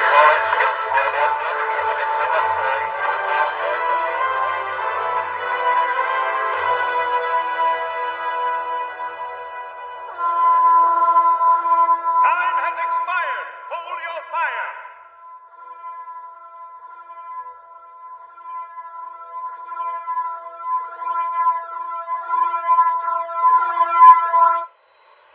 Attention!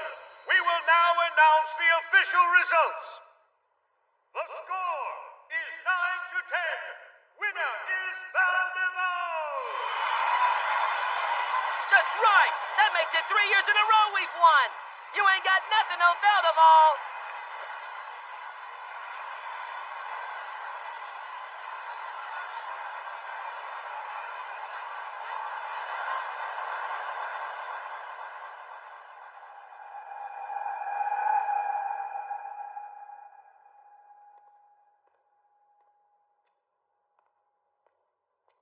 Did you get the chance to see yesterday's battle, Kino? It was close. Yes, we did. Guess now we know what the mummies were about. So I guess that's the peaceful alternative to war? Because to me, it looked more like a massacre of unarmed Takatan tribespeople. A common target makes the quickest alliance. It is the war we fight.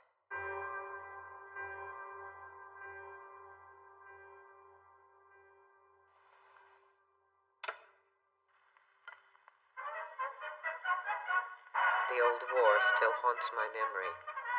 So many died in decades of battles where shrapnel and slugs cut short countless lives.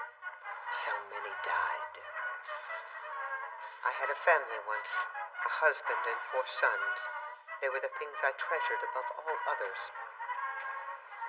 But one year they brought my husband's legs home to me because they couldn't find the rest of him. Of course, the children volunteered to avenge their father's death. Sotos, my second child, went first and was killed. The next day, Datos stepped on a landmine. Then Utos, my eldest son, was killed by friendly fire. My youngest and last child, Yotos, left promising to return alive. He did not keep that promise. After having my life torn apart, I was desperate to end this senseless war. I came up with an idea. Was your idea what I saw yesterday? It is. There is no way it would have changed things if I had simply told them to stop. I preyed on the innate competitive spirit, hostility, and cruel nature of my people, and found a way to unleash it, redirect it. When the idea finally occurred to me, there happened to be a Relzumian woman who had the very same idea at the same time I did.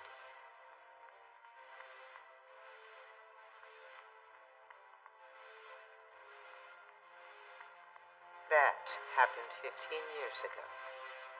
Since then, the 2 countries have agreed to give up weapons that were needlessly powerful and caused too many casualties. There's no point to wipe out the Takatans, only hunt them. And as a result, the national budget has been greatly reduced. However, the most important thing is there's no more war. There are no deaths due to combat in either country.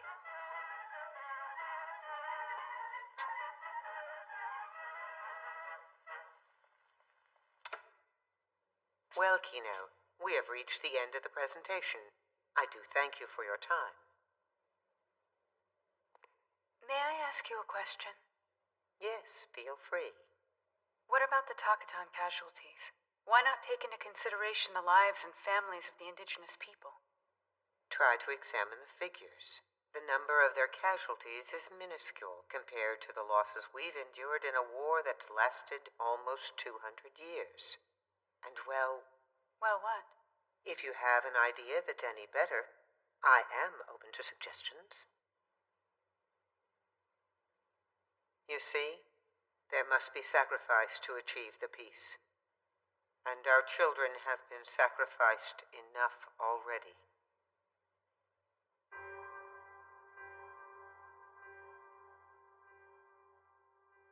Thank you for the story. Not at all. It was my pleasure. All right. But one more thing. Something bothers me. I'm afraid I don't understand. I don't know if you're wrong now or the people in the past were right.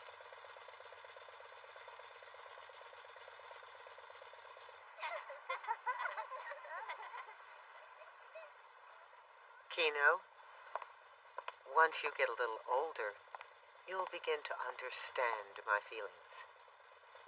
Do you think so? When you experience the warmth of your own child and hold their life in your hands, I'm certain there are many things for which you'll have a greater understanding. Be safe, Kino.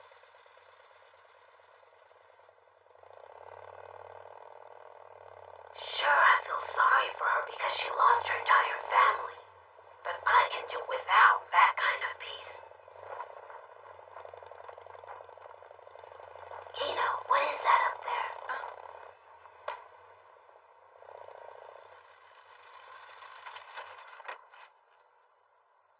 They're travelers' things. And a lot of them.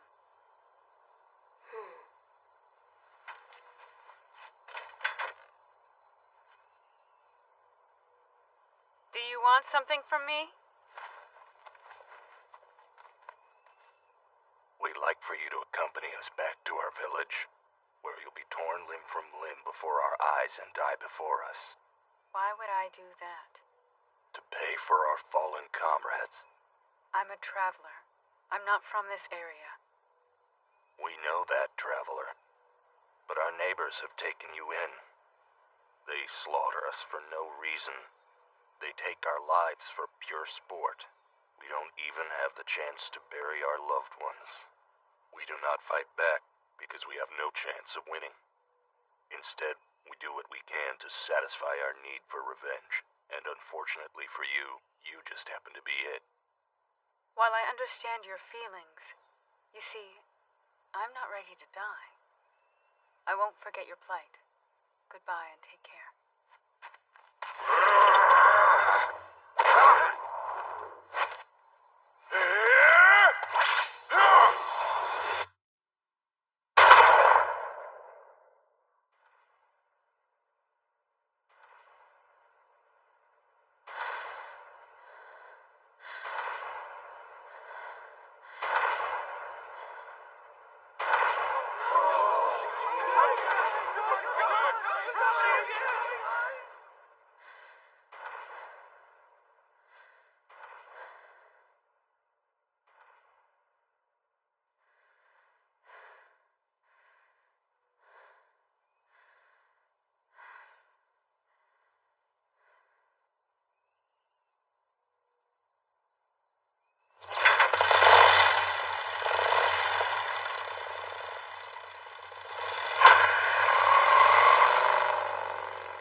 So are we going to visit Relzumia next, Kino? There's no need to, Hermes. The country we're going to doesn't have, well, they have a bad reputation among travelers. The word is that the food was terrible and the shops will close their doors when you come by. And the kids throw rocks at you. But I'm curious to see for myself what this place is all about. Sounds like loads of fun. It is beautiful. I want to know why they are who they are. You think they even know? Well, let's find out. Okay, let's do it.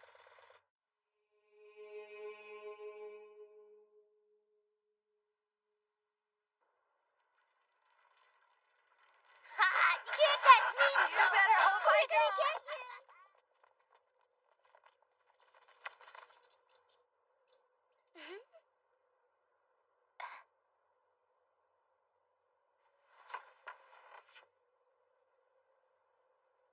Hey! Silly! Silly, silly, willy nilly, ha ha, silly! A traveler! A traveler approaches! Huh?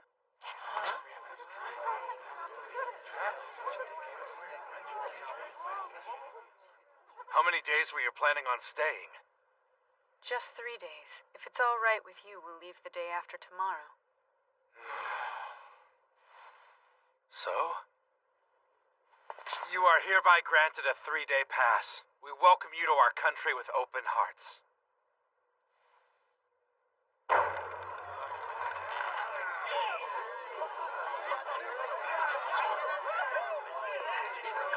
Thank you so much for visiting our country. Greetings, traveler. Is there anything you need?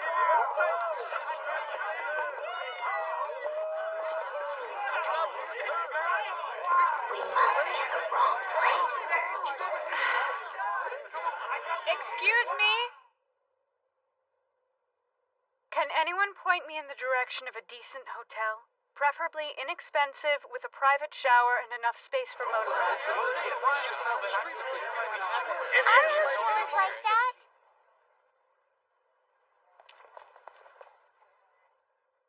Hello, little girl. My name's Kino. This is my partner, Hermes. Glad to meet you. You too, Hermes. The pleasure is mine. My parents run a little hotel with a shower and plenty of room still left. Right down there. Do you think you could walk me to it? Sure I can. Thanks, Oh, my name is Lily Sakura. That's a beautiful name. Does it mean anything? It's the name of a flower. They're white and orange and they blossom every spring. The boys call me Silly, Nilly, Willy, and other names. I'm so tired of it. What's the matter, Kino? Nothing. She just reminds me of someone, that's all. We're sure glad to have you here, traveler. We haven't had a guest visit us from a foreign country in quite a long time. My mom and dad are really friendly. They run this hotel and they're also local tour guides. We'll get a nice room ready for you in just a couple of minutes. How about the one on the second floor? Here's the shopping. They had better stuff than usual. Oh, well, thank you, Lily. Is the big one open? It'll be easier to get Hermes in and out of that one because of the double doors. This is it. It's just great. I approve. I'm glad. Say, Kino. Yes? If you don't mind, I'd like to take you and Hermes on a tour of our country. We could go tomorrow. I'll do a good job. I would love for you to. Oh, great. Hey, if there's someplace you want to see, just let me know about it. Thank you. I'll think about it tonight. Call me if you need anything. This place is nothing like I was expecting. It's a surprise to me as well.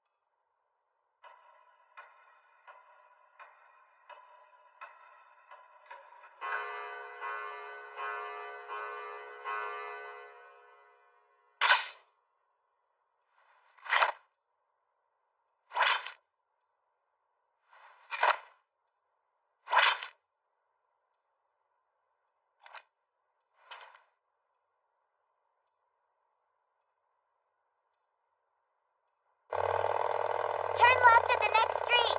Okay, hang on. All right. This is it. Grandpa? Is that my Lily? Yes, Grandpa. Are you taking care of it? Sure. My persuader's sight's a bit off. Do you think you could take a look at it? Sorry. Closed today, closed tomorrow. Come back the day after.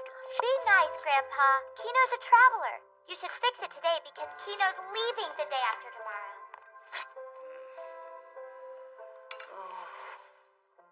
Let me see it. Huh? What's this?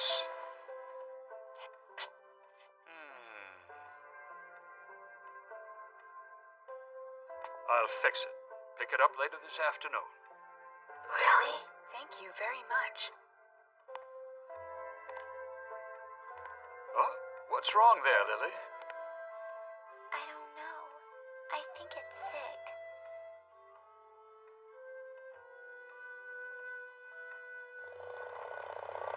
Is there anywhere else you want to visit? Let's see. I'd like to go somewhere to learn about this country's history. Okay.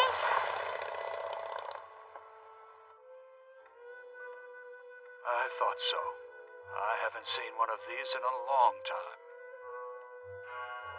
This is your history museum? Yep, right this way. A long time ago, these people were persecuted and expelled from a distant country. They traveled around from place to place, but unfortunately, none of the other countries would accept them. After drifting for many years, they got lost deep in the forest. But with nature's blessings, they would be okay. They survived and decided to make a home among the trees. They built their own settlement in a thick forest at the base of the big smoking mountain where there was no one to hate them. And here we are today in the middle of town square. I'm up here at the head of the river.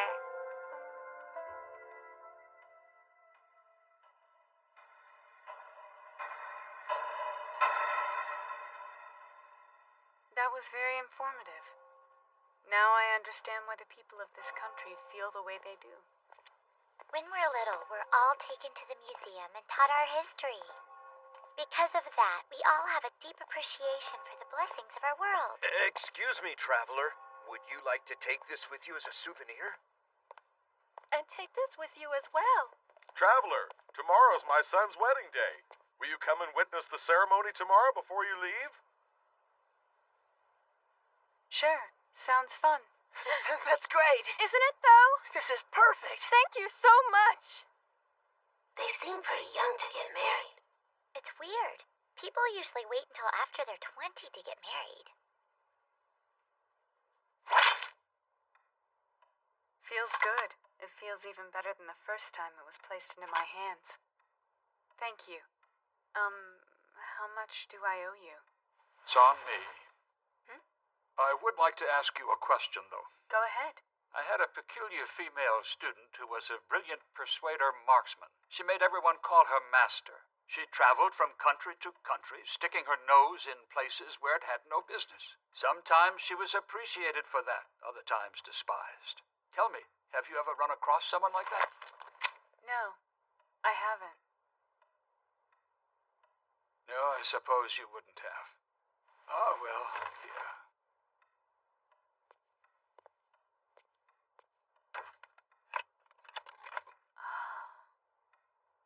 It's called the Ranger. I used to wear it on my hip when I explored the roads many years ago. I'd like for it to travel again, but I'm too old for that now. It would please me if you wore it. I thank you. You have honored me greatly. It is you who honors me. Thank you, Kino.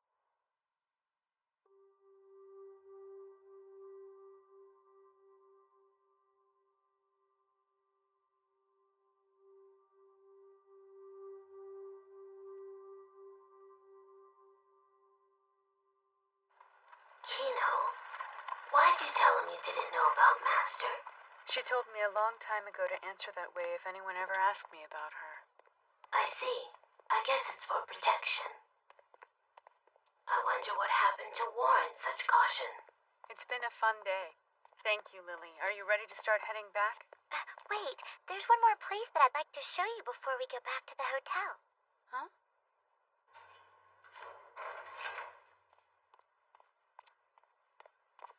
This is my most favorite place in the whole world. Just look at it. Isn't it pretty? My whole life, I've always dreamed of bringing my own guests here. You and Hermes are my first ones. I'm touched, Lily. Kino, do you ever have hard times during your journeys? Every once in a while I do. Do you ever want to quit? Oh no. Makes me want to continue. Is that because you think it's what you should do? Lily, it's because it's what I want to do. Oh, I see. I want to follow in my parents' footsteps. I want to own a world-class hotel and be a renowned tour guide. I'm sure you can. What am I saying? You already are a great tour guide. I've had a great time and learned a lot in 2 days. I've had fun too. I'm so glad you did. It's been my pleasure. There are so many things about this country that I'm going to learn that I'll be a master tour guide. Travelers will visit this country, the place where I was born. They'll come here and I'll make sure they have a wonderful and unforgettable time. Won't that be nice? It will. It's a wonderful way to make a living.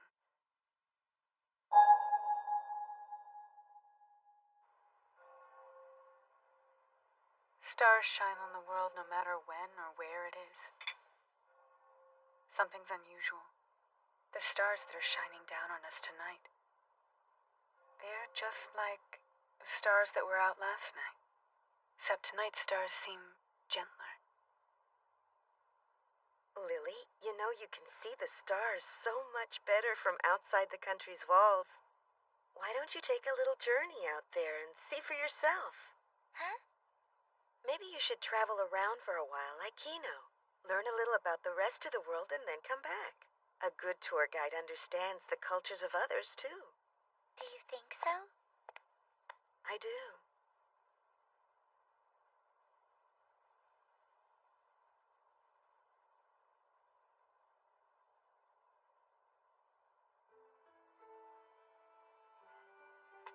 Not me. I don't want to travel anywhere. I will stay right here and study to become a tour guide because that's my dream. If you're sure, then that'll be fine. It's okay with me. As long as you don't work so hard you put your mother and I out of business. I'll hire you. Gee, thanks.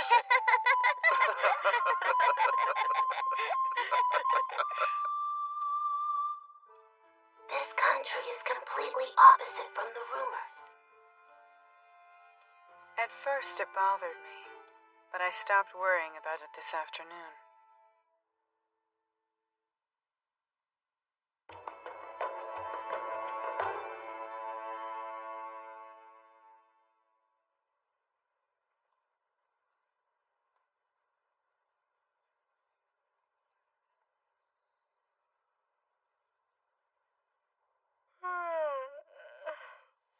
Are you feeling okay, Kino? You overslept. Oh, I don't know.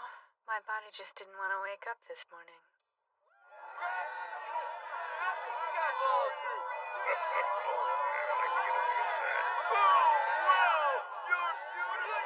Those bags have tree seeds in them. The wedding legend goes that the girl who catches the tree seeds and wakes up the next morning with them in her hand will be the next bride. Over here! Oh, I got one!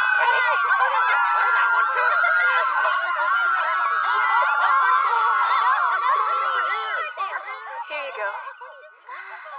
You got one. The one thing I've always had is good luck. I can have these? Of course. It's the least I can do to thank you. You're kidding me. They're mine? I've always wanted to catch the seeds, and you just walked in there and got them for me. Oh, Kino, thank you. I'm happy to do it, Lily.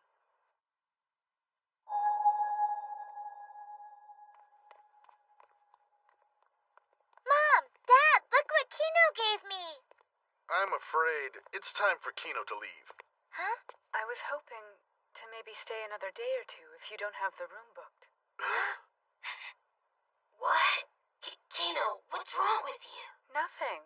I just want to stay here. Is that so surprising? I'm truly sorry. But on your entrance papers, you requested to stay for just 3 days. And around here, rules are rules. I understand. Rules should be followed.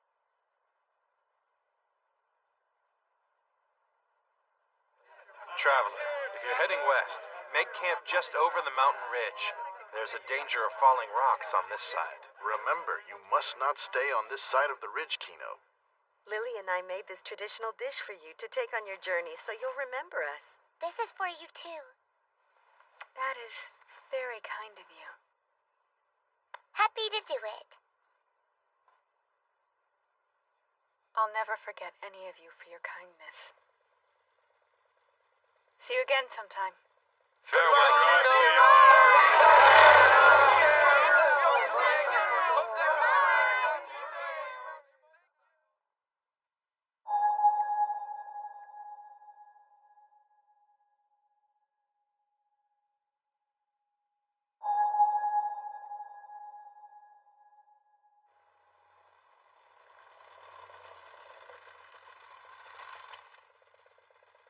I think this is the place I told you. Yeah? I still can't believe you wanted to stay more than 3 days. I don't know what got into me. It was a nice place, though. Yes, it was a very nice place.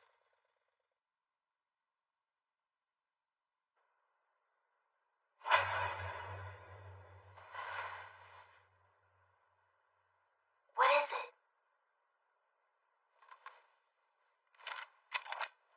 Something's not right. Kino, do you ever have hard times during your journeys?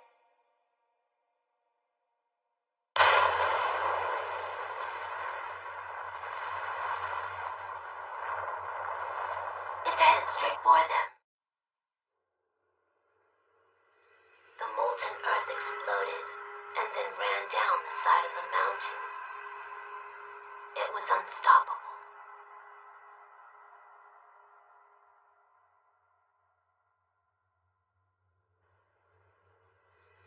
When the lava reached them, the blood in their bodies was boiled instantly.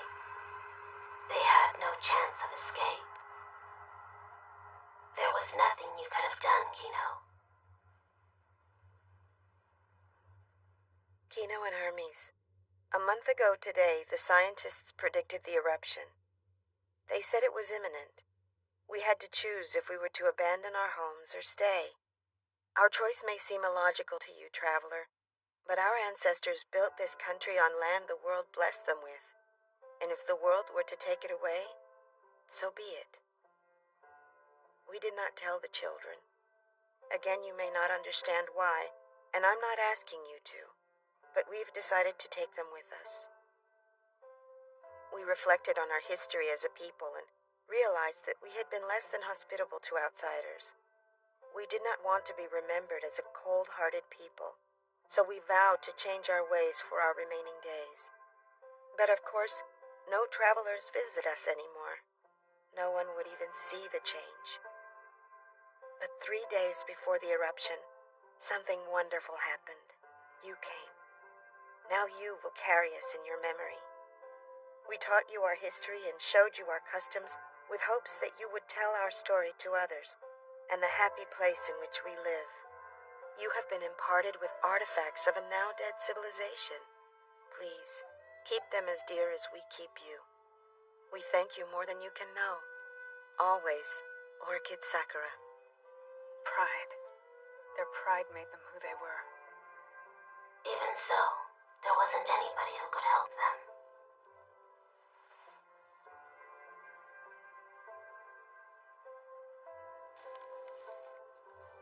It says, Dear Kino, there is no reason. There's no what? There is no reason for me to keep these tree seeds. Please plant them for me. And please don't forget us. Your friend, Lily.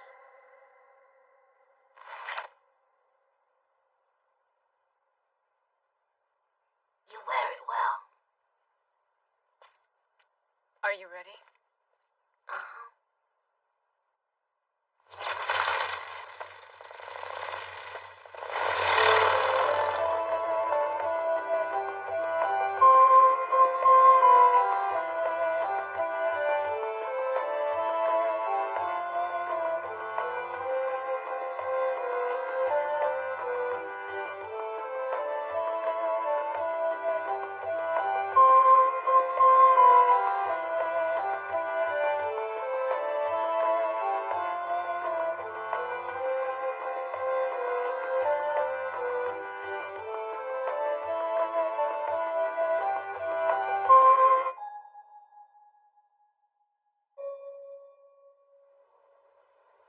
Kino, what are we doing now? I don't know. What are we doing? Probably something we should think about.